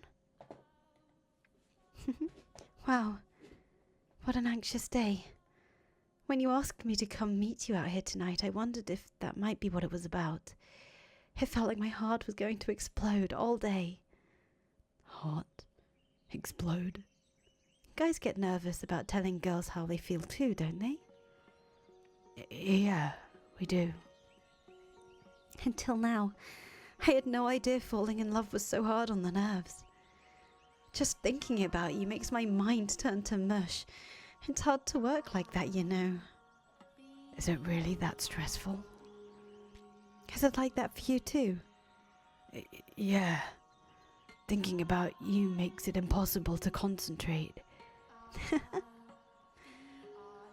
Tell me something, Pauline. What is it? How exactly is it hard on your nerves? What? How exactly? It's like, I'm in the clouds, and I want to scream, and I want to jump into a lake all at the same time. That doesn't help me much. Could you be a little more specific? Really? Are you trying to embarrass me? It's like my whole body gets really hot. You mean you get aroused? Aroused? No, it... To put it bluntly, yes. I see. You're a real jerk, you know. You shouldn't go around trying to humiliate ladies. Sorry, I didn't mean to. Oh, you. Well, that was insightful. So I'm not in love with her, or romantically attracted to her, or even physically attracted to her. All I want from her is her smile. Being around her doesn't arouse me, but in fact, it does the exact opposite. My fire burns brightest when I'm not with her. It all makes sense now. I just want someone to keep me placated. I'm disturbed through and through, a murderer and a beast. See? That's why I didn't want to say anything. I knew you'd laugh at me. I'm sorry. I truly am. I did ultimately get what I wanted out of the arrangement. She became my tether, became an invaluable part of my life, even if I had no real love for her. When I was with her, I was at peace. That said, her presence didn't completely rid me of my urges. I was still occasionally struck with bouts of insatiable thirst, overwhelming desire to mutilate anyone who came into my line of sight. And sometimes, Pauline became the object of that desire. It goes without saying that I never did draw my sword on her, but I had no way of knowing when I might lose control, and if I ever did kill her, then there would be nothing left to keep me from regressing completely into a beast.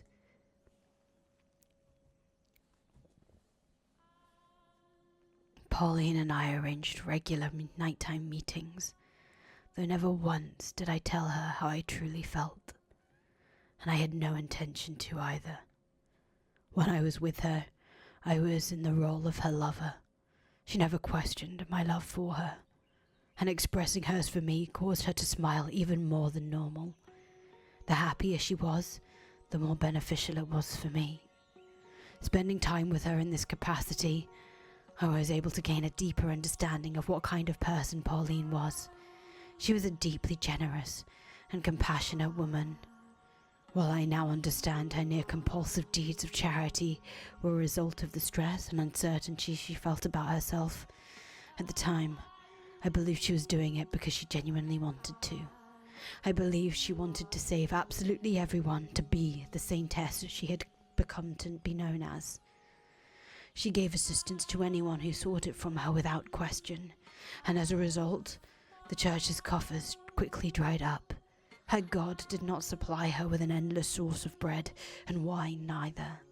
In the end, any endeavor, no matter the intentions, requires money. In time, her generosity turned excessive, self-destructive. She would even skip meals so that others could eat. In retrospect, that was probably my fault too. As I pushed her toward wanting to be a regular girl, she pushed back against that desire by being even more charitable. Soon, her actions started making the other nuns' lives difficult, giving her a less than favorable reputation within the church. Still, she would tell me when she met up how she wished she could help even more people. if doing so would give her peace, and if I could be a part of that peace, then I wanted to grant her wish. But what could a killer like me do to help? Petty thievery wouldn't make me nearly enough money to keep a church and orphanage running, and a raid large enough in scale to do so would inevitably be traced back to the source, which would ruin the church forever. How was a murderer to acquire such a large sum of money? I was ready to jump at any opportunity that presented itself when I received a summons from the Lord.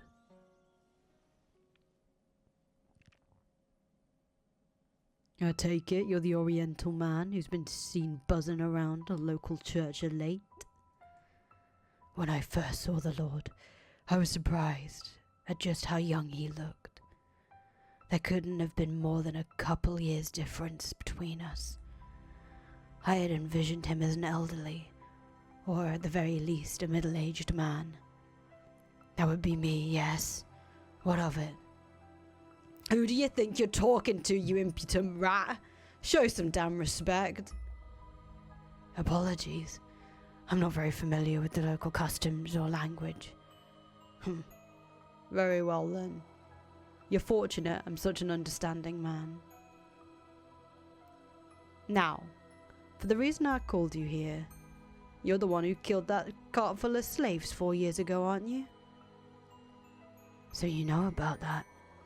I wasn't actually sure it was you, but now I have confirmation. Since then, one slave of Far Eastern origin has remained unaccounted for. I take it that would be you. That's right. You made one hell of a mess out there. Am I here to be punished? That depends on how our talk goes. If you think I'm going back to being a slave, you're fooling yourself. I don't need any more damn slaves, and I certainly don't want you as one. You're obviously not finding any respectful work being an ex-slave, so I take it you're still in the business of getting your hands dirty, are you not? I assume you're playing cat burglar or something, living off whatever you can swipe from the nearest unlucky bastard. Correct. Isn't it comical then, that you would choose God's sacred house to stretch your legs in, you filthy dog? I absolutely agree. I thought that would get a reaction out of you, but it seems you got no bite in you today. Never mind, let's get down to business. You're going to help me out with a little something I'm working on. Help you? With what exactly? Something that's gonna make me a lot of money. And if you lend a hand, I'll make sure you're well taken care of. Along with the church you're so fond of, and the nun you've taken a liking to. That nun of yours has made quite the name for herself. Out in the city proper, people have started calling her the Saintess. They're absolutely right about that. She is. The commoners love their heroes and saints. They eat that rubbish right up. But saint or not, you can't simply create food from nothing. Her work is causing financial troubles for the church, is it not? It is, yes. If you help me with this, I'm offering you an entirely new church. One where she has complete control to do as she wishes. She'll make it into the biggest church in the city. She'll be able to help even more people, which should truly please her. What would you have me do? Jumping at the first whiff of scraps. You really are a dog, aren't you? I don't like conversations that overstay their welcome. Fair enough. Then let's get to business. Not far from here lives a witch whose blood has the power to cause miracles. Miracle blood? Sounds like a sham to me. You never know. They say the sound of her first cry brought rain to this land where she was born, saving the whole village from drought. And they say her blood has the power to cure any disease. I'll worry about the veracity of the rumours later. Right now, all I want is for you to capture her and bring her to me. Explain something to me, Lord. You said that if I helped you, the nun would be able to save more people than she does now. So how does capturing this witch accomplish that? I'm glad you know how to listen, dog. We'll be turning the blood into a miracle elixir, which she'll then distribute to patrons of the church, in exchange for tithes, of course. Selling it, then. Selling isn't quite the right word, but if that's how you want to think about it, by all means. The commoner's beloved saintess handing out an all-powerful miracle medicine. They'll lap it up, and in turn, you'll make a fortune. Exactly. Money I can use to support her church. It'll be a boon to the city's economy as well. A single witch's freedom is all it'll cost for everyone here to come out happy. So what'll it be? Will you help? Or will I have to? I'll help. I have no reason not to. Decisive and a good listener. Excellent. Once I've captured the witch, where do I take her? I have a mansion set aside where your nun can run her church. There's an observation tower on the grounds. The witch will be kept locked up there to ensure we have a constant supply of blood. Okay. When do you want me to get her? You're just chomping at the bit now, aren't you? I thought you'd hesitate a little. I thought you'd hesitate at least a little, but I guess that was foolish of me to presume to understand how a killer's mind works. All the resources I put into investigating you and everyone close to you were wasted, it would seem.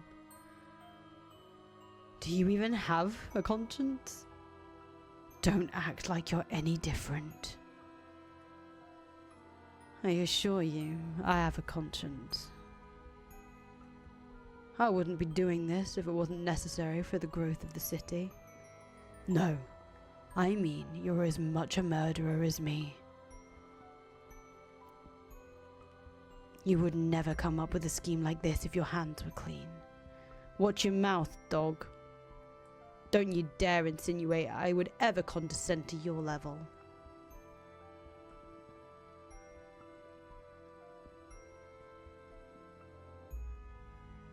I agreed to the Lord's terms. A couple days later, I made my way out to the location the Lord had given me. A tiny cottage by the lake, where the witch was said to live. I had been instructed to take her alive, but not that I wasn't allowed to harm her, so my plan was to force my way in and immobilize her as soon as she opened the door.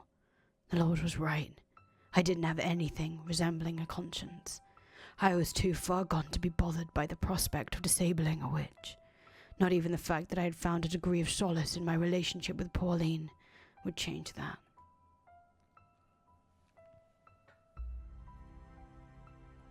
However, Who's there? when I heard the witch's voice through the door, I froze. It was the girl from 4 years earlier. I didn't even have to see her, I knew right away. I wouldn't mistake that voice, that stream of pure clear water cutting through the grime for anything. I would never forget the first time I had ever managed to suppress my desires. My first terror. When the Lord told me about the witch, I never once expected it to be her. Who is it? Are you the witch with the miracle blood? My hand rested on the hilt of my sword. I had, at first, meant to break down the door if she wouldn't open it for me. Please leave. However, when I heard that voice, my hand fell limp.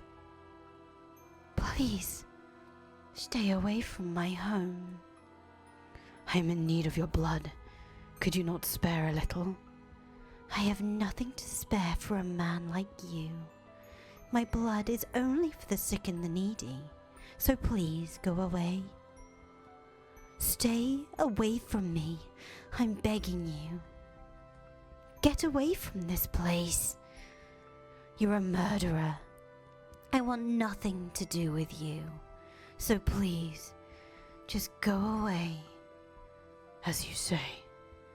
As she had commanded, I took my leave of her cottage in somewhat of a daze. It should have come as no surprise, but in the 4 years since her last encounter, she had no kind words left to spare me. Yet even in her derision, I still felt myself being calmed by the sound of her voice. I debated with myself. Should I do as the Lord requested and capture her? Or should I let her go free, as I had done 4 years earlier? You already know what I decided to do, though, don't you? That's right. I went with the first option. After all, I had no need for 2 tethers.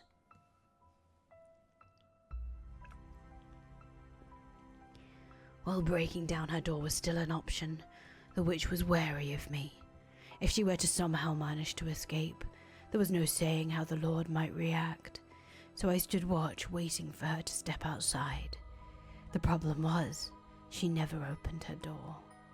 It wasn't just me. It seemed she was wary of everyone. There was one exception, though. The boy. She left the cottage for him. They went on walks together around the lake. It's been a while since we last went on one of our walks, huh?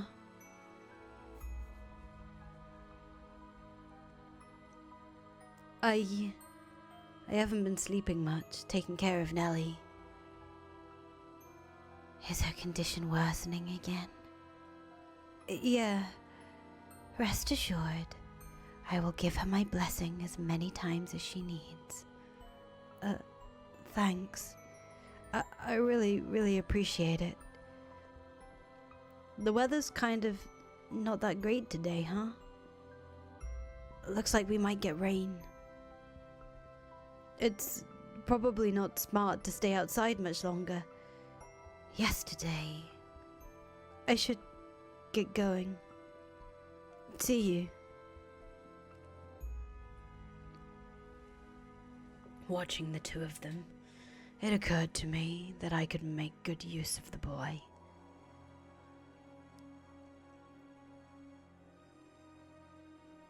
You have 2 options. Either you say no and protect the witch. Get away. Or you help me capture her. Get away from her, right now. And if you choose the witch, I kill the girl. Get away. Make your decision. Get away from her. You have until the count of 10.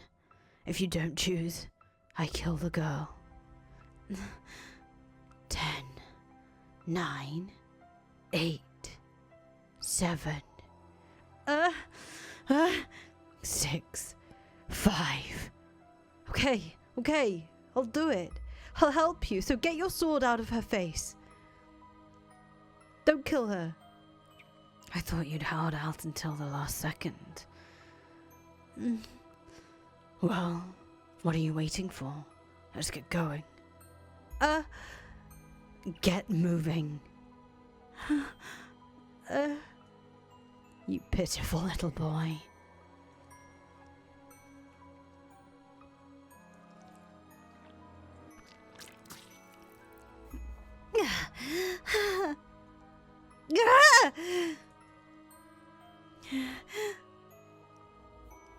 Get back! No! Stay away from me! No! Help! Don't kill me! Take it. What? That's your share. Should last you long enough.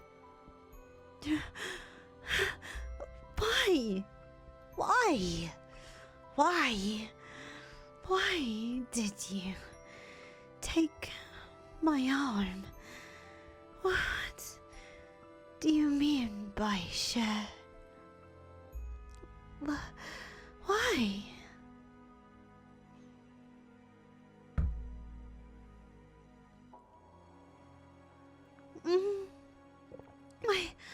My arm.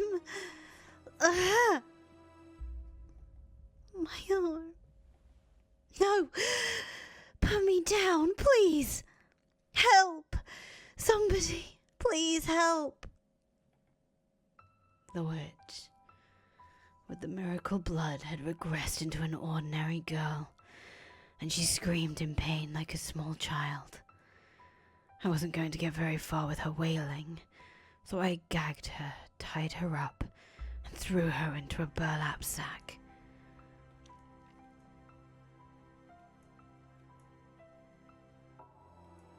Nothing personal. I just need your blood. Without it, she'll lose her church. She needs the money.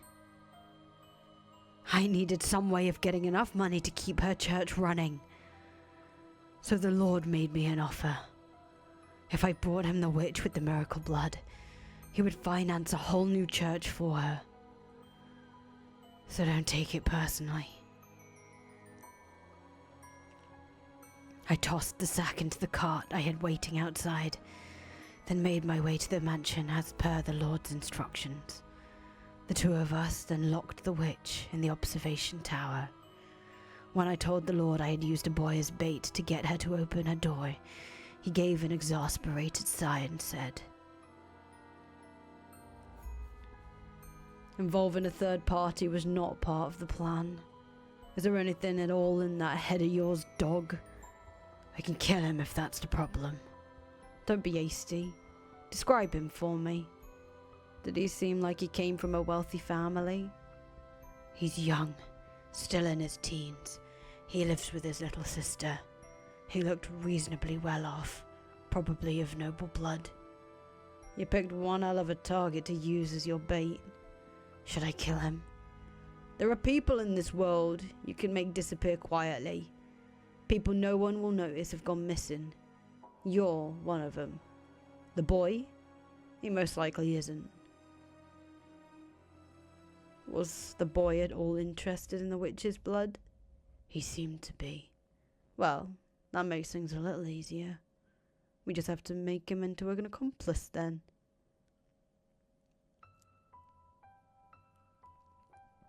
That's everything up to about 6 months ago. You know what happened next, I presume.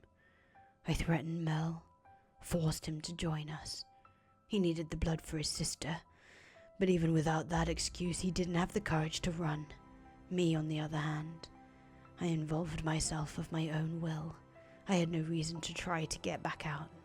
In fact, being put in charge of one of the 3 keys gave me an excuse to meet up with her more often. The rearrangement was quite beneficial for me. Hey, I heard the news.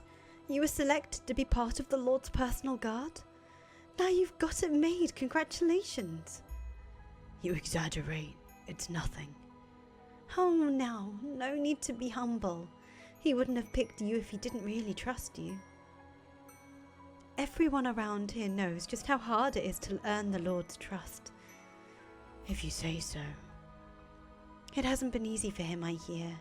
He only assigns those he really trusts to work so close to him. I hope you're right. He trusts you, I'm sure of it. I certainly can't tell her the real reason I suddenly became his guard. And I've got some more exciting news too. The Lord sent a message for me earlier. Apparently he's building a new church, and he wants me to serve as a nun there. Can you believe it? You shouldn't be surprised. You are the city's saintess after all. It's little wonder you would be his first choice. I really don't think I'm that important. Do you not want the position?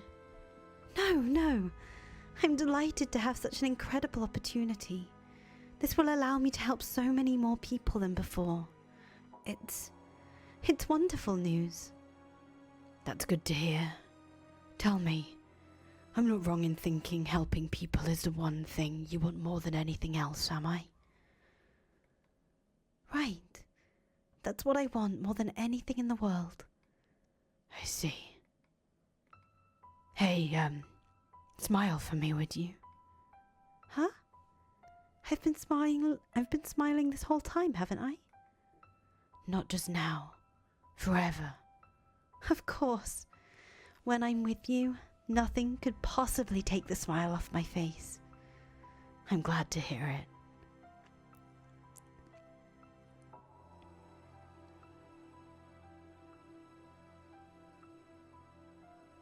I never knew someone could lose so much weight while still eating every day. We might have to increase your portions. If there's anything in particular you want, just tell me. I hear children's voices. From outside, I hear children's voices. Ah, the kids here to see the Saintess. It's gotten quite noisy out there of late, yes. Oh, the Saintess? Your voice has gotten raspy too. Was that my doing? Did I take your voice? That's unfortunate. To me, your voice held far more value than your blood. And I took that away from you. Yes. You three took everything from me. So we did. Enough chatter, dog.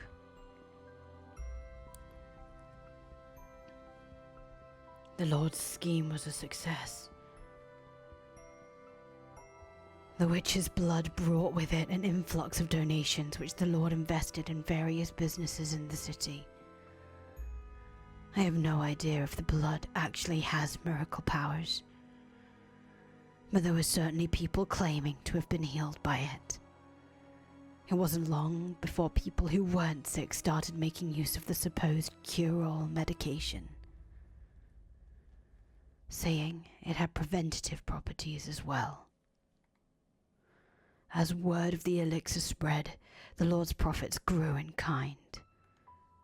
One fact was undeniable. The witch's blood stimulated the city's dramatic growth.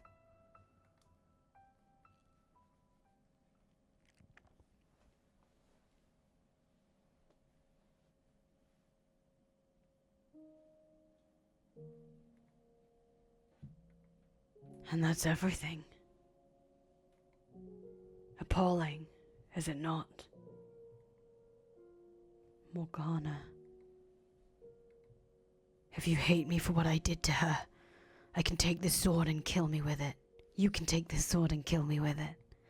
And you can have my key. I won't put up a fight.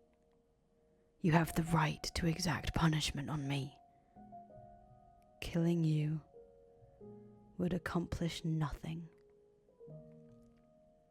It is neither my place to forgive nor punish you. As much as it would make me feel better, doing so would serve no meaningful purpose. I would like you to give me a little time, though. I need time to cool down enough that I can talk to you with a clear head. Of course. So are you still willing to speak with me? I gave you my word. I told you I would help figure out what path you should take. You're an honorable man. I will not force your hand if you don't want to do this. You can tell me to leave, and I'll walk right out the door. More than anger or hatred, I'm simply deeply pained. Maybe things would have turned out better if I were as sympathetic a man as you. People are supposed to be able to feel happy or sad for each other. I can't though, which must make me a beast. When you first met Morgana, you felt a desire to rescue her from the slave traders, did you not? You thought of someone other than yourself. I never saw that desire through though. My thirst far overpowered anything I may have wanted to do for her, and the next time we met, I sold her to the Lord.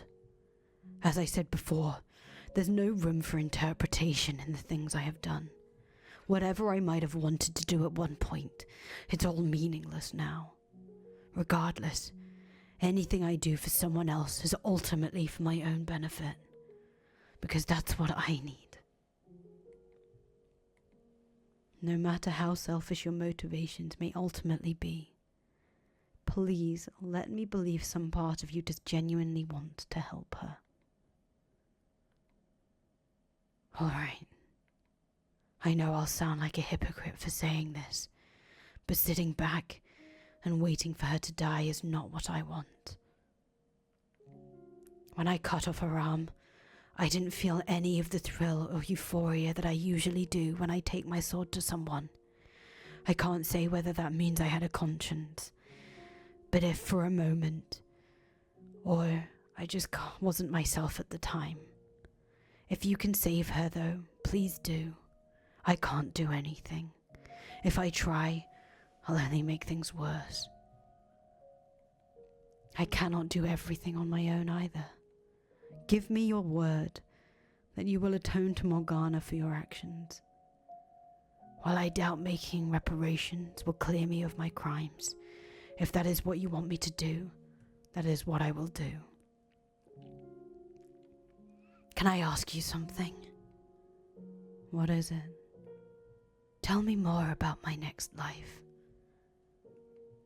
I want to know what kind of man I am. I want to know every mistake I make, all the details. I warn you, it's a tale far more barbaric than anything you can imagine. Do you still want to hear it? I do, and I have little doubt that I will believe it. If you're worried I might react the way I did earlier, I'll lay down my sword. You can tie me up too if you want. That won't be necessary. I'm going to trust you.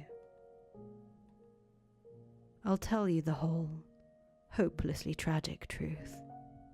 Everything I saw with no embellishments. Please do. And so, I told him the tale I witnessed beyond the second door. That he lost his memory in a shipwreck. That he was treated like a beast by the people in the land where he washed up. That he massacred countless people. And that he took the life of his lover who had come in search of him, never wavering in her belief that he was still alive. I told him about the white-haired girl. I told him about the things he made Giselle do. I didn't hide anything. As I spoke, he would occasionally grimace or his eyes would go wide for a moment, but he did not interrupt me. He sat there in silence until I finished.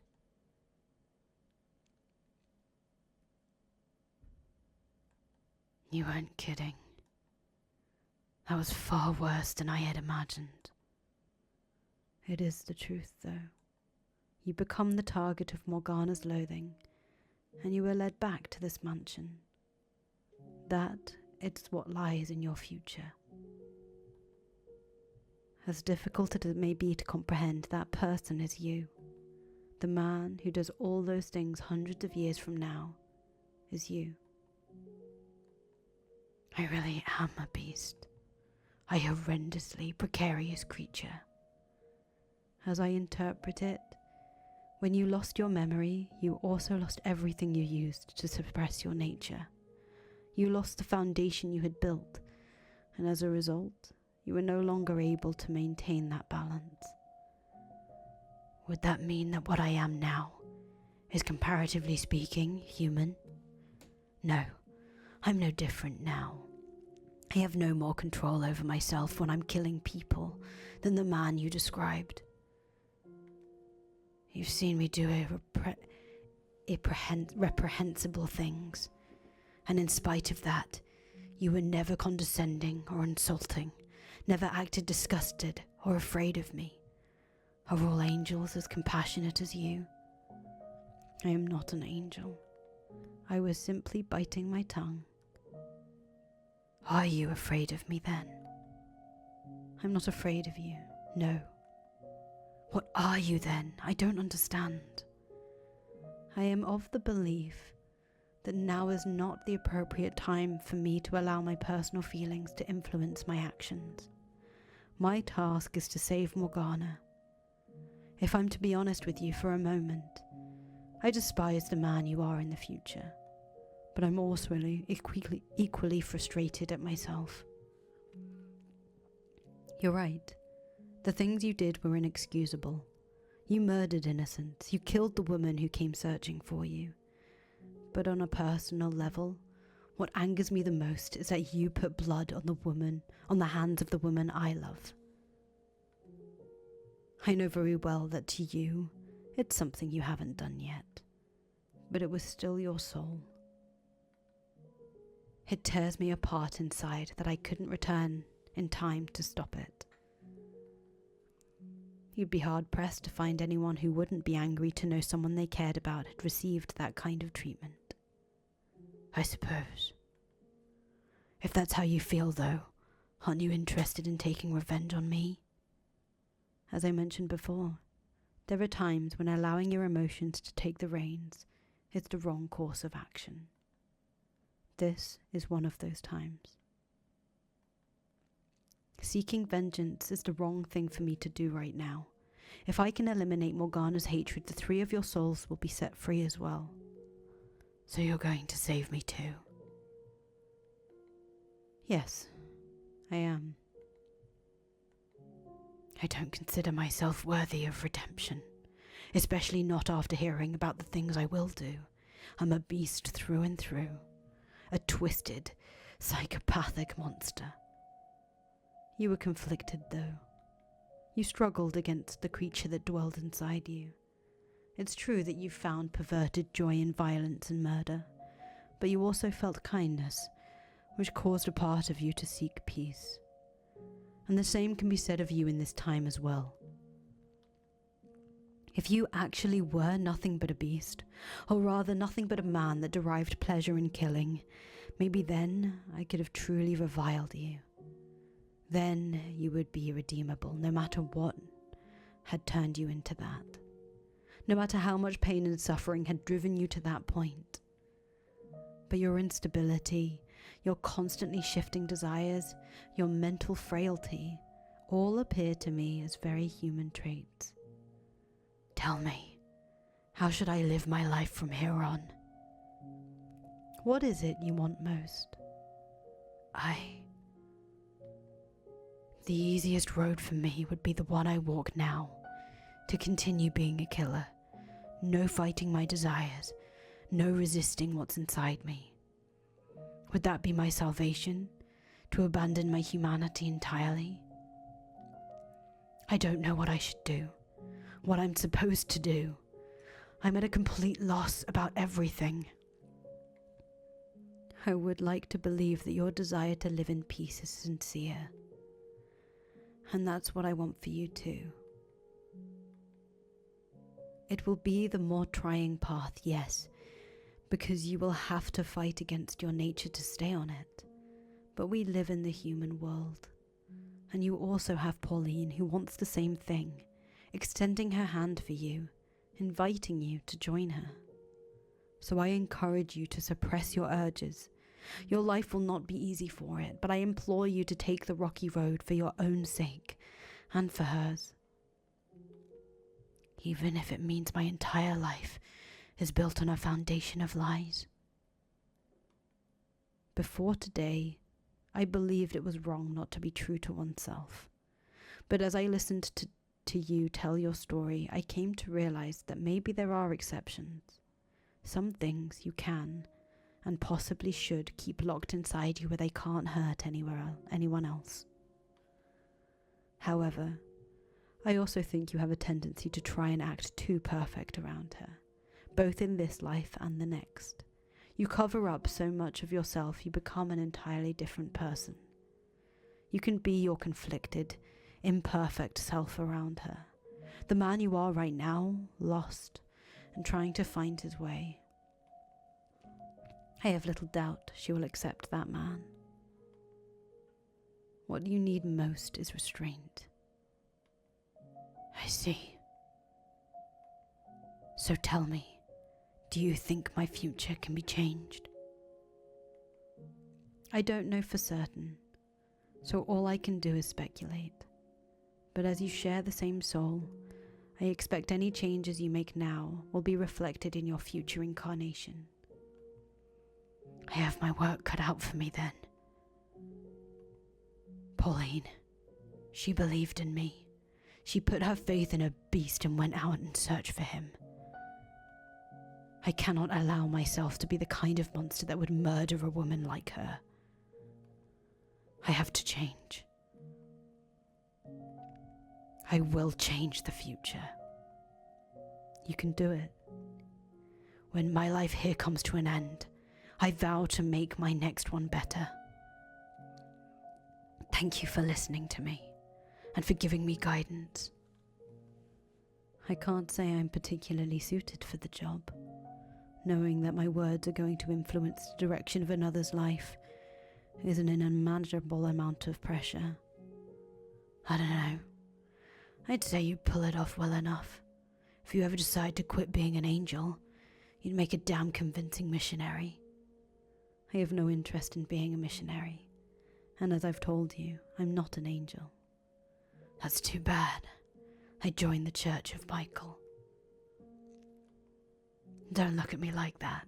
I'm just kidding. Now, can I get angry at you? As I've been telling you, I'm an ordinary man. I'm not special in any way like you seem to think I am. You're not ordinary. You're different, but not in the same way I am. I wouldn't ask any normal man to show me how to lead my life. I see. Although, what passes for normal differs from person to person, I suppose. Just as I don't think you're normal, I'm sure there are people out there who do.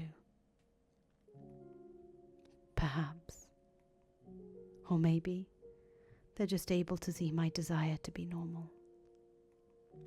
Well, that's everything I have to tell you. You're going to want to talk to the Lord next, I assume. That's right. I'm going to convince him to hand over his key, and then I'm going to set Morgana free. I doubt you'll have much luck convincing him of anything, but I'll help in any way I can. I appreciate it. I'll get him to come to supper tonight. You'll be there too. Okay, I'll be there. If I could ask you one favor though, could you try to arrange that for as late as possible? That should be doable, but why? There's someone else I need to speak with first. Alright, I'll do what I can. Thank you. See you this evening then.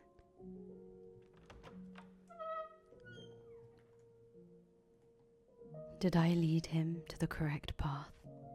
Will he actually find redemption at the end of it? No, I made the right decision. Even if he doesn't in this life, there's enough of a chance that he will in his next. One left, and that's it. I'm almost there, Giselle. I've almost made it to Morgana. I've come this far. All that's left is to speak with the Lord. Stay focused, Michael. The pieces I have still don't fit together yet. As Morgana told it, the Lord was a cruel man from the moment she first saw him, and he wasn't much different in the swordsman's telling of events either. Are those portrayals the full picture of what kind of man he is? Will adding his perspective do anything but amplify Morgana's hatred? And if he really is exactly the man he's been made out to be, then how do you explain his internal struggles from the third door? Did his core personality change with the times?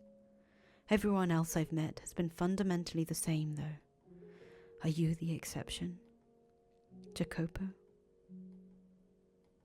Morgana found joy in her life during her 3 years at the brothel. She wept about not being given the opportunity to thank them. So maybe Maria's more likely to be able to assuage Morgana's animosity. I'll have to hear what she has to say. I can barely move my right arm. I can't feel my fingers at all. It burns. I've managed this long, but damn if it doesn't hurt.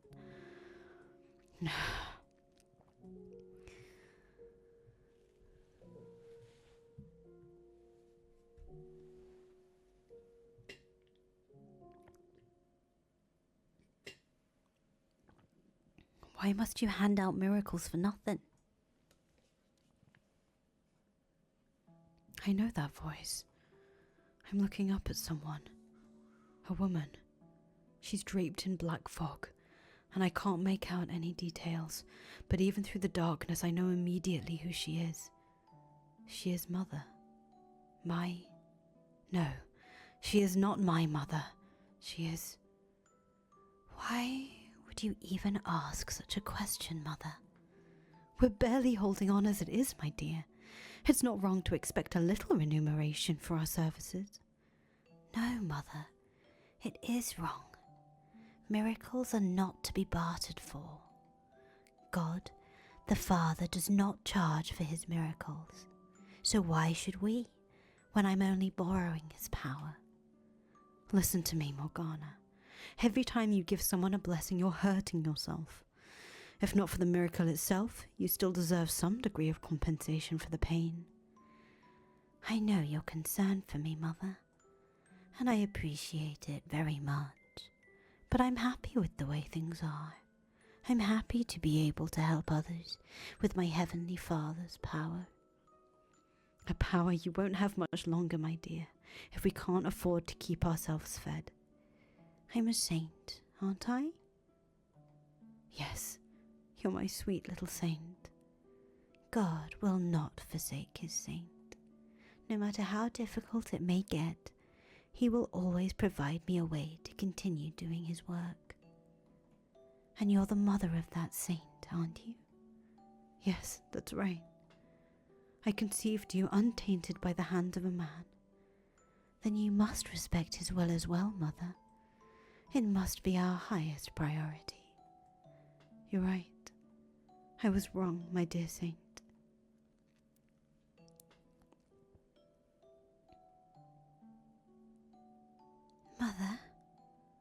Mother, you agreed with me. You said I was right. So why are you taking money from that man? Mother? Mother looks over as strange men shove me into a carriage. The look in her eyes sent a chill down my spine. I see her lips moving. She doesn't actually say the words out loud, but I can make out every individual syllable. Because you're worthless to me.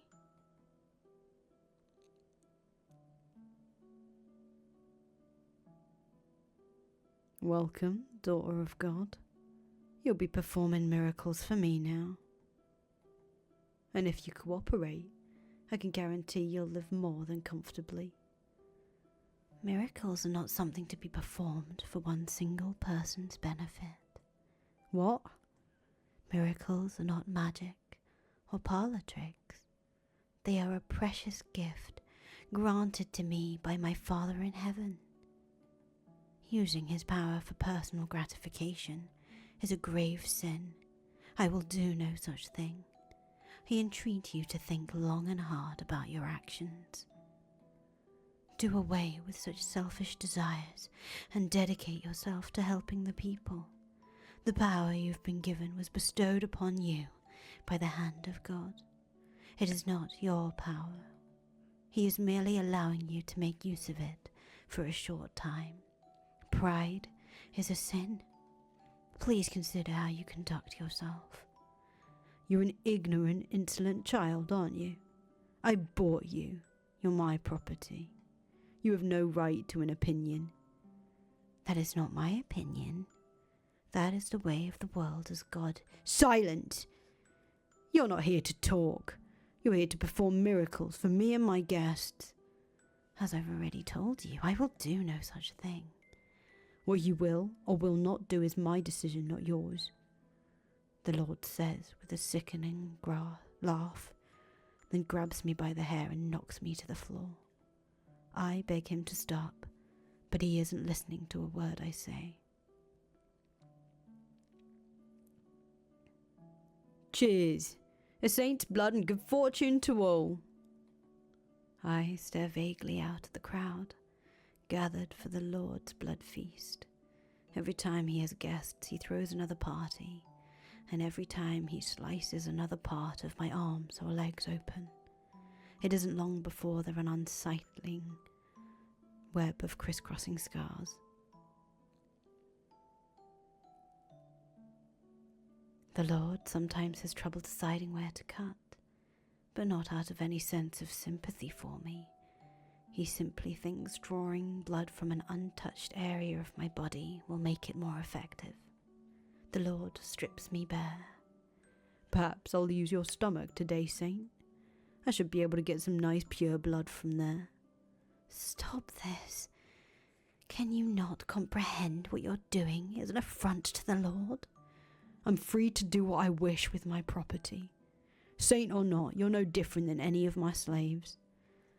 The Lord is greatly displeased with your actions. Then use your miracle powers to deliver divine punishment on me. Go on, you can do that, can't you? Your soul will be punished. You may not see the effects now, but you will pay for your sins one day. You're not as threatening as you think you are, butt-naked girl. Don't give me that look, girl. I have no interest in taking that from you. You'd be lucky to find anyone willing to lay with a girl covered in disgusting scars. All I can do is wait and endure day after day of torture and shame, of the Lord searching for new places to stick his knife. My entire body, except for my face, is covered in reddish-black wounds.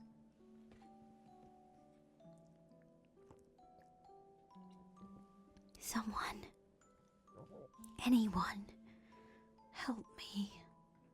Get me out of here. Please, someone.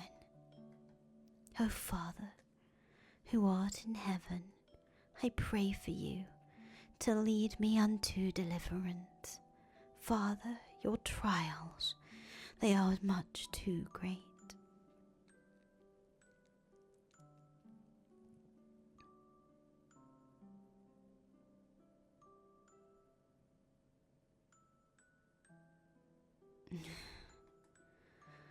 Morgana. That was much clearer than the first time I saw it. Everything she felt, her struggling, her sincerity, her pain, and her voice. It felt almost as though I was the one going through it all. The Lord. I can understand why Morgana would bear such a powerful grudge against him, considering everything he did to her. Why would he do that, though? Is there some reason, some explanation for his actions?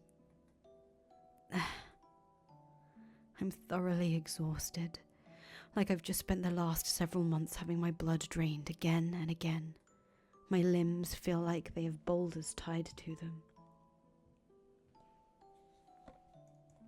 Just trying to get to my feet makes me dizzy. So cold. She's probably waiting for me by now. I should get going. I have to do this. Move, damn it. Fighting against my body's attempt to succumb to gravity with every step through sheer force of will, I make my way to the courtyard.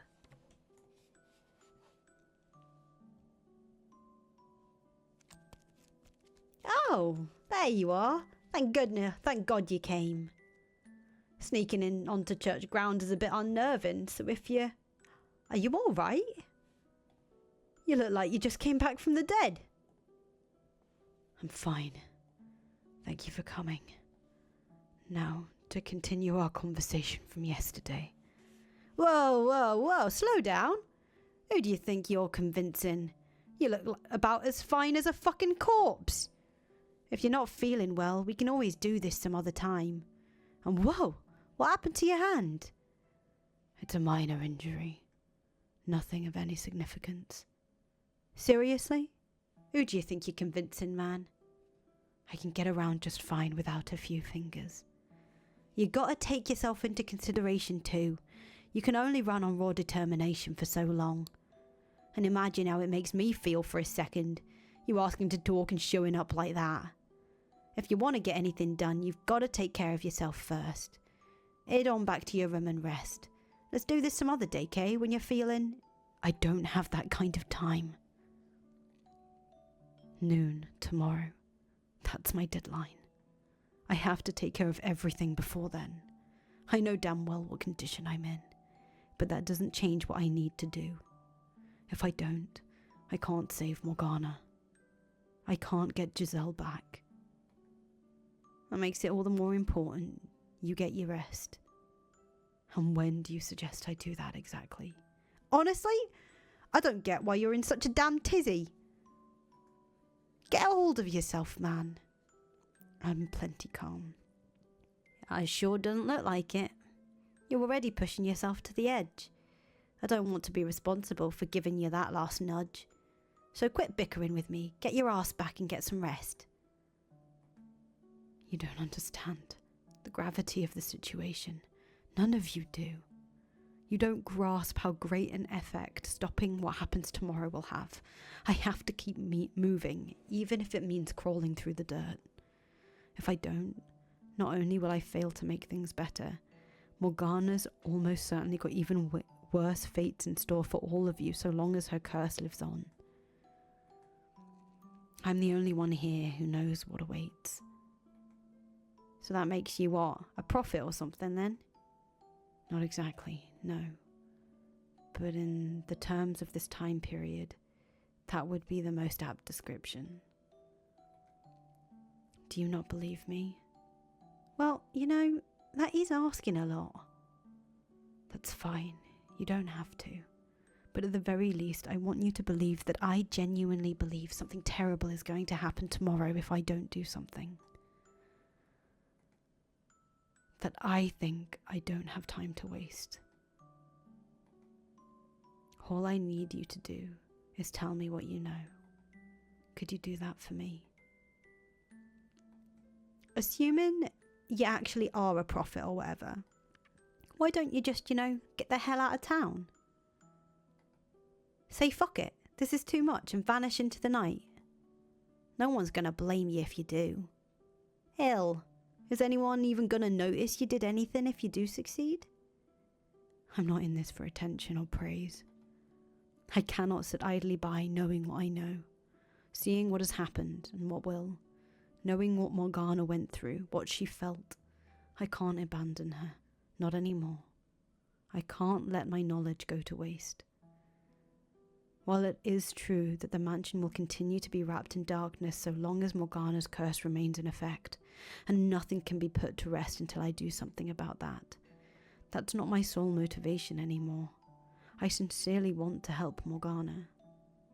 Giselle, is this what you meant when you told me you wanted me to save her? You seem like the kind of fellow who's always fretting about something or other. You don't know how to take it easy, do you? Though, I guess in a way, that's kind of why you can fight so hard, huh? Alright, you win. I'll talk. Anything you want to know, I'll tell you. Thank you very much. But, you sit your ass down first. Yeah, okay.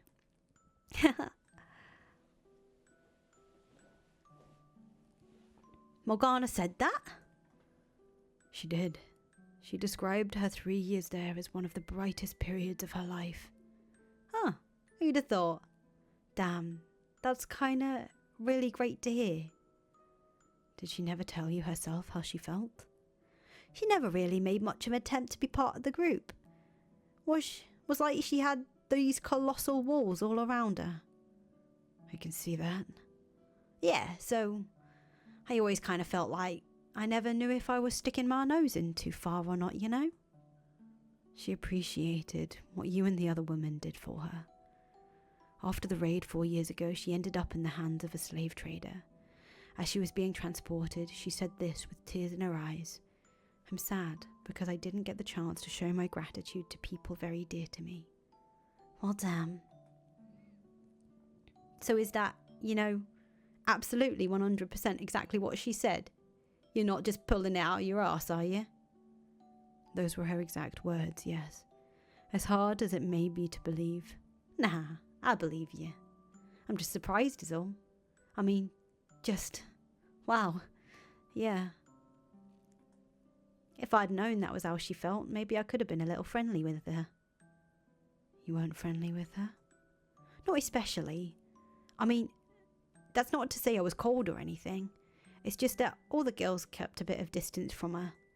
Not because we didn't like her, but because that's what it looked like she wanted. Some distance. None of us were really cut out for the caretaker gig. As much as we would have loved to be some kind of mother figure for her, we just didn't have it in us. Who was closest to her? He's dead. The slave. Huh? What's this about a slave? There was a young man, a slave who participated in the revolt at the Lord's Manor, who saved Morgana's life. Oh yeah, that's the guy. He's the closest one to any of us to her, or at least he gave her the most attention. And he's 6 feet under. That's unfortunate. What can you do? People come and go. That's just the way of things. I'd thought that maybe, if he was still alive, that would improve our chances of saving Morgana. Improve our chances? There's only one way about it. We smash the Lord's fucking skull in and take his key. That's not an option. Doing that will not alleviate her hatred. Would you be willing to accompany us when we go into the observation tower? Huh? Me? Why? I want you to be there to say something to her. I'll say whatever you want me to say once you've gotten her out of the tower. Don't you think being able to hear the voice of someone she cares for when she's finally set free would do more to pull her out of the darkness than anything else? That's all the more reason it can't be me. Why not? Like I've been saying, I was never that tight with her. I kept my distance. I can't do anything, not with the reasons you'd given me for why she's so full of hatred. I have no other options, though. You know, actually, while I doubt this will do much in the way of getting rid of her grudge, there is something I was supposed to give her but never got the chance. Oh? It's nothing special, just a rinky-dink little necklace. But if you get the chance, would you mind giving it to her? If anyone, that should come from you. It's not from me. It was supposed to be from the slave. He's got it for her as a birthday present, but that was the day the brothel got raided. So yeah, that's the story. Make sure she gets it, would ya? Okay, I will. Thanks, man. Well, now that's that out the way, I should split. Best of... There you are. You weren't in your room. I was worried sick. What are you two doing here? You're going to talk to the Lord tonight, right? So... There's a chance you might be able to set the Saintess free. No way am I going to miss that. That's why you're here? That, and to say goodbye. I want for them to make reparations as soon as the girl's released. Do you feel the same way, Nellie? If Mel tells me he wants to, then I won't stop him. But he was threatened, so if it's possible, I don't think there's any need for him to rush to be punished. I don't want to lose my brother. Surely there are other ways he can atone. That's reasonable. I do feel guilty about what he was put through. It's not your fault what he did. Anyway, I'm really anxious about tonight, but I'm sure it'll all turn out fine. You'll make it work, won't you, dearest Michael? I'll do my best. Oh, come on. You've got to act confident. Take care of my Mel for me, too. He's very fragile, so handle him with care. Like a big old box of china. Is he really that fragile? As for me, if it looks like he's going to do anything he shouldn't, would you stop him for me? I wish I could be there to do it myself, but well, he insists only the people directly involved should be there, and I want to respect that. I was never going to allow anyone to get hurt anyway. That's good. Thank you. He and the Lord may have caused the girl a great deal of pain, but I still don't want anyone to get hurt. Some people deserve it, and I say let them have it. Now, Maria, don't be like that. You're the weird one, Little Miss Perfect. Go around letting everyone off the hook for everything. The whole damn world's gonna come falling down around you. He did what he did for me, though. And the Lord? He's only in it for his own profit. Much as he says it benefits the city, it still comes back around to his own pocket. The Lord is not a bad man, though. Yeah, I've heard it 1,000 times. No one's a bad person in your eyes, I know.